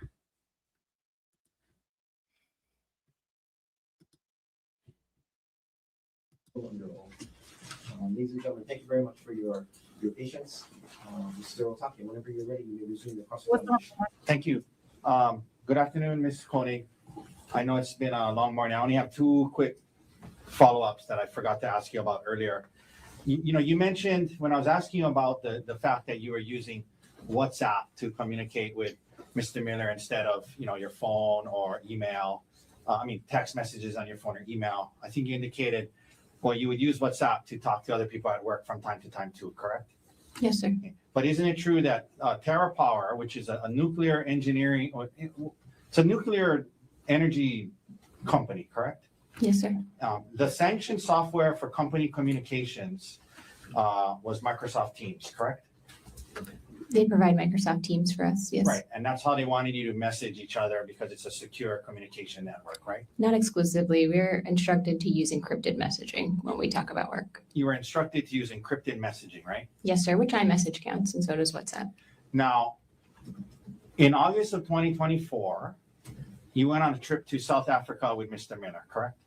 And another TerraPower employee, yes, sir. I didn't ask that. I asked if Mr. Miller went on that trip with you, yes or no? Yes, he did, sir. And in fact, not only did he go on that trip with you, he advocated for you to be able to go on that trip with him, yes? He helped set the group of people going, yes, sir. And he specifically got you to be able to go on that trip with him, yes? I don't know the answer to that, sir. Do you recall messaging him on WhatsApp on October 30th and saying, I know I said it earlier, but I sincerely appreciate you getting me on this trip. Do you remember messaging that to Mr. Miller in August after this trip? Yes, sir. No further questions. Thank you, Ms. Konig. Thank you. Mr. Gardner, anything you ever? Yes, sir. Can I have just a moment to?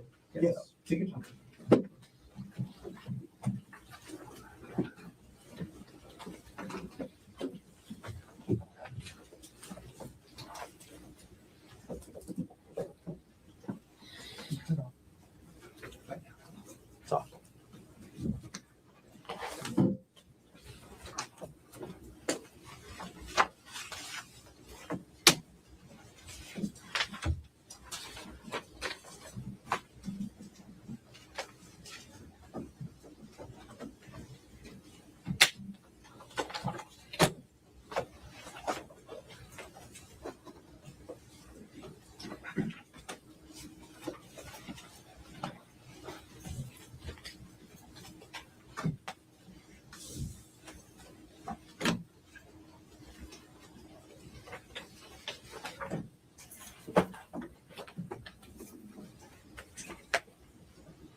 Good afternoon, Ariel. Hi, Joe. Thanks for giving me a moment. Sure. Okay. You were asked earlier this morning about what you told to the detective about whether this was an affair or not. Why did you describe what happened to the detective in the way you did? When everything happened, Gerhard and I talked in couples therapy and discussed whether or not this was, quote unquote, an emotional affair. And we determined that it felt like an affair to Gerhard, an emotional affair to Gerhard. And so that's how we treated it in couples counseling. But in the traditional sense of an affair, aka, sex or something like that, I would not say it was an affair. And that's why I answered that way to the detective. So was there anything physical? Nothing, no. The text on December 9th, 2024 that Mr. Otake asked you about, was that the first time the defendant confronted you? I'm sorry, can you remind me the text that you're referencing, Joel? I apologize. Oh, no problem. It was a text message that you were asked about this morning and essentially took responsibility for the quote secret affair. I understand. No, that was not the first time that we had talked about that, no. Okay, so was the first time the defendant confronted you in person or by text message? It was in person. Okay, and then if you remember, approximately how much later did this text message come in? This would have been about a week later, I think. Moving on a little bit, you were asked about a VPN service. Can you explain, one, what a VPN is, if you know? VPN is virtual private network. I'm not an IT specialist. Okay. How did you use the VPN that you were asked about in this case? I actually did not use a VPN. The only time I use a VPN is for work. The VPN that was sent to me was in reference to being able to watch locally syndicated football games. So yeah, I grew up in Pittsburgh, watched the Steelers, but it's hard to watch them in Maui. A VPN would allow you to change your location to get local networks. Got it. Okay.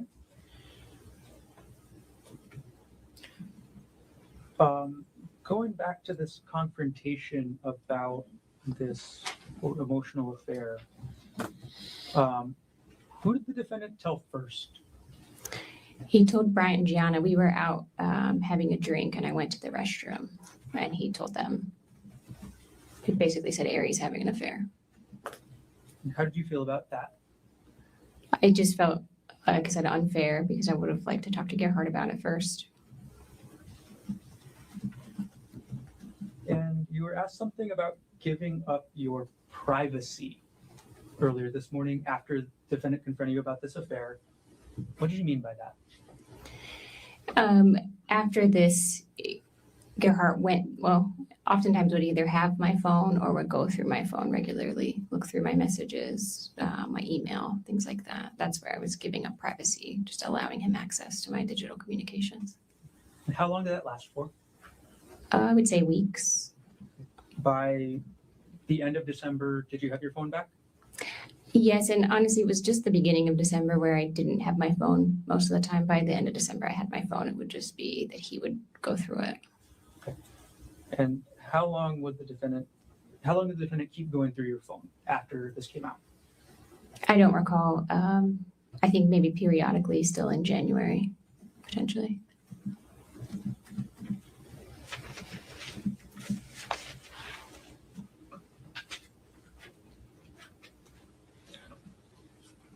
Ariel, you were also asked about a discussion you had with the defendant while on the Palipuca Trail I'm going to restart my question. You asked about a discussion you had with the defendant about the planning of the trip to Oahu for your birthday. How did the defendant react when you said, we don't need to go to Oahu now? Oh, he was just like, oh, well, we should go. It'll be fun. It'll be nice for it to just be the two of us.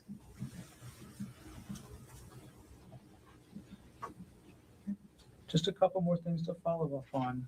You were asked this morning on cross-examination about, and you said something to the effect of wanting to keep the kids in the house. Could you explain that for us? Yes, just after everything happened, wanting to be able to provide the same life that they were having, right? You know, they already went through a traumatic situation. So just making sure that they could continue to live in that home for as long as possible. That's Okay. what I was referencing. And this is hypothetical with regards to life insurance, right? I'm sorry. Yes, this was the planning around life insurance and kind of the methodology that went into coming up with the life insurance amounts was making sure that should either of us not be earning money, we could still afford to keep the house that we have on Maui and keep our kids there. How important was it to you to keep your children at that house on Maui? Objection irrelevant, beyond the scope. Overruled. Very important. You know, that was the basis for us really working on our marriage and, you know, for a lot of the things, you know, trying to keep the kids stable.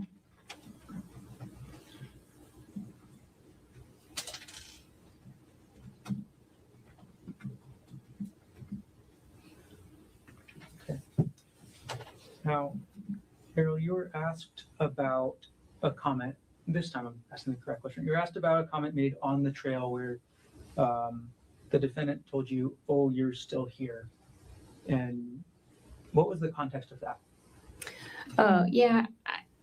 Whenever this is referencing when I decided not to continue on the hike and Gerhard went up and continued to hike a little bit, when he went up the hike, there was never an implication or discussion that I would go back to the car. It was that I was going to wait for him there on the hike. So him saying, "Oh, you're still here," was maybe like thought I was going to maybe look around and explore a little bit from where I was. Your Honor, calls for speculation. It's what she was thinking. So overruled. It's what she's thinking, he was thinking. Is that speculation? It's overruled. It'll keep us going forward as well. Okay, you were asked on cross-examination about the number of times that the defendant struck you with a rock. Do you know the exact number? No, sir.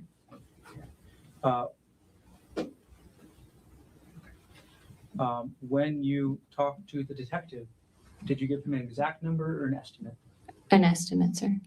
And what was the exact words that you were asked about and used? As many as 10 times. I said he hit me as many as 10 times.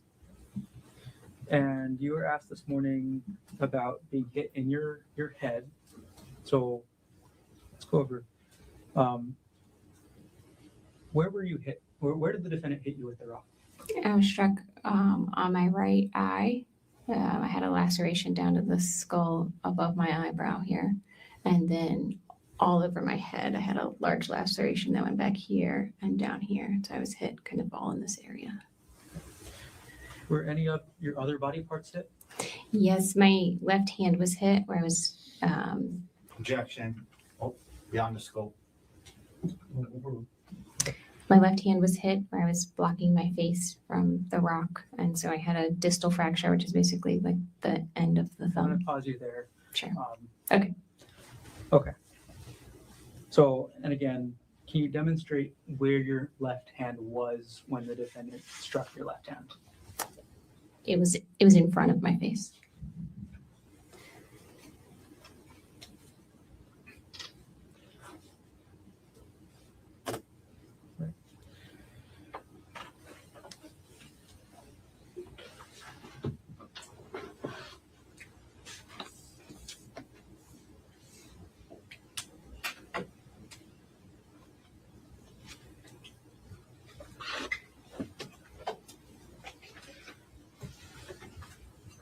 Carolyn approach, or I'm going to show defense counsel what will be marked as state's exhibit number 88, previously provided. I'm going to ask to approach.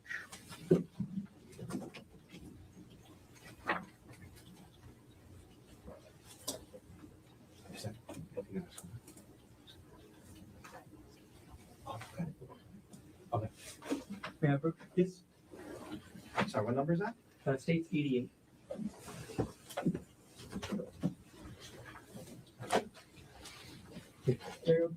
I've just handed you what's going to be marked as state's exhibit 88. And what, do you recognize what that is? Yes, sir. Okay, what is that? This is Gerhard's work bag. Is that the same work bag that the police recovered from your home on Maui? Yes. Okay, thank you. I'm going to retrieve the exhibit from you now. Thank you.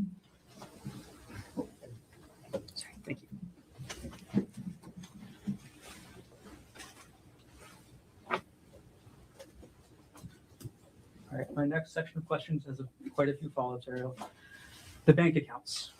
Okay, you were asked about withdrawing money from a bank account. Approximately how much money did you withdraw? It's about $123,000, I believe. And why did you withdraw that money? Withdrew it so that I could continue to pay bills to keep my kids in their house, as we talked about previously. And how did you withdraw that money? Like the mechanics of how? As discussed before, I created a bank account online and moved the money. Did you log in through the defendant's account to do so? No, sir. Whose account did you log into to move that money? My account. And what type of account was it again? Joint or separate? The account I logged into was a joint account. I moved it to a separate account.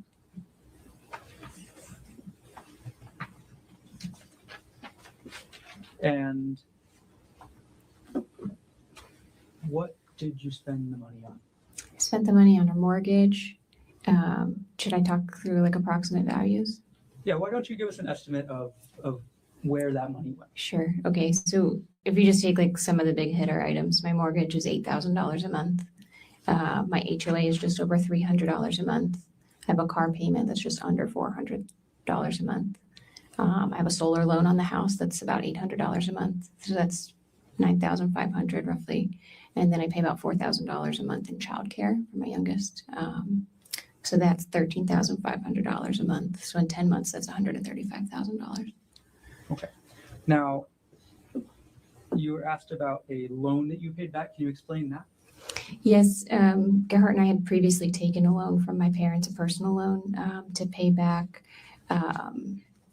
costs associated with a home construction project we did in Pittsburgh. And so it was kind of a long-standing loan from them.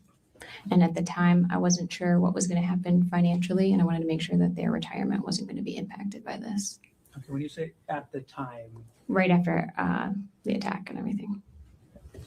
And did you settle any other debts? I did. I paid off Gerhard's outstanding credit card balances, just so those wouldn't be overdue. Again, that was joint marital debt. So I tried to pay down joint marital debt. Okay. Do you remember how much of that joint marital credit card debt you paid off? I don't remember the values. I apologize. Okay. If you were to see your bank statements again, would you be able to remember? Yes. Okay. I'm going to approach with what's been marked as states 156.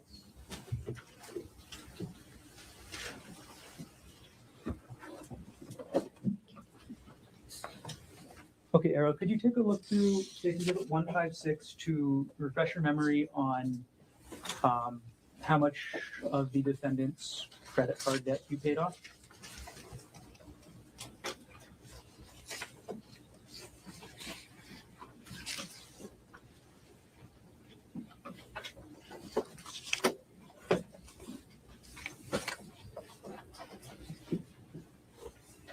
And when you've reviewed, let me know. Sure.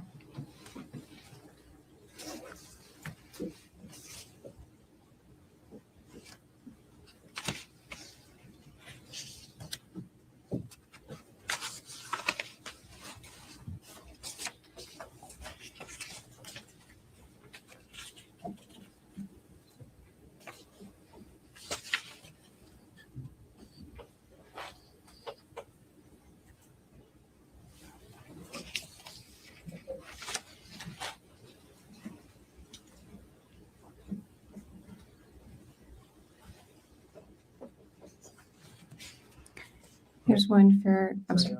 Have you reviewed the exhibit? Yes, Is I your have. memory refreshed?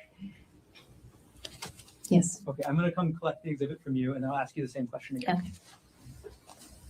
Okay, I'm collecting State's Exhibit 156. Okay, Carol, how much of the defendant's credit card debt did you pay off? There's approximately $5,000. And just for the sake of completeness, at least I think one of those credit cards I was an authorized user on. So I don't want us to mischaracterize it and say it was his.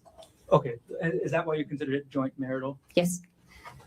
Got it. Okay.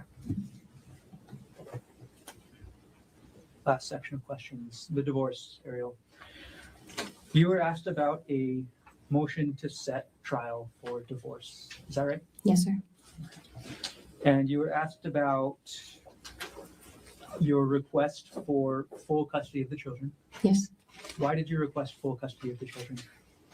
They're in my care now, and we had a hearing last year sometime, and a judge ruled that I should have sole temporary custody. The temporary. Sure. And on that motion,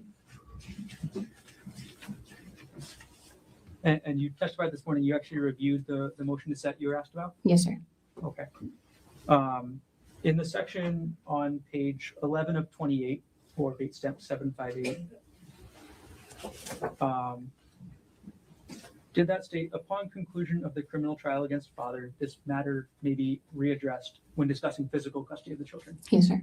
Okay, so do you intend to have physical custody of the children forever? I intend to work through the courts to determine that.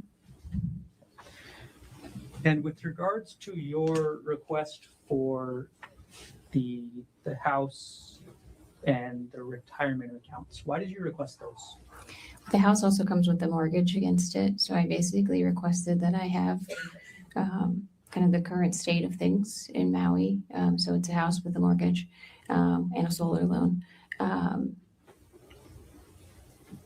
Again, to try to keep my children in a stable environment. That's the house that they're used to living in, and the school district that they're used to, and the neighborhood they're used to.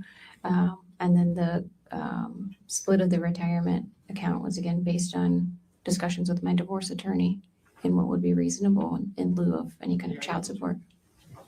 I'm sorry. I thought we were just getting to hearsay, but that's fine. Okay.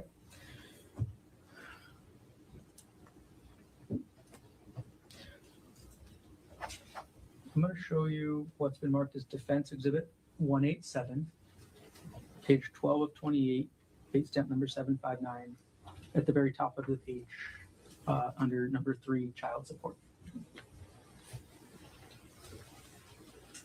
Appendix states, or Defense 187. Could you review that paragraph at the top of the page? Yes. Okay, have you reviewed the paragraph? Yes. Okay, okay, I'm gonna retrieve the exhibit from you now. Okay.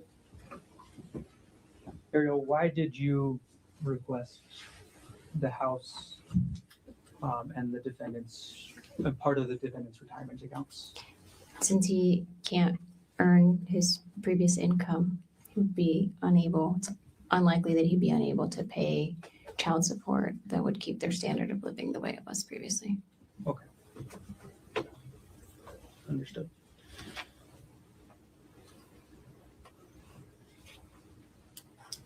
Last things. Several times this morning in your testimony, what happened up on the Pali-Puka Trail has been characterized as a scuffle. Is that a fair characterization? I consider scuffle to be like a back and forth, like a wrestling thing. So it depends on the context. I mean, I would call it an attack versus a scuffle. When you were fighting back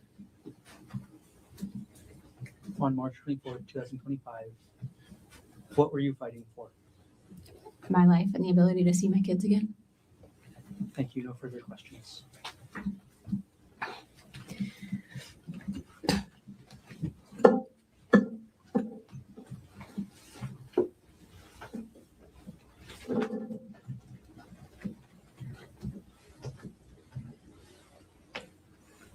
Mr. Otake, recross based on what else on redirect. Thank you. You were being asked about the motion in the divorce case and why you were seeking child support or why you were seeking the house and his retirement.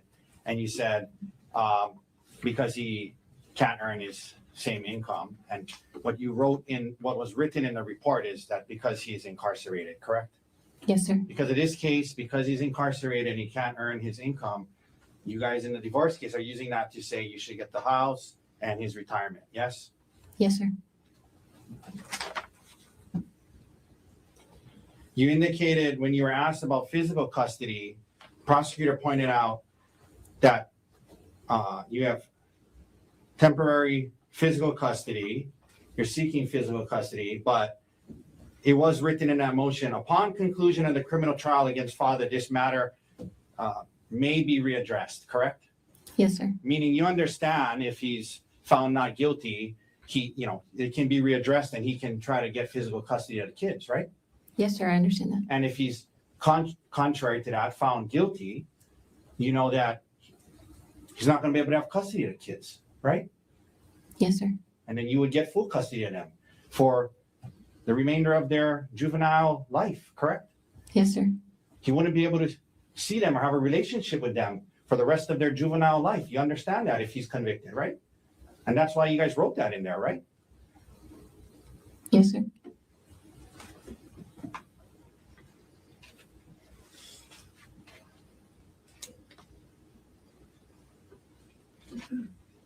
Because of him being incarcerated. You wouldn't be able to see them or you wouldn't be able to have custody of them till they're adults. Cumulative. Sustain.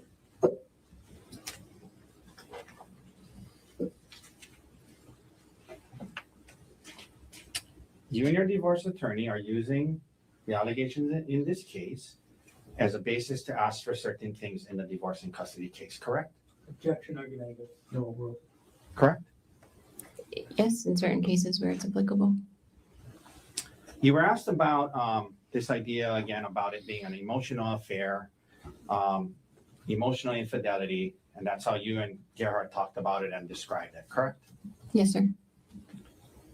When the detective asked you the question, well, did you have an affair? You said no, correct? That's correct, sir. You didn't say, well, sir, we didn't have sex, but we've been talking about it as an emotional affair. You could have said that, but you didn't, correct? That's correct. I did not say that. You described it to the detective as some flirty text messages, correct? That's correct. That's what it was. To this day, in front of this jury, that's how you're still describing it. Just some flirty text messages, correct? That's correct, sir. You were asked about Gerhard wanting to have access to your phone in the weeks following the discovery of your flirty text messages, correct? Yes, sir. And I asked you this earlier, but you understood that the audiobooks you were listening to by these professionals discussed that, giving up privacy, giving access to your phone to help him start to try to trust you again. That's what the audiobook said, right? Yes, sir. When he left you on the trail, there was nothing stopping you from going back to the car, correct? You could have walked back to the car, the quarter-mile away, right? I wouldn't have done that. Well, I'm just saying, was there anything stopping you from doing that? Nothing was physically stopping me from doing that. The expectation with Gerhard was not that I was going to leave That's him what there. I mean. You're right. There was nothing physically stopping me from going back to the car. You're right. And let's talk about what was in your expectation in your head and not others, okay? Because when he got back, whatever you think he meant, the words that he used were, oh, you're still here, right? Yes, sir.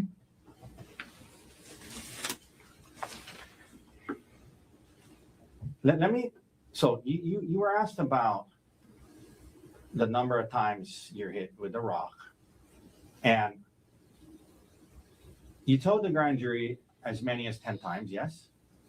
Yes, sir. You told the detective as many as 10 times, yes? Yes, sir. But today you're saying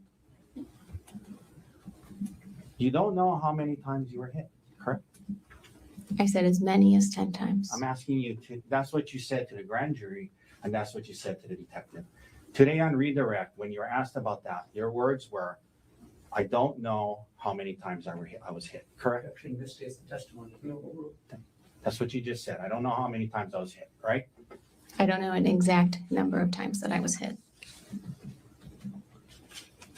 The credit card that you were paying off, at least some of that was a joint credit card that you were on as well, correct?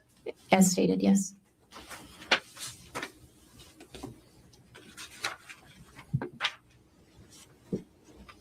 Thank you, ma'am. No further questions. Thanks, sir. Any other questions? No, thank you. Ms. Koenig, thank you very much for being here. You can sit down. Again, watch that first. Thank you, Your Honor.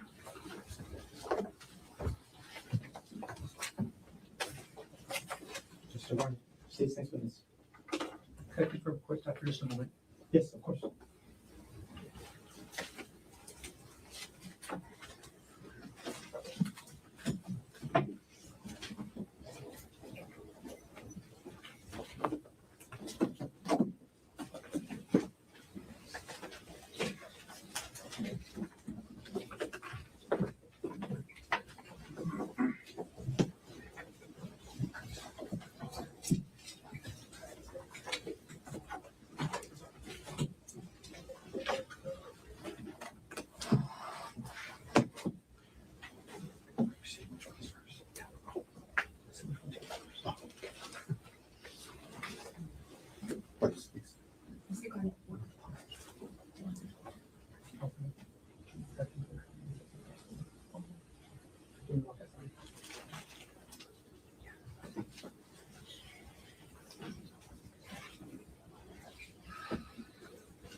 Sorry, Your Honor, thank you for the moment. The state's next witness will be Dr. Evan Grosjean. Thank you. And can we just approach briefly while we're On record? Yeah, sure. Just while he's coming.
Oh my goodness. Now I know they're gonna turn on the sound, right? That's not me.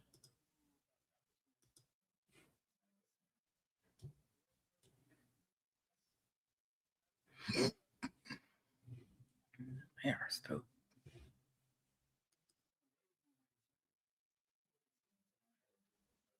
I can't even turn on CC because it's not catching the sound.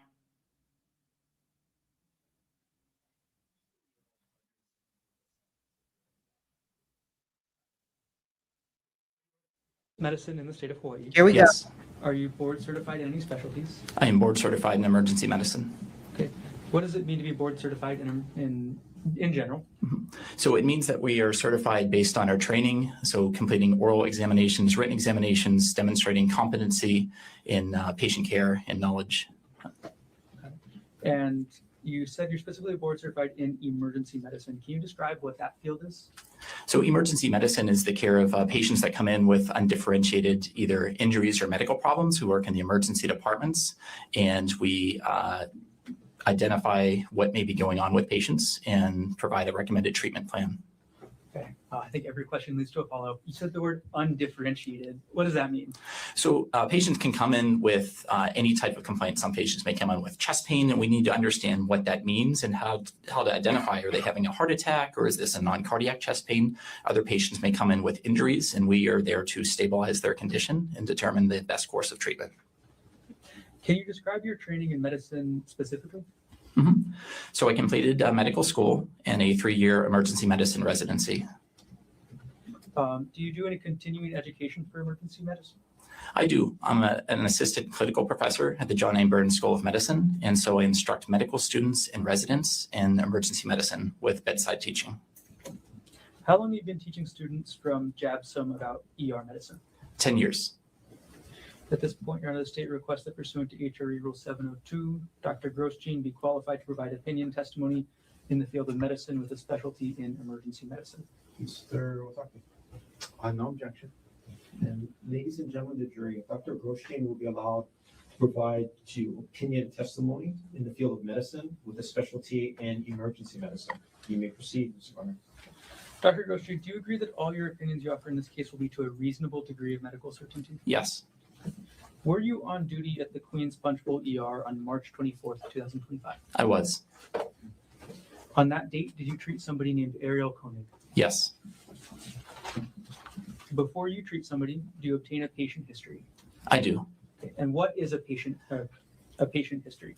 A patient history is what a patient tells me about their condition, about why they came to the emergency department. It can be about their symptoms, or in other cases, it can be about if they come in with an injury. I ask them about the injury, what happened. Why is it important to obtain a patient's history? It's important so I can correlate clinically their concerns, their symptoms, their injury, to understand what happened so I can order the best testing and management plan for them. Without going into the identity of any persons responsible, was Ariel able to explain the mechanics of any injuries she reported? Yes. Did Ariel report any symptoms aside from physical injuries? Yes, she reported a headache, pain to the face, pain to her left hand, nausea, and dizziness. And what were the mechanics of any injuries she reported? It appeared that she was struck with an object. As an ER physician, do you compare the history that a patient gives you with your physical examination of a patient? Yes. And why do you make that comparison? I make that comparison to understand the severity of injuries and determine what type of treatment and what type of testing I may order to evaluate the condition. And did you actually observe any injuries on Ariel on March 24th, 2025? I did. Can we walk through those injuries starting with her head? So Dr. Grosjean, I'm going to publish what's been entered into evidence as State's Exhibit 25. And you can see it on the screen there to your left.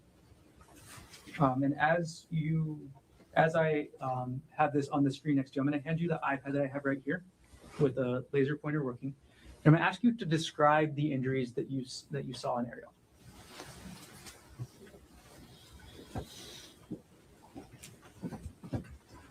Okay, so Dr. Grosjean, can you first of all walk us through any injuries you observed to Ariel's head?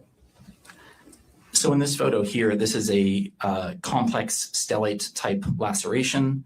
Stellate meaning kind of star-like. So looking at that, you can see the branch out points like a star, multiple branches out here. This is a complex laceration because the borders of this are very irregular. And then you can see that, especially here, you see crushed or macerated tissue as well. Looking into the laceration itself, you could see down and through portions of this laceration, you could actually see the skull, so all the way down to the bone. And then within this laceration, especially in the areas here, I observed pieces of rock and material that were actually embedded in the laceration. Okay, Dr. Grosjean, what are some of the difficulties in repairing this type of laceration? So several things. The first is that this wound was grossly contaminated with innumerable amounts of rock and debris. So that all needs to be washed out, debrided, and removed. Otherwise, this laceration is at risk of infection. The other complications are that it was very deep all the way to the skull. And the other difficulties are, you can see how complex this is. This is very jagged edge. All of this needs to be approximated and put together just right. Additionally, there were portions of this where there were tissue bridges. So that's with part of a laceration where there's a thin strip of tissue that attaches on both sides. So that needs to be approximated just right to make sure there's good blood supply to allow that to heal. Was there any bruising to Ariel's head? There was diffuse bruising noted around this area here. There was bruising over the nose, and then you can't see it on this picture, on the right orbit over here, there was swelling around the orbit, which is the eye socket. And so there's an additional laceration that's totally separate from this above, like by the eyebrow, but then another in the orbit that was right here. Okay, I'm going to retrieve the iPad from you and publish a separate exhibit right now, doctor.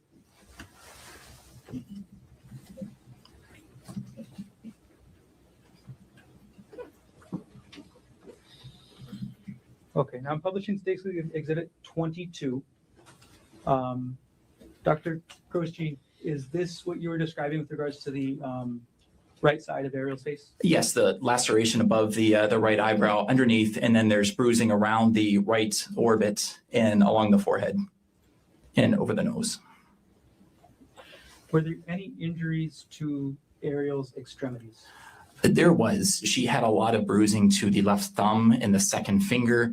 There was pain with range of motion of the left thumb. And on the thumb itself, there's what's called a subungual hematoma, which is if you get a large bruise that's under the nail itself. And there was also a small open wound just at the nail bed, which is on the bottom. So that constellation of symptoms, I was concerned that there could be an underlying fracture of the thumb. Okay, I'm going to publish State's Exhibit 28. Okay, and I'm going to hand you the iPad again, and if you could point out the injuries that you were just describing to us.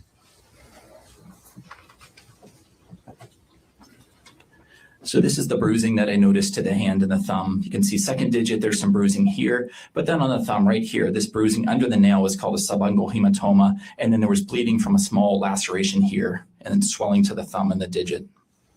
Okay, thank you for explaining. I'm going to retrieve the iPad from you now.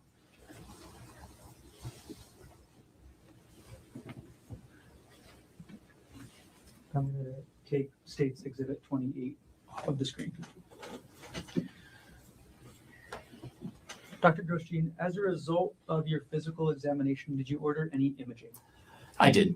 Okay, what type of imaging did you order? I ordered a CAT scan of the head, the face, and the cervical spine, which is a three-dimensional X-ray to evaluate the area. Did you yourself review the results of the imaging of Ariel's head? I did. Okay. Was there any skull fracture? No. In general terms, Dr. Grosjean, is the human skull the same thickness at all parts? It is not. Okay, can you tell us which parts of the skull are thicker and which parts are thinner? The frontal skull is thicker than on the side of the head, such as the temporal skull. For the part of the skull where you showed us where Ariel had these lacerations, is that the frontal skull or the temporal skull? This was along the frontal skull. So again, is that the thicker part or the thinner part? The thicker part.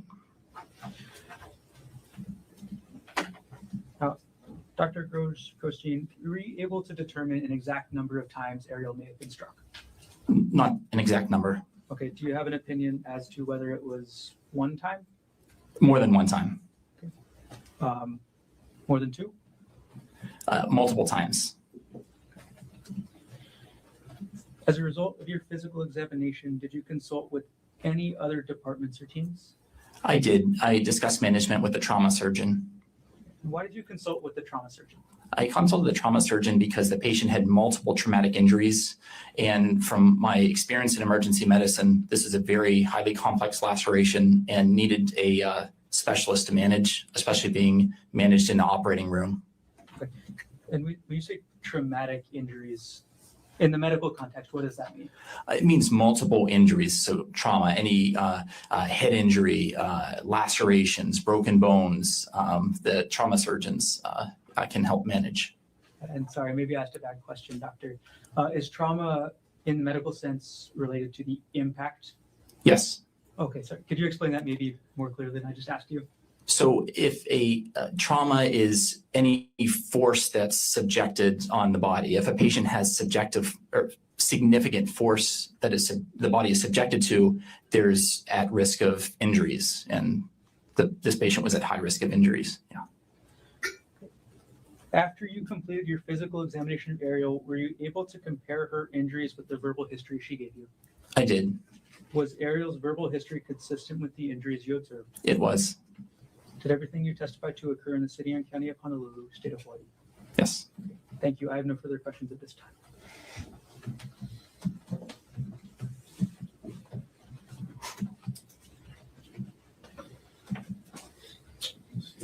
Cross-examination. Thank you, Your Honor. All right, doctor. My name is Tommy Otaki. I'm going to have a few questions for you this afternoon. But first, I want to make sure I'm pronouncing your name correctly. Could you please tell me how to say your last name? Grosjean. Grosjean. Okay, kind of how I spell it, I guess. Okay, thank you. Now, doctor, you're an emergency physician at Queens Hospital, yes? Yes, And you've been so for about 10 years or so, is that right? correct. Okay. Now, in the emergency department at Queens Hospital, when you treat a patient, you input relevant information into their medical charts, correct? Yes, And, of course, when you do that, you do your best to be accurate with the information you're putting into the charts, yes? yes, And that's because other doctors rely on the charts and, other medical professionals might read the charts, and as it relates to medical decision-making, it's important to be accurate, correct? yes, And because you see a lot of patients in the Queens Emergency Department, for example, in the last year, you've probably seen hundreds of thousands, correct? correct. All right. And so you can't remember every detail from every case, and the charts help you to kind of go back and refresh your memory about specifics, correct? Yes, And in this case, you did review your charts prior to testifying today, yes? yes, And in addition, you met with, or at least had some conversations with the prosecutors before today, yes? yes. Okay. I'm going to be asking you a lot about the details in your charting. Would it be helpful for you to have a copy of the chart while I'm asking you these questions? You can provide it to me. Okay. Is that, Your Honor, may I approach with a copy of D83? Yes. Okay. All right. Okay. So, doctor, I'm handing you the medical charting for Ariel Konig from her visit on March 24th, 2025. And I'm going to point you to certain portions of it, okay? So let's start first on page 3, okay? On page 3, according to the chart, it indicates that Ms. Konig came into the emergency department at 12:13 p.m. on March 24th, 2025, correct? Yes, Okay. Queens Emergency Department at times can be very, very busy, yes? yes, Probably the busiest emergency department on the island, I'd imagine, yes? yes, Sometimes there's not enough space in rooms, even in the hallways. Sometimes there's a wait before patients can be brought in, correct? yes, And there's something in emergency medicine called triage, or assigning an acuity level, yes? that is done by a triage nurse, not a physician. I understand that, but in emergency medicine, there's triage and acuity, right? Triage, yes, And part of triage, or the way it works, is if there's a busy emergency department, patients who are triaged, who have much more serious, life-threatening types of injuries, they're seen first, right? Typically speaking. we try to do that.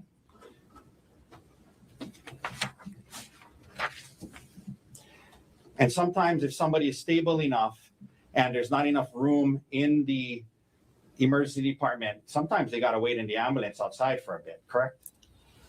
It's not my decision to do that. Okay, doctor, I'm going to ask you to listen to the question. I'm not asking you if that was your decision. I'm just asking you factually. Mhm. If sometimes there's enough room, if there's not enough room in the emergency department, the less critical patients might have to wait outside in the ambulance for a while, yes? Correct. Okay. According to your charts, Ms. Konig was brought into the emergency room at 12:13 p.m., yes? Yes, That would be an hour and 45 minutes after 10:30 a.m., correct? Roughly. Roughly, right? yeah, say that again.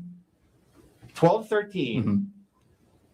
is about an hour and 45 minutes after 10:30 a.m., yes? Yes, Okay. Then sometimes when a patient is brought into the emergency room and there's not enough room, sometimes if there's no rooms available, they're kept in the hallway, yes? yes,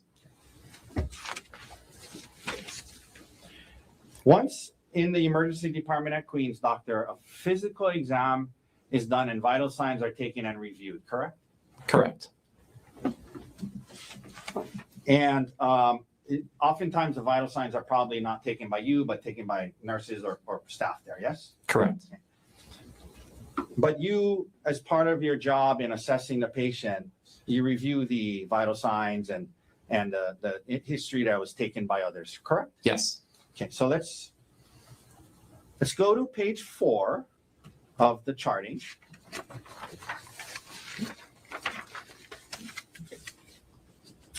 Under, you see where it says review of symptoms.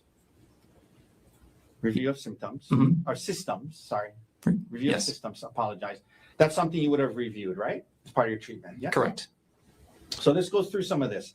Constitutional, it says she was awake and alert with distress, yes? Yes. So she was awake and alert, correct? Correct.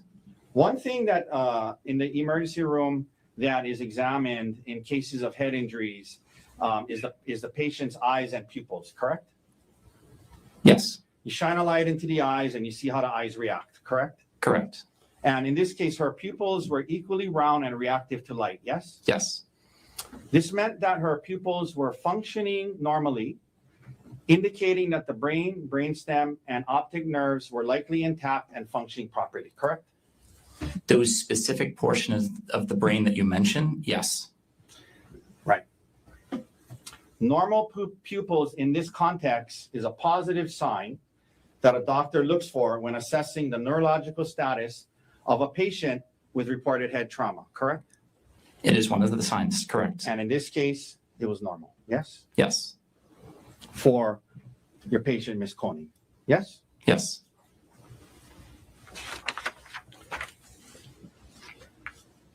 The patient's heart rate is also checked as part of the initial examination, correct? Correct. And in this case, Ms. Konig had a normal heart rate and a normal heart rhythm, yes? Yes.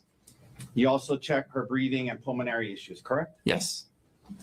And again, in this case, Ms. Konig, her pulmonary effect was normal and there was no respiratory distress, correct? Incorrect. The respiratory rate on arrival, she had what's called tachypnea and breathing rapidly. So that rate is 23, which is not normal for an adult. Okay, do you see under there where it says pulmonary on page 4? Yes. Where it says effort. Mm-hmm. Pulmonary effort is normal, no respiratory distress. Breath sounds, normal breath sounds. At least in that portion, it was charted that it was normal, correct? Yes. Now, they also check her abdomen as part of this initial exam process, yes? Yes. And abdomen meaning the stomach, and you guys feel around and to see if it's normal, correct? Correct. And in this case, there was no distension, correct? Correct. What does distension mean, if you can tell the jury? If the abdomen is protuberant, if it's out, Okay. That's not normal. And that's a bad thing, right? Can be, yes. And in this case, there was no distension, right? Mm-hmm. Her abdomen was soft, is what you want to see, yes? Yes. No abdominal tenderness, correct? Correct. No abnormal findings related to her abdominal, correct? Yes. Okay. Now, there was a reported head injury with a rock, correct? Yes. You're concerned about neurological damage to the brain, skull fractures, things like that, yes? Correct. One of the things that are done in the emergency department when there's concerns about head injuries is something called a Glasgow coma scale, correct? Correct. And you're familiar with that. It's a very commonly used tool by healthcare providers as part of assessing a patient's neurological functioning, correct? Correct. It helps to measure if there's decreases in the level of consciousness, yes? Yes. Very widely used and relied upon tool, correct? Correct. And the neurological assessment tool, am I pronouncing that right? Glasgow coma? Mm-hmm. Okay. That is a tool that was used on Miss Konig while she was in the Queen's ER on this day we're talking about, correct? Correct. All right. Now, is this something you're familiar with through your training experience? I am. It's true then that the Glasgow coma scale has 3 categories that are part of this neurological exam: eye response, motor response, and verbal response, correct? Correct. Eye response, this relates to how awake and alert someone is, correct? Yes. Motor response, this part is about how well your brain can control muscle movements. It can show if there's any issues with connections between your brain and the rest of your body, correct? Yes. Okay. And then verbal response, this tests how well certain brain abilities work, including thinking, memory, attention span, awareness of your surroundings, correct? Correct. To get the score of a Glasgow Coma scale, providers do these different tests, different scores from each 3 categories, and they add it all up, and that's your Glasgow Coma score, correct?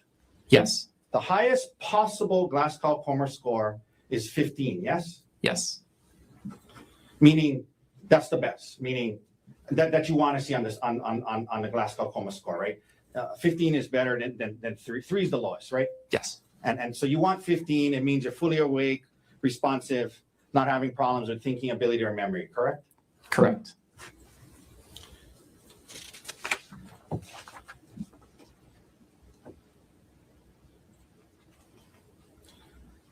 Doctor, on page 5, what was Ms. Konig's Glasgow Coma score on March 24, 2025, in a couple hours after the incident in Queens Hospital? 15.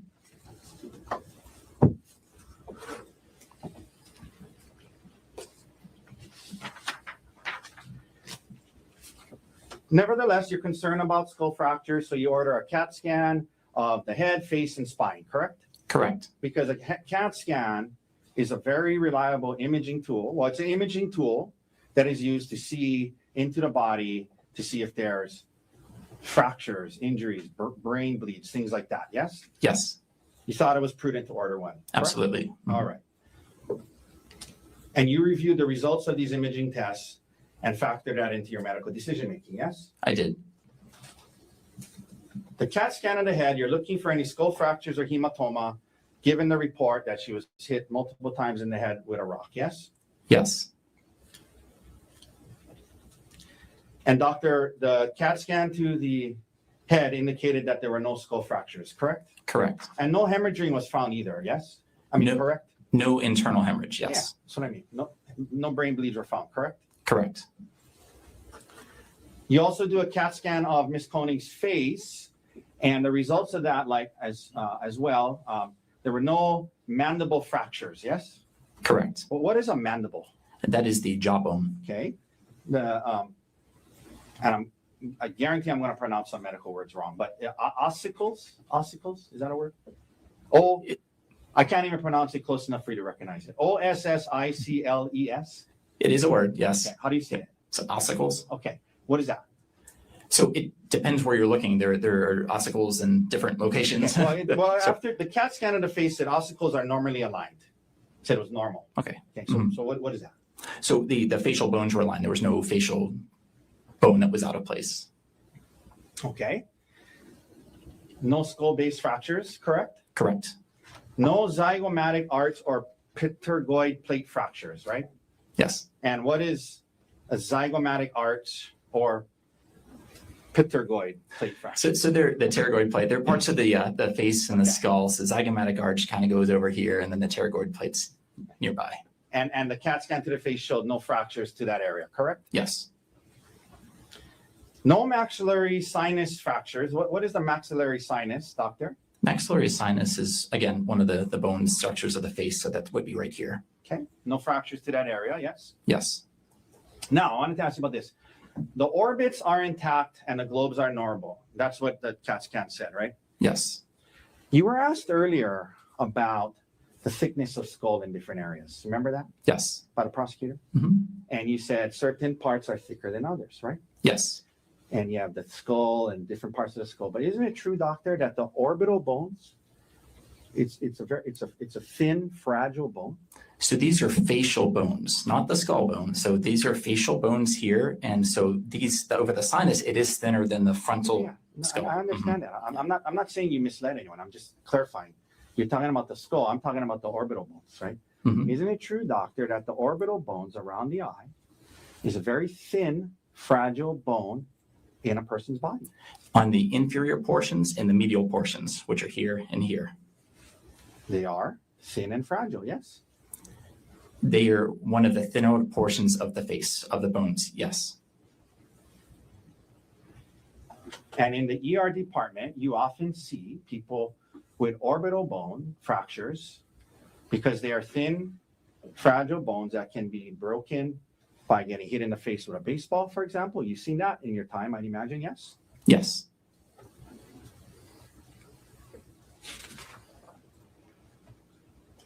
And in this case, the face CT, CAT scan, showed that she did not have any fractures to this thin bone around her eyes, correct? Correct.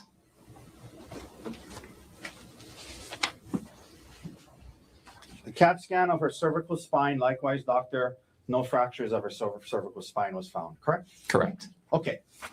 I want to ask you now a little bit about this laceration on her head, and you refer to it as a stellate laceration, is that right?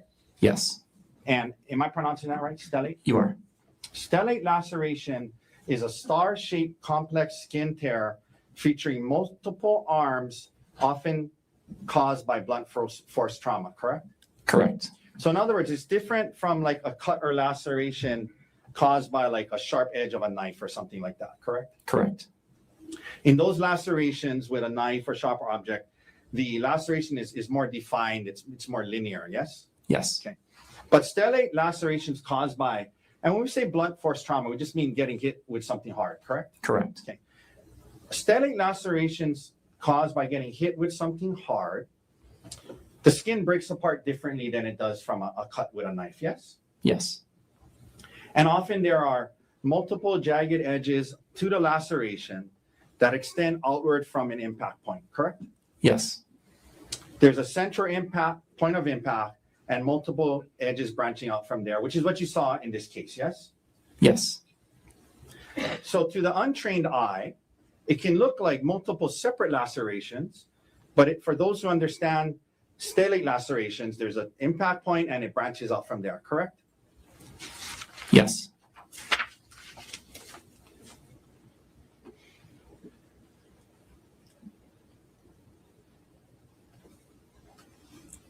And because of the multiple branches and all the things you described about the skin and putting it back together, you thought it would best to have a surgeon stitch it back up, correct?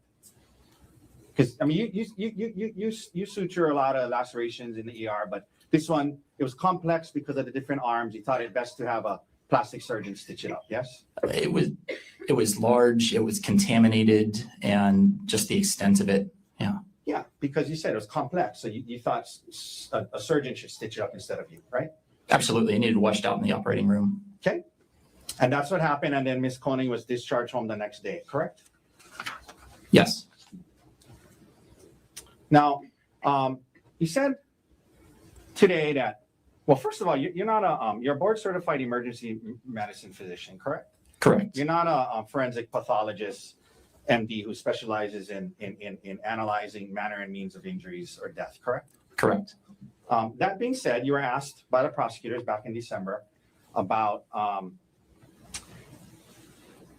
if you could tell how many strikes caused this, and you say today, you think multiple, but one of the things you said to the prosecutors when they asked you about it is you said you could not tell if the injury was from one giant strike or multiple strikes, but you anticipated it was multiple strikes. That's what you told the prosecutors, right? Correct. It looked like multiple strikes. Yeah. Maybe one, but looked like multiple, right? Right.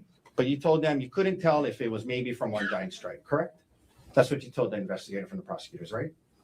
On the area on the face, yes. Yeah. There would have to be 2 strikes if we get here and here. Right. So I at understand minimum. that. Talking about they're asking about the laceration on the head. Yes.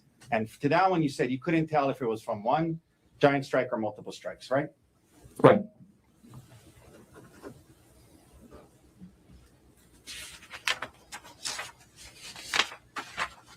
Okay, doctor, as part of your job as a physician in the emergency room,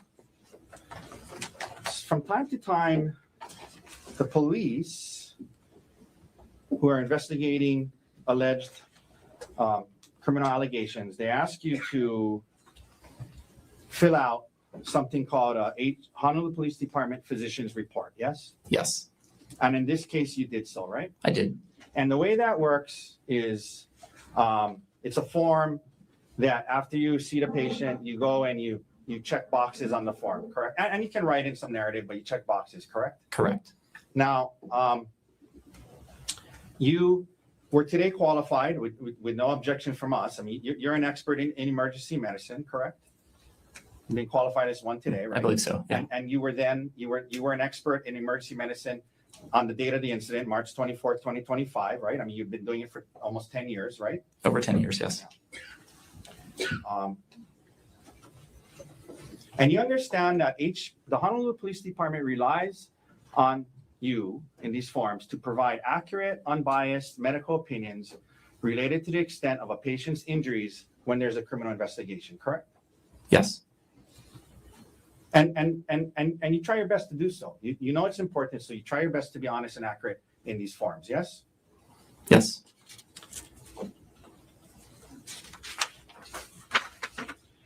And isn't it true, doctor, that as it related to Ms. Konig, when you're filling out the Honolulu Police Department physician's forms, one of the questions when you were asked under what's entitled substantial bodily injury, did the injury cause a major avulsion, laceration, or penetration of the skin? And you said yes because of the laceration, correct? Correct. Okay.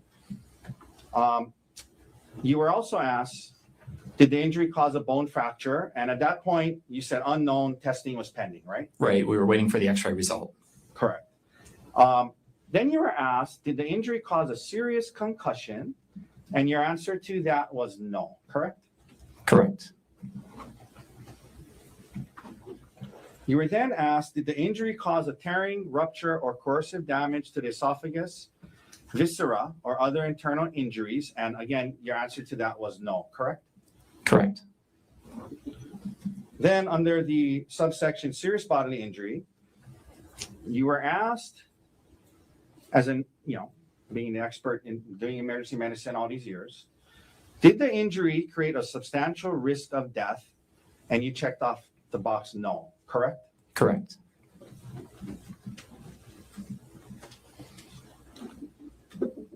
Then you were asked, will the injury cause any serious permanent disfigurement?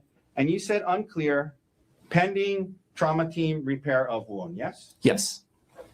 Because this was on the first day she was there, right? Right. This was early on in the course of treatment. So. Right. Yeah. Then you were asked, will the injury cause a protracted loss or impairment of the function of any bodily member or organ? And again, you answered no, correct, doctor? Correct.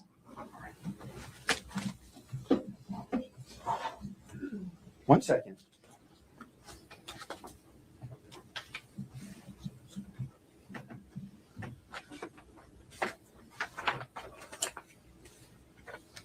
All right, doctor, thank you for your time today. No further questions. Mr. Martin, any redirect? Yes.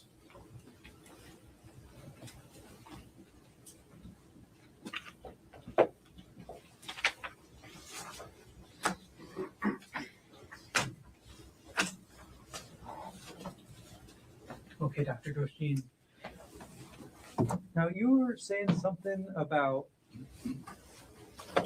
technepia earlier in your what was that? Tachypnea, so rapid breathing. Okay. And how is that relevant to this, Ms. Konig? So initially when she came in and she was evaluated by the triage nurse, she was breathing very quickly. And you were walked through essentially everything that was okay with Ms. Konig by Mr. Take. What was concerning about her? The concerning thing was the amount of pain that she was having at the large laceration. Down the scope. So I was concerned with the injury. When we see a wound like this, we are concerned about underlying bleeding or skull fracture. Sure, come on.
Dr. Grosjean,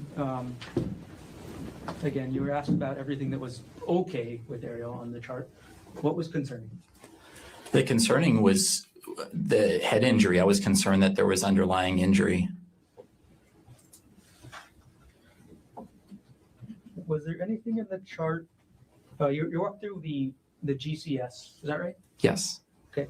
Was there anything about Ariel that indicated any concern over any concussion? The headache or the symptoms that she reported, being headache, dizziness, nausea, all symptoms of a concussion. Did the chart also indicate any vomiting? She may have vomited prior to arrival. Why would that be a concern? We can see vomiting with a head injury. Now, you were asked about your opinion that this was likely several blows. Objection, that mistake's fine. Not the word you use, but that's fine. Okay, rephrase. You were asked about an opinion that you provided in December of last year about the number of blows, potentially. Do you recall that? Yes. Okay. Why did you end up, what was your opinion? My opinion was that I thought it was clear this appeared to be multiple blows, but I was not present there to be able to say that. But I mean, looking at this is multiple blows. Okay. Why do you say that? For the way that the laceration is, yes, there's stellate, but the whole central portion's macerated and you can be struck several times in that area. And there need to be at least 2 blows because there's lacerations on the other side of the face. So that's why it would be at minimum 2. Okay. And where was the rock and debris? It was inside the laceration. Was it just in one little part? It was throughout the laceration. The laceration on the left frontal skull. Okay. Inside the wound. Okay. When you say throughout, that means how much? There were multiple pieces. I couldn't even count how many. And was it, again, just in one location? Your Honor, objection. Can we approach? Sure.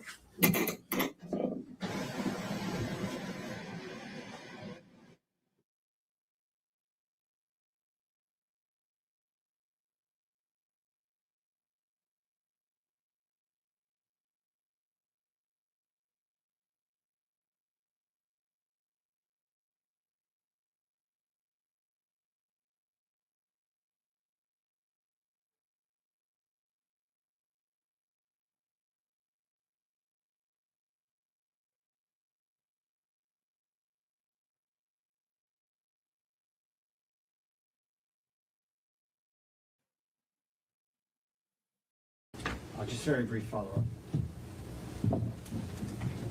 I was just thinking, looking at him, he going to jail for the rest of his life. Very brief. Thank you, doctor. You were asked by the prosecutor what your concerns were, and one of them you said you're concerned about underlying injuries to the head, meaning fractures, brain bleeds, things like that, correct? Yes. And the CAT scans showed that there were no such fractures or brain bleeds. Correct. Brain bleeds, correct? Mhm. Yes? Yes. You were asked about symptoms consistent with concussion, but whatever the case may be, at least on the HPD form, when you were asked, did it cause a serious concussion? You checked off no, correct? Correct. Not serious concussion. And then lastly, as to, again, not a forensic pathologist that specializes in. Objection beyond the scope. Not a forensic pathologist that specializes at looking at injuries and opining on manner and means, correct? I'm not a forensic pathologist. Now, you said at least 2 hits because the skull and then the face you mentioned, the eye, the face on the other side, right? Yeah. And I'm sorry, what was the answer? No? Yeah. Yes. and again, the face one, you did a CAT scan and there was no fractures to the thin orbital bone, correct? Yes. All right, thank you, doctor. No further questions. Any questions for Dr. Berkman?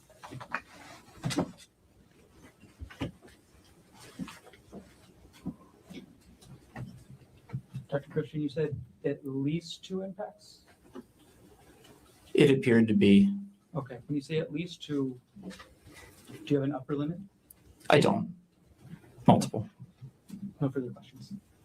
Anything else you want to ask, Mr. Otake? No, thank you, Your Honor. Thank you, Doctor. Ladies and gentlemen, let's take our afternoon recess, 10-minute recess. Ms. Official will collect you just after 2:45. Leave your notebooks on the chair. All right. Be careful.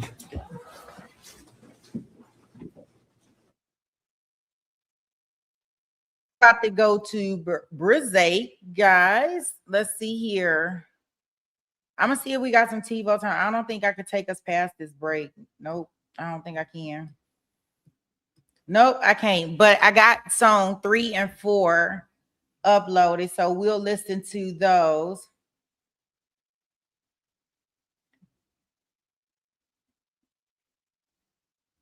Let me see. Okay, I think I got this right. So here go the next song for the Californians. Californians. I got to figure out how to say that. I see y'all put it in the chat and I have no clue. And I was like, oh, we should make a song for them. Okay, here we go. Let me put it on. Drunky on the freeway, white claw in the breeze. 2 hours there, 2 back, still tapping with ease.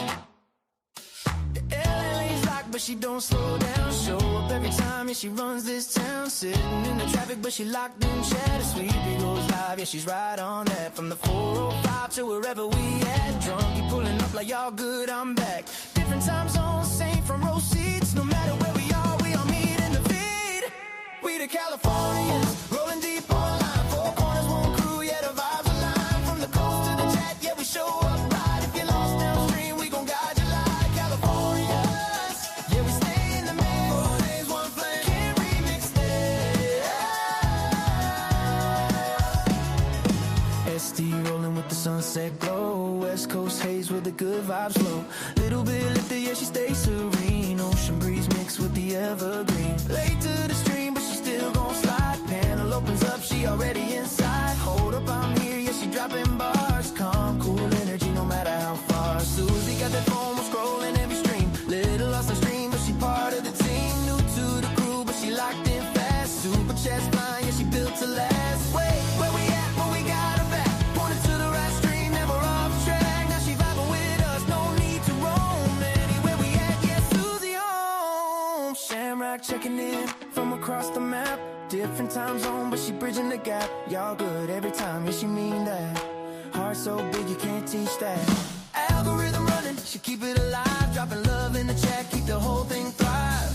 Quiet power, steady hand in the dark. Every stream glowing, got a shamrock spark. Yeah. Drunky SD, Susie, Shamrock. Different roads, but we all at the same spot. Chat going up when the crew all locked. Sweet be hit live, yeah, the whole thing pop. Before you say the name twice. Show up every stream, yeah, we never think twice. From the traffic jams to the ocean tide. From the lost links to the worldwide ride. Californians, yeah, we stay in the mix. 4 names, 1 flame, can't remix it.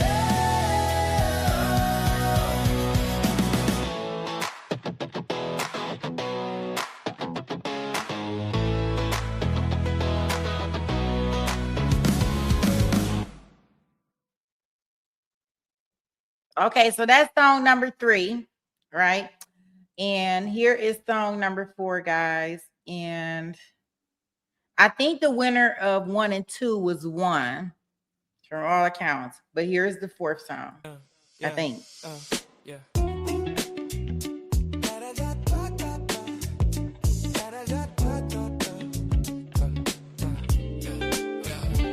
Drunky on the freeway, white claw in the breeze. 2 hours there, 2 back, still typing with ease. LA lanes locked, but she don't slow down. Show up every time, yeah, she runs this town. Sitting in the traffic, but she locked in chat. If Sweet Pea goes live, yeah, she's right on that. From the 405 to wherever we at. Drunky pulling up like y'all good, I'm back. Different time zones, same front row seats. No matter where we all meet in the feed. Yeah, we the Californians, rolling deep online. Four corners, one cool, yeah, the vibes align. From the coast to the chat, yeah, we show up right. If you're lost downstream, we gon' guide your light. Californians, yeah, we stay in the mix. Four names, one flame, you can't remix this cold. SD rolling with the sunset glow. Yeah. West Coast haze where the good vibes flow. Little bit lifted, yeah, she stays serene. Ocean breeze mixed with the evergreen. Late to the stream, but she still gon' slide. Panel opens up, she already inside. Hold up, I'm here. Yeah, she dropping bars. Calm, cool energy, no matter how far. Susie got that FOMO, scrolling every stream. Little lost downstream, but she part of the team. New to the crew, but she locked in fast. Super chats flying, yeah, she built to last. Wait, where we at? But we got her back, pointed to the right stream, never off track. Now she vibing with us, no need to roam. Anywhere we at, yeah, Susie home. Yeah, Shamrock checking in from across the map. Yeah, different time zone, but she bridging the gap. Y'all good every time, yeah, she mean that. Yeah, heart so big you can't teach that. Algorithm running, she keep it alive. Dropping love in the chat, keep the whole thing thrive. Quiet power, steady hand in the dark. Every stream glow and got a Shamrock spark. Junkie, SD, Susie, Shamrock. Different roles, but we all at the same spot. Check going up when the crew all out. Yeah, every bitch junkie. SD, Susie, Shamrock. Different roles, but we all at the same spot. Yeah, check going up when the crew all out. Yeah, we the Californians. Say the name twice. Show up every stream, yeah, we never think twice. From the traffic jams to the ocean tide. From the lost links to the worldwide ride. Californians, yeah, we stay in the mix. Four names, one flame, can't remix this.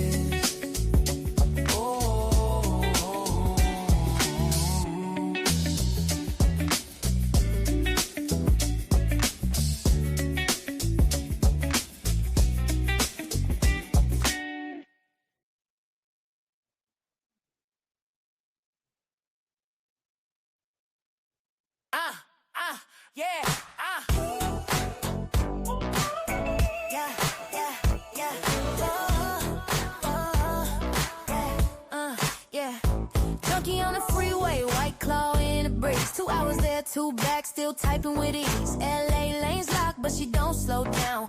Show up every time, yeah, she runs this town. Sitting in the traffic, but she locked in chat. If Sweet Pea goes live, yeah, she's right on that. From the 405 to wherever we at. Junkie pulling up like y'all good, I'm back. Different time zones, same front row seats. No matter where we are, we all meet in the feed. We the Californians rolling deep online. 4 corners, one crew, yeah, the vibes align. From the coast to the chat, yeah, we show up right. If you're lost downstream, we gon' guide your light. Californians, yeah, we stay in the mix. 4 names, one flame, you can't remix this.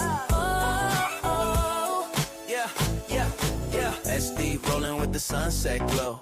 West Coast haze where the good vibes flow. Little bit lifted, yeah, she stays serene. Ocean breeze mixed with the evergreen. Late to the stream, but she still gon' slide. Panel opens up, she already inside. Hold up, I'm here, yeah, she dropping bars. Calm, cool energy, no matter how far. She got that FOMO, scrolling every stream. Little lost downstream, but she part of the team. New to the crew, but she locked in fast. Super chats flying, yeah, she built to last. Wait, where we at? But we got her back. Pointed to the right stream, never off track. Now she vibing with us, no need to roam. Anywhere we at, yes, Susie home. Shamrock, yeah, Shamrock checking in from across the map. Different time zone, but she bridging the gap. Y'all good every time, yeah, she mean that. Heart so big you can't teach that. Algorithm running, she keep it alive. Dropping love in the chat, keep the whole thing thrive. Quiet power, steady hand in the dark. Every stream glowing got a Shamrock spark. Yeah.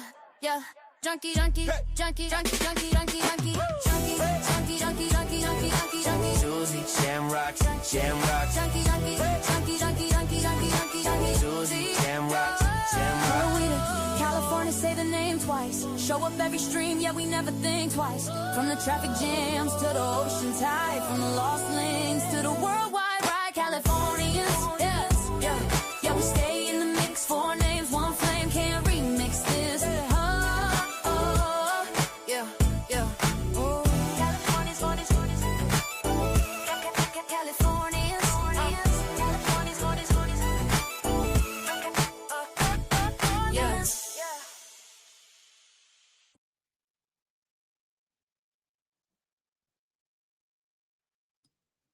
So I'm thinking most of everybody is saying 1 from everything I could see. She said, honestly, I like them. Oh, I'm just genuinely touched. I am included. Oh, I kept seeing y'all put that in there, the California. Yes, I don't even know how y'all pronounce that. I guess one day SD will come up here and tell me how y'all pronouncing it, because y'all know I can't pronounce it. So there that is. Yeah, and I was like, oh, we should make a song for them. And then we got to get an Irish song, because my Irish people, well, they want a song too. I just got to figure out what to put in there about everybody that's from Ireland. For Claire and them, Claire said they want a song too. I'm gonna start putting everybody in the songs. I'm using my salacious. Ooh. 1 CPC 25-373. Dr. Konig is present in court. All 4 counsel of record are present. Your song put it right through the break. Good afternoon. Welcome back, ladies and gentlemen. Mr. Garner, state's next witness.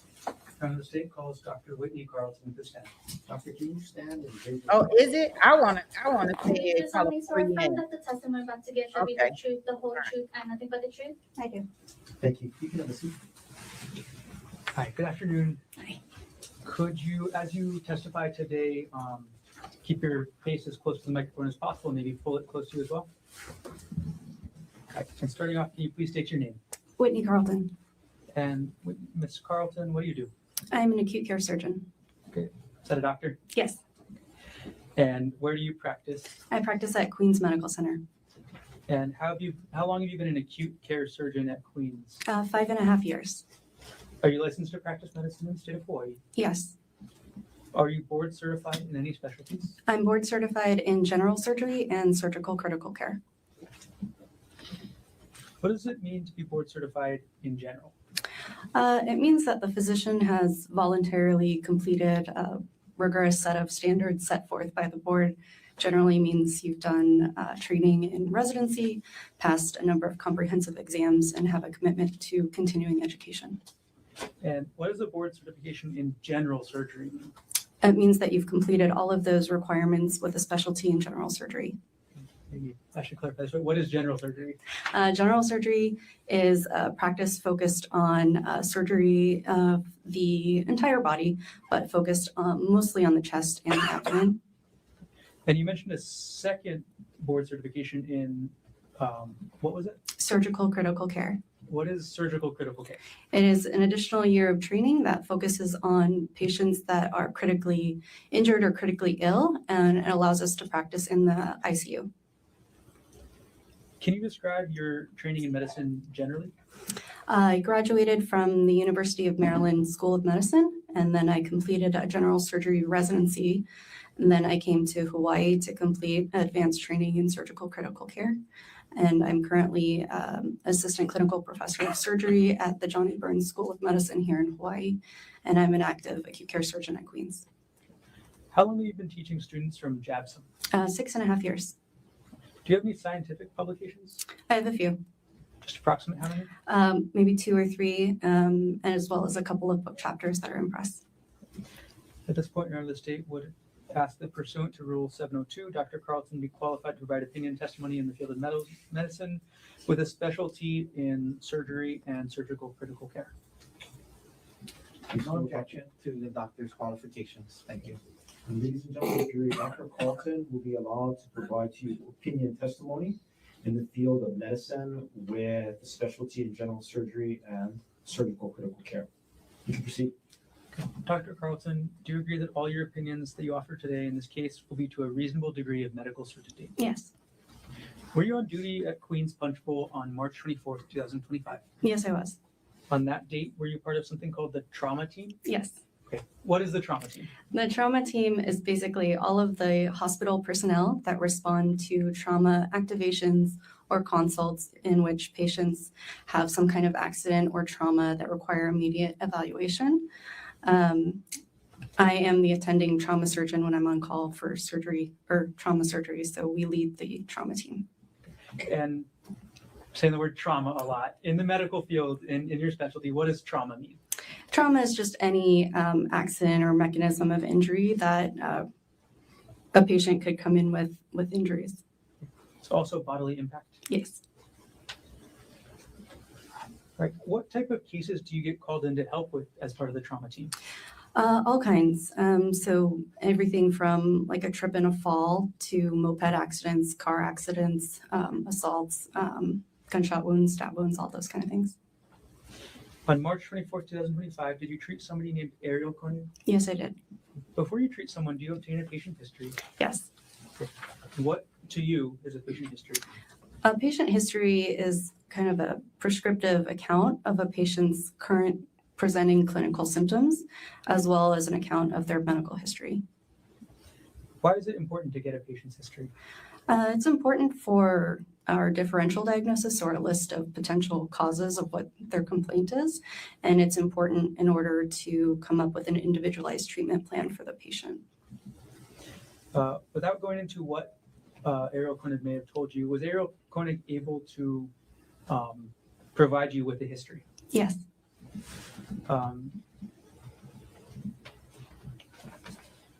We're going to jump ahead a little bit. Did you actually observe any injuries on Ariel Konig yourself? Yes. Okay. I'm going to walk through a couple photographs. I'm going to have you describe what injuries you observed, okay? Okay.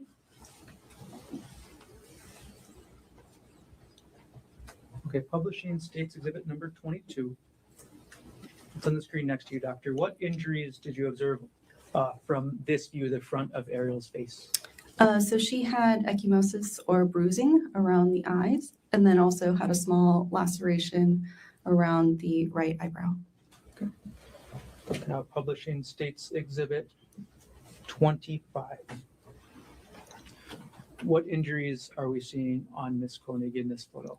So this is a photo of what I would call a large complex stellate laceration of the scalp that extends onto the face, meaning it's kind of star-shaped with a lot of jagged edges.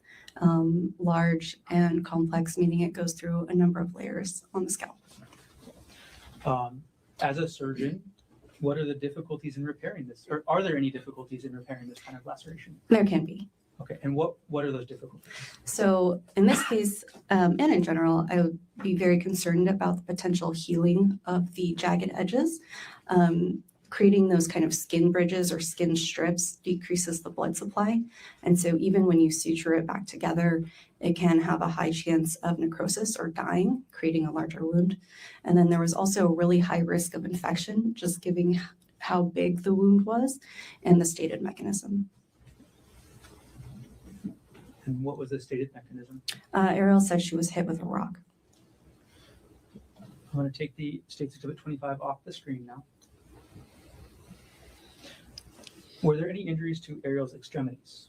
Yes, she had bruising of the left hand that turned out to be a distal phalangeal tuft fracture.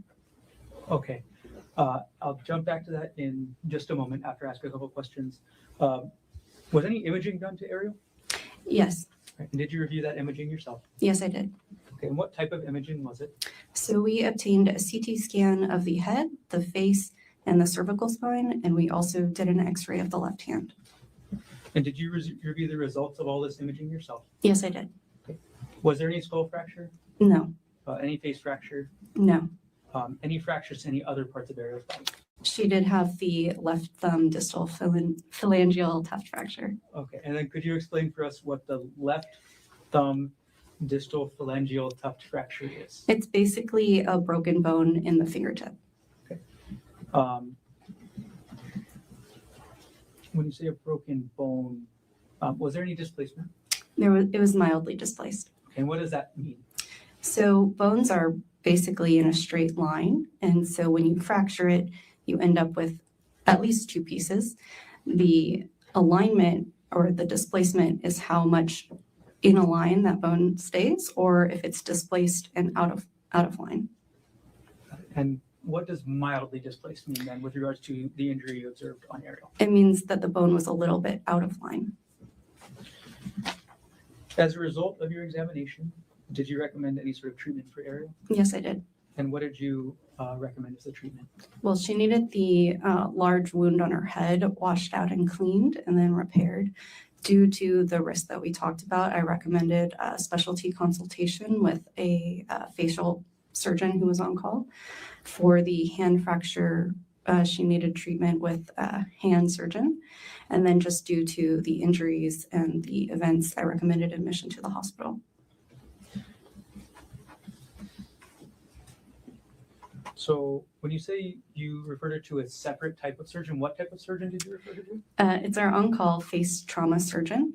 I believe he's an OMFS surgeon. And what does OMFS mean? Oral maxillofacial surgeon. They specialize in kind of we call it like a plastic surgery type surgeon. I think you've gotten there a little bit so far, doctor, but during your treatment of Ariel, were there any risks of complications from her injuries? Yes. Okay, what was Objection, Your Honor, an approach.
Dr. Carlton, did you put in your report that your encounter with Gerhard Konig required a moderate level of medical decision-making?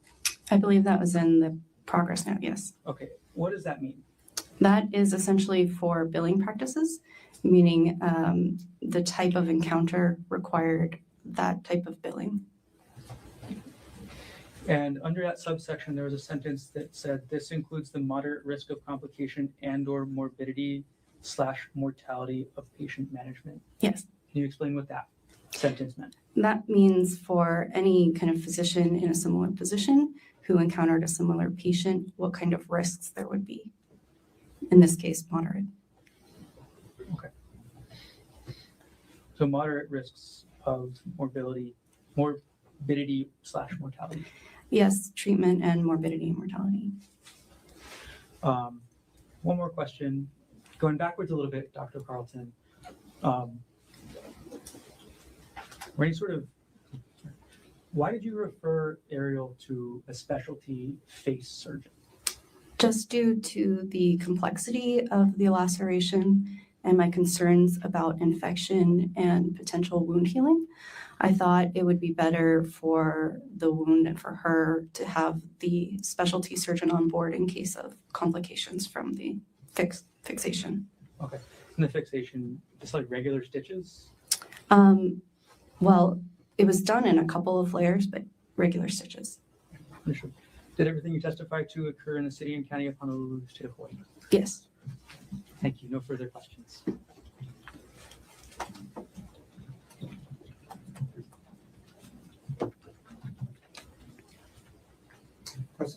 Thank you. Good afternoon, doctor. Hi. Just a very few questions. You said you went to medical school and then did your residency and then got board certified, correct? Yes, and board certified in general surgery. Okay. And that took you many years to do, correct? Yes, A lot of hard work that went into becoming a doctor, correct? it can be. And becoming board certified, right? Yes. Just a few questions. In the charting, it indicated that the patient denied LOC. Does LOC stand for loss of consciousness? It does. Okay. So the patient denied loss of consciousness during the incident, yes? Yes. Now, you mentioned the term stellate laceration. Those kind of by their nature are complex. They're not caused by a sharp object, blunt force trauma, kind of impact, and a star shape spreads. Yes. Generally. Okay. Now, the next day on March 25th, based on your examination and dealing with her, you cleared her for a discharge from the hospital the next day, correct? Correct. And I'd imagine that's not something you would have done unless you believe it was safe for her to leave the hospital the very next day, correct? Correct.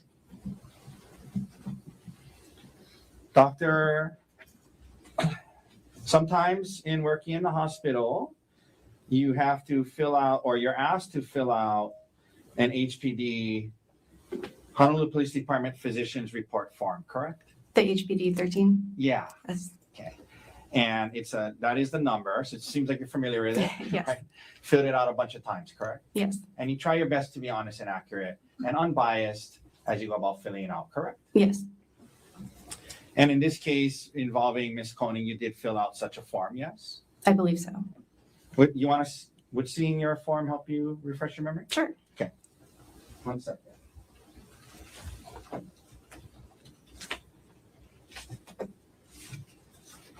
Your Honor, may I approach with D81? Yes. Doctor, do me a favor, just look through that, read it to yourself, and let me know when you're done. And I just have a couple questions, and then I'll be done.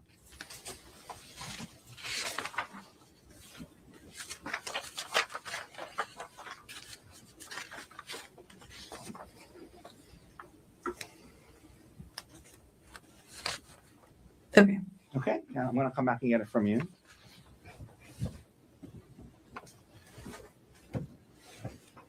Doctor, that is your signature on the second page, correct? Correct. In response to the question, did the injury cause a major avulsion, laceration, or penetration of the skin under substantial body injury? You checked yes, and that's because of the laceration on her scalp, correct? Correct. Did the injury cause a serious concussion? You checked no to that, correct? Correct. Did the injury cause a tearing, rupture, or corrosive damage of the esophagus, viscera, or other internal organs? You checked no to that, correct? Correct. What is a viscera? Viscera is an organ. Okay. Under the serious bodily injury portion, did the injury create a substantial risk of death? You checked the box no, correct? Correct. Will the injury cause any serious permanent disfigurement? You checked the box no, correct? Correct. Will the injury cause a protracted loss or impairment of the function of any bodily member or organ? You checked the box no, correct? Correct. Okay. Thank you for your time, doctor. No further questions. So, Gardner, any redirect? Yes, please. Dr. Carlton, on that HPD 13, you were just asked about, you checked a box that said the injuries did not cause a substantial risk of death. Is that right? Correct. Okay. That comment or that opinion that you gave was about the resulting injuries that Ariel had. Is that right? Yes, that's a retrospective look at the injuries. Okay. That is not an opinion about any mechanism. Is that right? Objection, Your Honor. Can we approach? Approach.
Carlton, isn't it true that you are not providing any opinion today about the mechanism of the injury?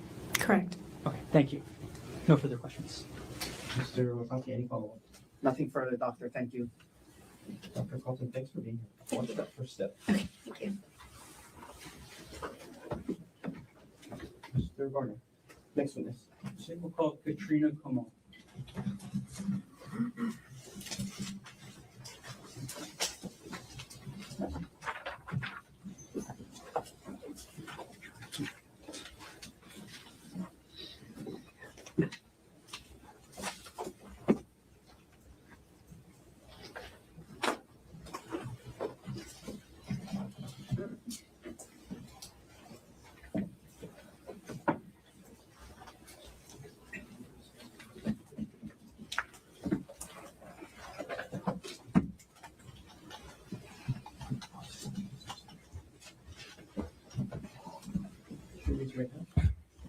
You do solemnly swear or affirm that the testimony you're about to give shall be the truth, the whole truth, and nothing but the truth? Yes. Please have a seat. Okay, good afternoon. Good afternoon. Okay, and as you testify today, can you please pull the microphone as close to your face as possible and speak into the microphone as much as possible? Yes. First of all, can you please state your name? Katrina Kamo. And what's your occupation? I'm a Honolulu Police Department officer. How long have you been employed by HPD? 10 years. What was your assignment on March 24th, 2025? A drone pilot. And at around 2:30 p.m. on March 24th, 2025, where were you dispatched to? I was dispatched to the Pali Lookout. Is the Pali Lookout in the city and county of Honolulu, state of Hawaii? Yes. What time did you arrive to the Pali Lookout area? About 3:30 p.m. Okay, and what was your role in any investigation that was taking place up there? I was the drone operator. Can you explain to us what a drone operator does? Sure. For law enforcement, the drone operator, we use the drone to provide aerial support for police work. And we're talking about drones. What are we talking about? What is a drone? A drone is basically a camera. I'm sorry, a camera that flies. And in this case, could you go over the steps you took when operating the drone up at the Pali Lookout area? Yes. So for operating the drone, we receive a mission or a request for support. Then we check the location that the request is being made. So we check for the weather, if we can operate the drone legally, and if not, we do have, we can reach out to the FAA for clearance to fly in specific areas. And then we check our equipment to make sure that we can operate for the length of time that they're requesting us to fly. And then we'll go ahead and bring our equipment there and set up and conduct the mission. And then what is the actual equipment you're using to operate the drone? So we have our drone, we have our the controller and batteries, and then we have a first-person viewer case. And what is the first-person viewer case? So that is basically a portable TV monitor that we connect our controller to so that the commanders on scene or the people that are making the decisions on scene can view the images without looking over our shoulders because the controllers are kind of small. And what were you searching for, looking for that day? We were looking for an outstanding assault suspect within the area. What was the radius of the search? Roughly a half a mile. What was the height you were doing the search at? So it's always at or below 400 feet, so within that height range. Okay, and when we say at or below 400 feet, is that the height you're flying the drone from which area? The Pali Lookout area. So from our launch place at the Pali Lookout, we can go up to 400 feet and then at or below that. How many drone flights did you operate on March 24, 2025? I operated 2 flights. What was the time frame that you were conducting those flights? It was from about 4 p.m. to 5:45 p.m.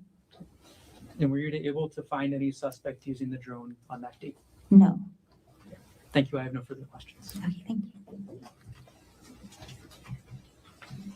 Mr. Otake, cross-examination. I have no questions for Officer Konig. Thank you, Officer. Officer, thank you very much for being here. You can step down. One step, first step. Yes, sir. Mr. Martin.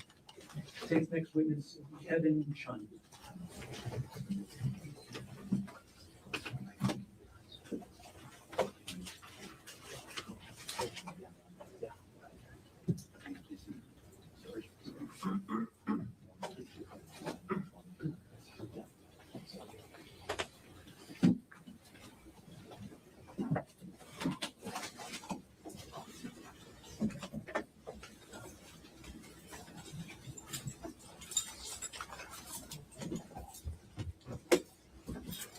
Raise your right hand, please. You do solemnly swear affirm that the testimony about to give shall be the truth, the whole truth, and nothing but the truth? I do. Thank you, Corporal. You can have a seat. Okay, good afternoon. Good afternoon. As you testify today, can you please hold the microphone as close to you as possible and speak into the microphone? Yes. Can you please state your name? Kevin Chun. And what is your occupation? I'm a corporal in the Honolulu Police Department. How long have you been employed by HPD? Almost 9 years. Were you so employed and on duty on March 24, 2025 at around 10:30 a.m.? Yes. On that date and time, where were you dispatched to? I was dispatched to the Poly Lookout. Is that in the city and county of Honolulu, Hawaii? Yes. What did you observe when you arrived? I observed just a full parking lot. It was a kind of a sunny day, so there's a lot of tourists in the parking lot. But that was pretty much it so far. Okay, and then where did you go once you got to the Poly Lookout parking lot? Well, I was sent to the Palipuka, which is a small kind of hiking trail that people like to go to. So I was sent initially over there. So I was kind of by where the buses park. Where is the trailhead to the Palipuka trail? If you're kind of facing where the Poly Lookout is, it's to the left, kind of by a bunch of like bamboo shoots. And what did you observe when you arrived to the trailhead of the Palipuka trail? Well, as soon as I climbed up that small rock wall, as soon as I got in there, I was able to see 3 people coming down from the trail. Did you later identify those people? Yes. Who did you later identify them as? I identified them as Sarah Bushbaum, the reporting person, Amanda Morris, the witness, and then the victim, Ariel. Sorry, could you use the word complainant? Oh, sorry, complainant, the Ariel Konig.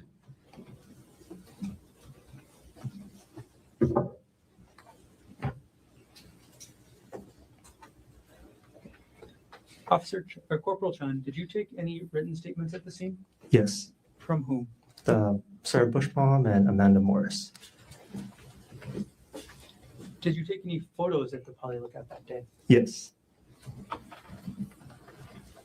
All right. Before we get further with the photos, Corporal, can you walk us through what your process is when you arrive to a scene like this?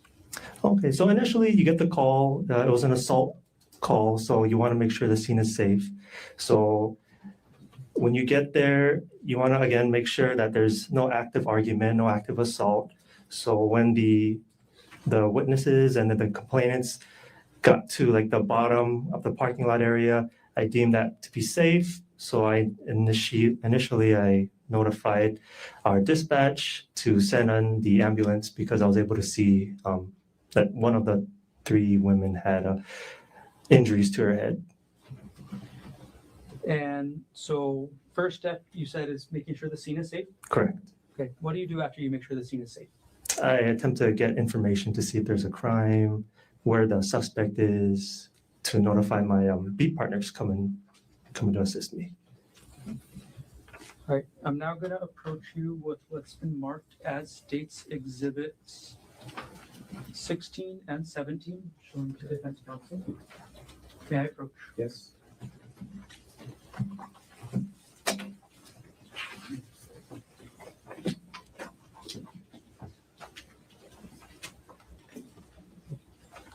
Corporal Chun, do you recognize what I just handed you? Yes. What are these? These are two photos that I took for the entrance to the Polipuca Trail. Do these photos fairly and accurately depict the entrance of the Polipuca Trail as you observed it on March 24th, 2025? Yes. At this point, the state will move States Exhibit 16 and 17 into evidence. No objection, Your Honor. Furthermore, for identification of States Exhibit 16 and 17 to be received. I'm going to publish now on the screen States Exhibit 16. Okay, Corporal, what are we looking at with States Exhibit 16? Again, the entrance to the trail, right next to like the porta potties. Okay, and where in the photo is the entrance to the trail? Right where that raised, small raised rock wall is by that side. Is that in the center of this photo? There's a pointer to your right. Oh. Can you please indicate on the exhibit? Right over here. This is where it is. Is that the center of the screen? Yes. Now publishing States Exhibit 17. What does this photo show? Just a closer view of the entrance to the Polipuca Trail. What does that sign say there? It says, area closed, do not go beyond this side. I'm going to take the exhibit down for now. Corporal Chun, why did you take these photos of the trailhead? Just part of the investigation. It's good for documentation so that people afterwards are able to get a kind of a picture in their mind. Right, I'm going to now approach with what's been marked as States Exhibit 15, showing the defense counsel. May I approach, Your Honor? Yes. Corporal Chun, I've handed you what's been marked as States Exhibit 15. I'm going to take 16 and 17 back from you. I'll hand them to the court.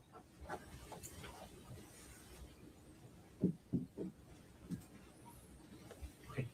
Corporal Chun, do you recognize what I've just handed you as States Exhibit 15? Yes. What is that? It's a picture, a full body picture of the complainant, Okay. And who is the complainant? Gerhard Konig. Does this photo fairly and accurately depict Gerhard Konig as you observed her on March 24th, 2025? Yes.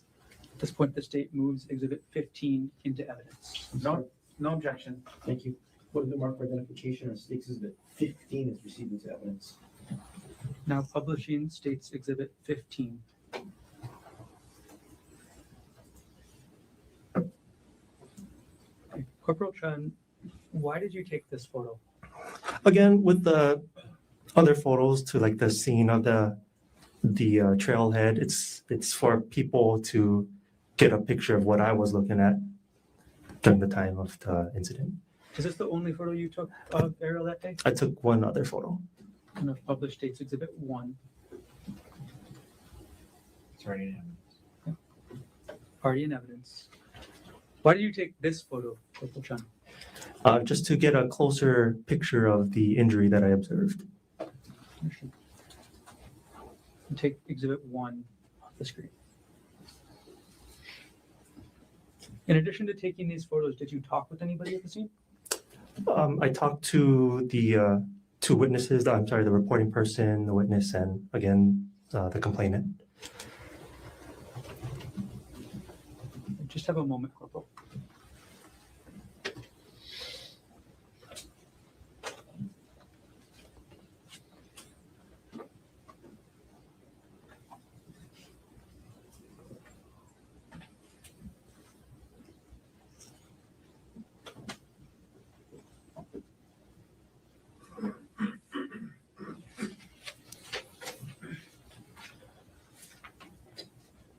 Okay, so once you talked with the people at the scene and took photos, what other steps did you take in your investigation?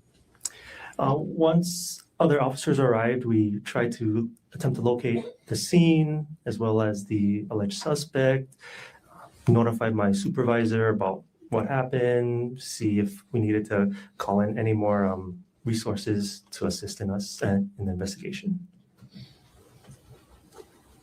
Did anybody secure the scene? Yes, Who did that? it was a Corporal Wu. Did any other HPD units assist with the investigation? Yes. Which other HPD units? There was a Corporal Bulagai. He kind of helped go up, try to look for the scene. There was Officer, I believe it was Callahan, who went to Queens to get a written statement from the complainant.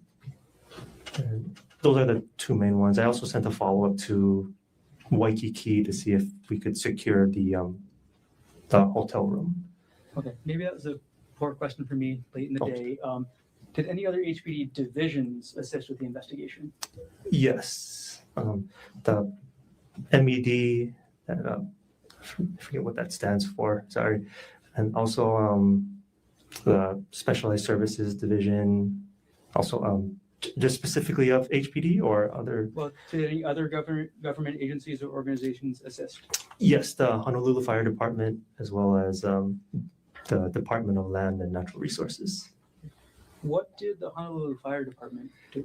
They sent their helicopter to go down to see if they can locate or to the bottom of the Polipuka, like all the way to the bottom. I don't know what that's called, but see if there's anybody down there.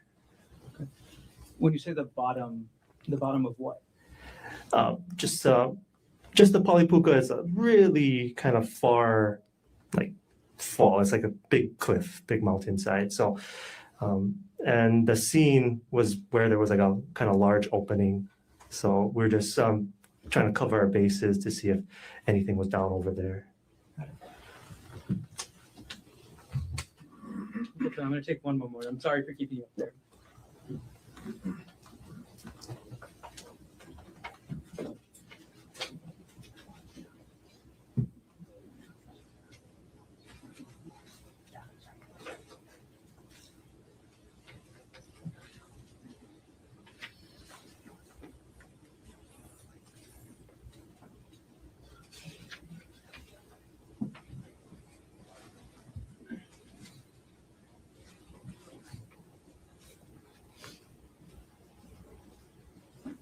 Eric, will you approach a little bit? Yes, come on up.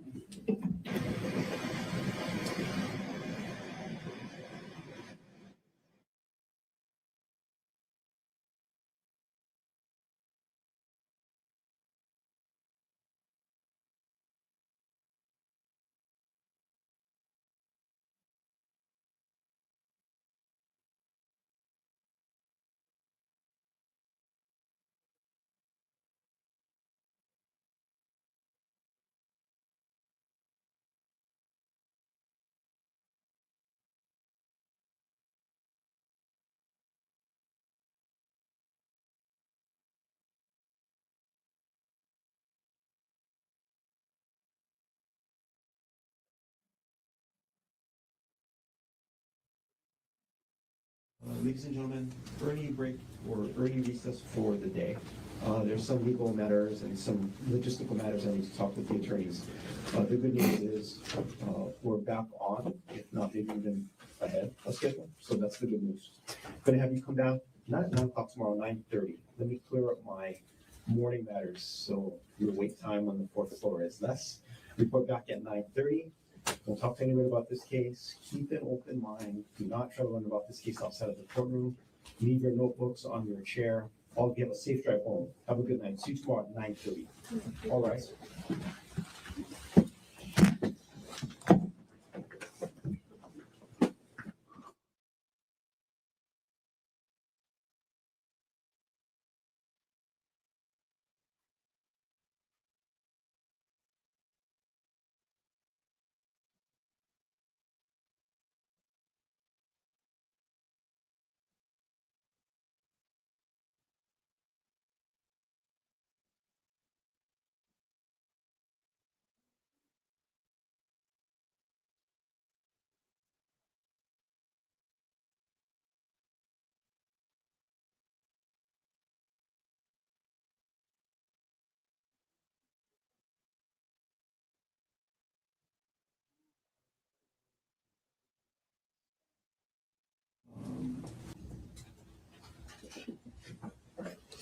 Council, there are a couple of things that I want to get to. Let me see if I can try to print the stick. If we can take care of that. Yes, we should do that. But before I get there, anything else we should discuss on record? Nothing else at the moment. That I can think of, Your Honor. Okay, so we'll go off record. and recess. Let's see if I can get that slip. If you can work through that, that'd be great before we adjourn for the day. So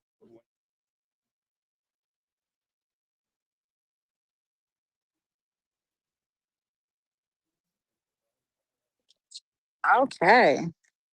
So we have made it through actually day 3 or 4.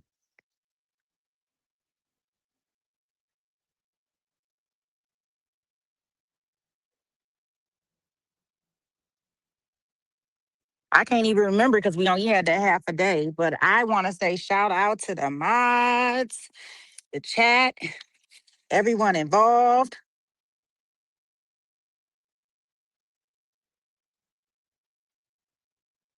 I'm going to play our outro song and we out of here. I'm going line dancing, guys.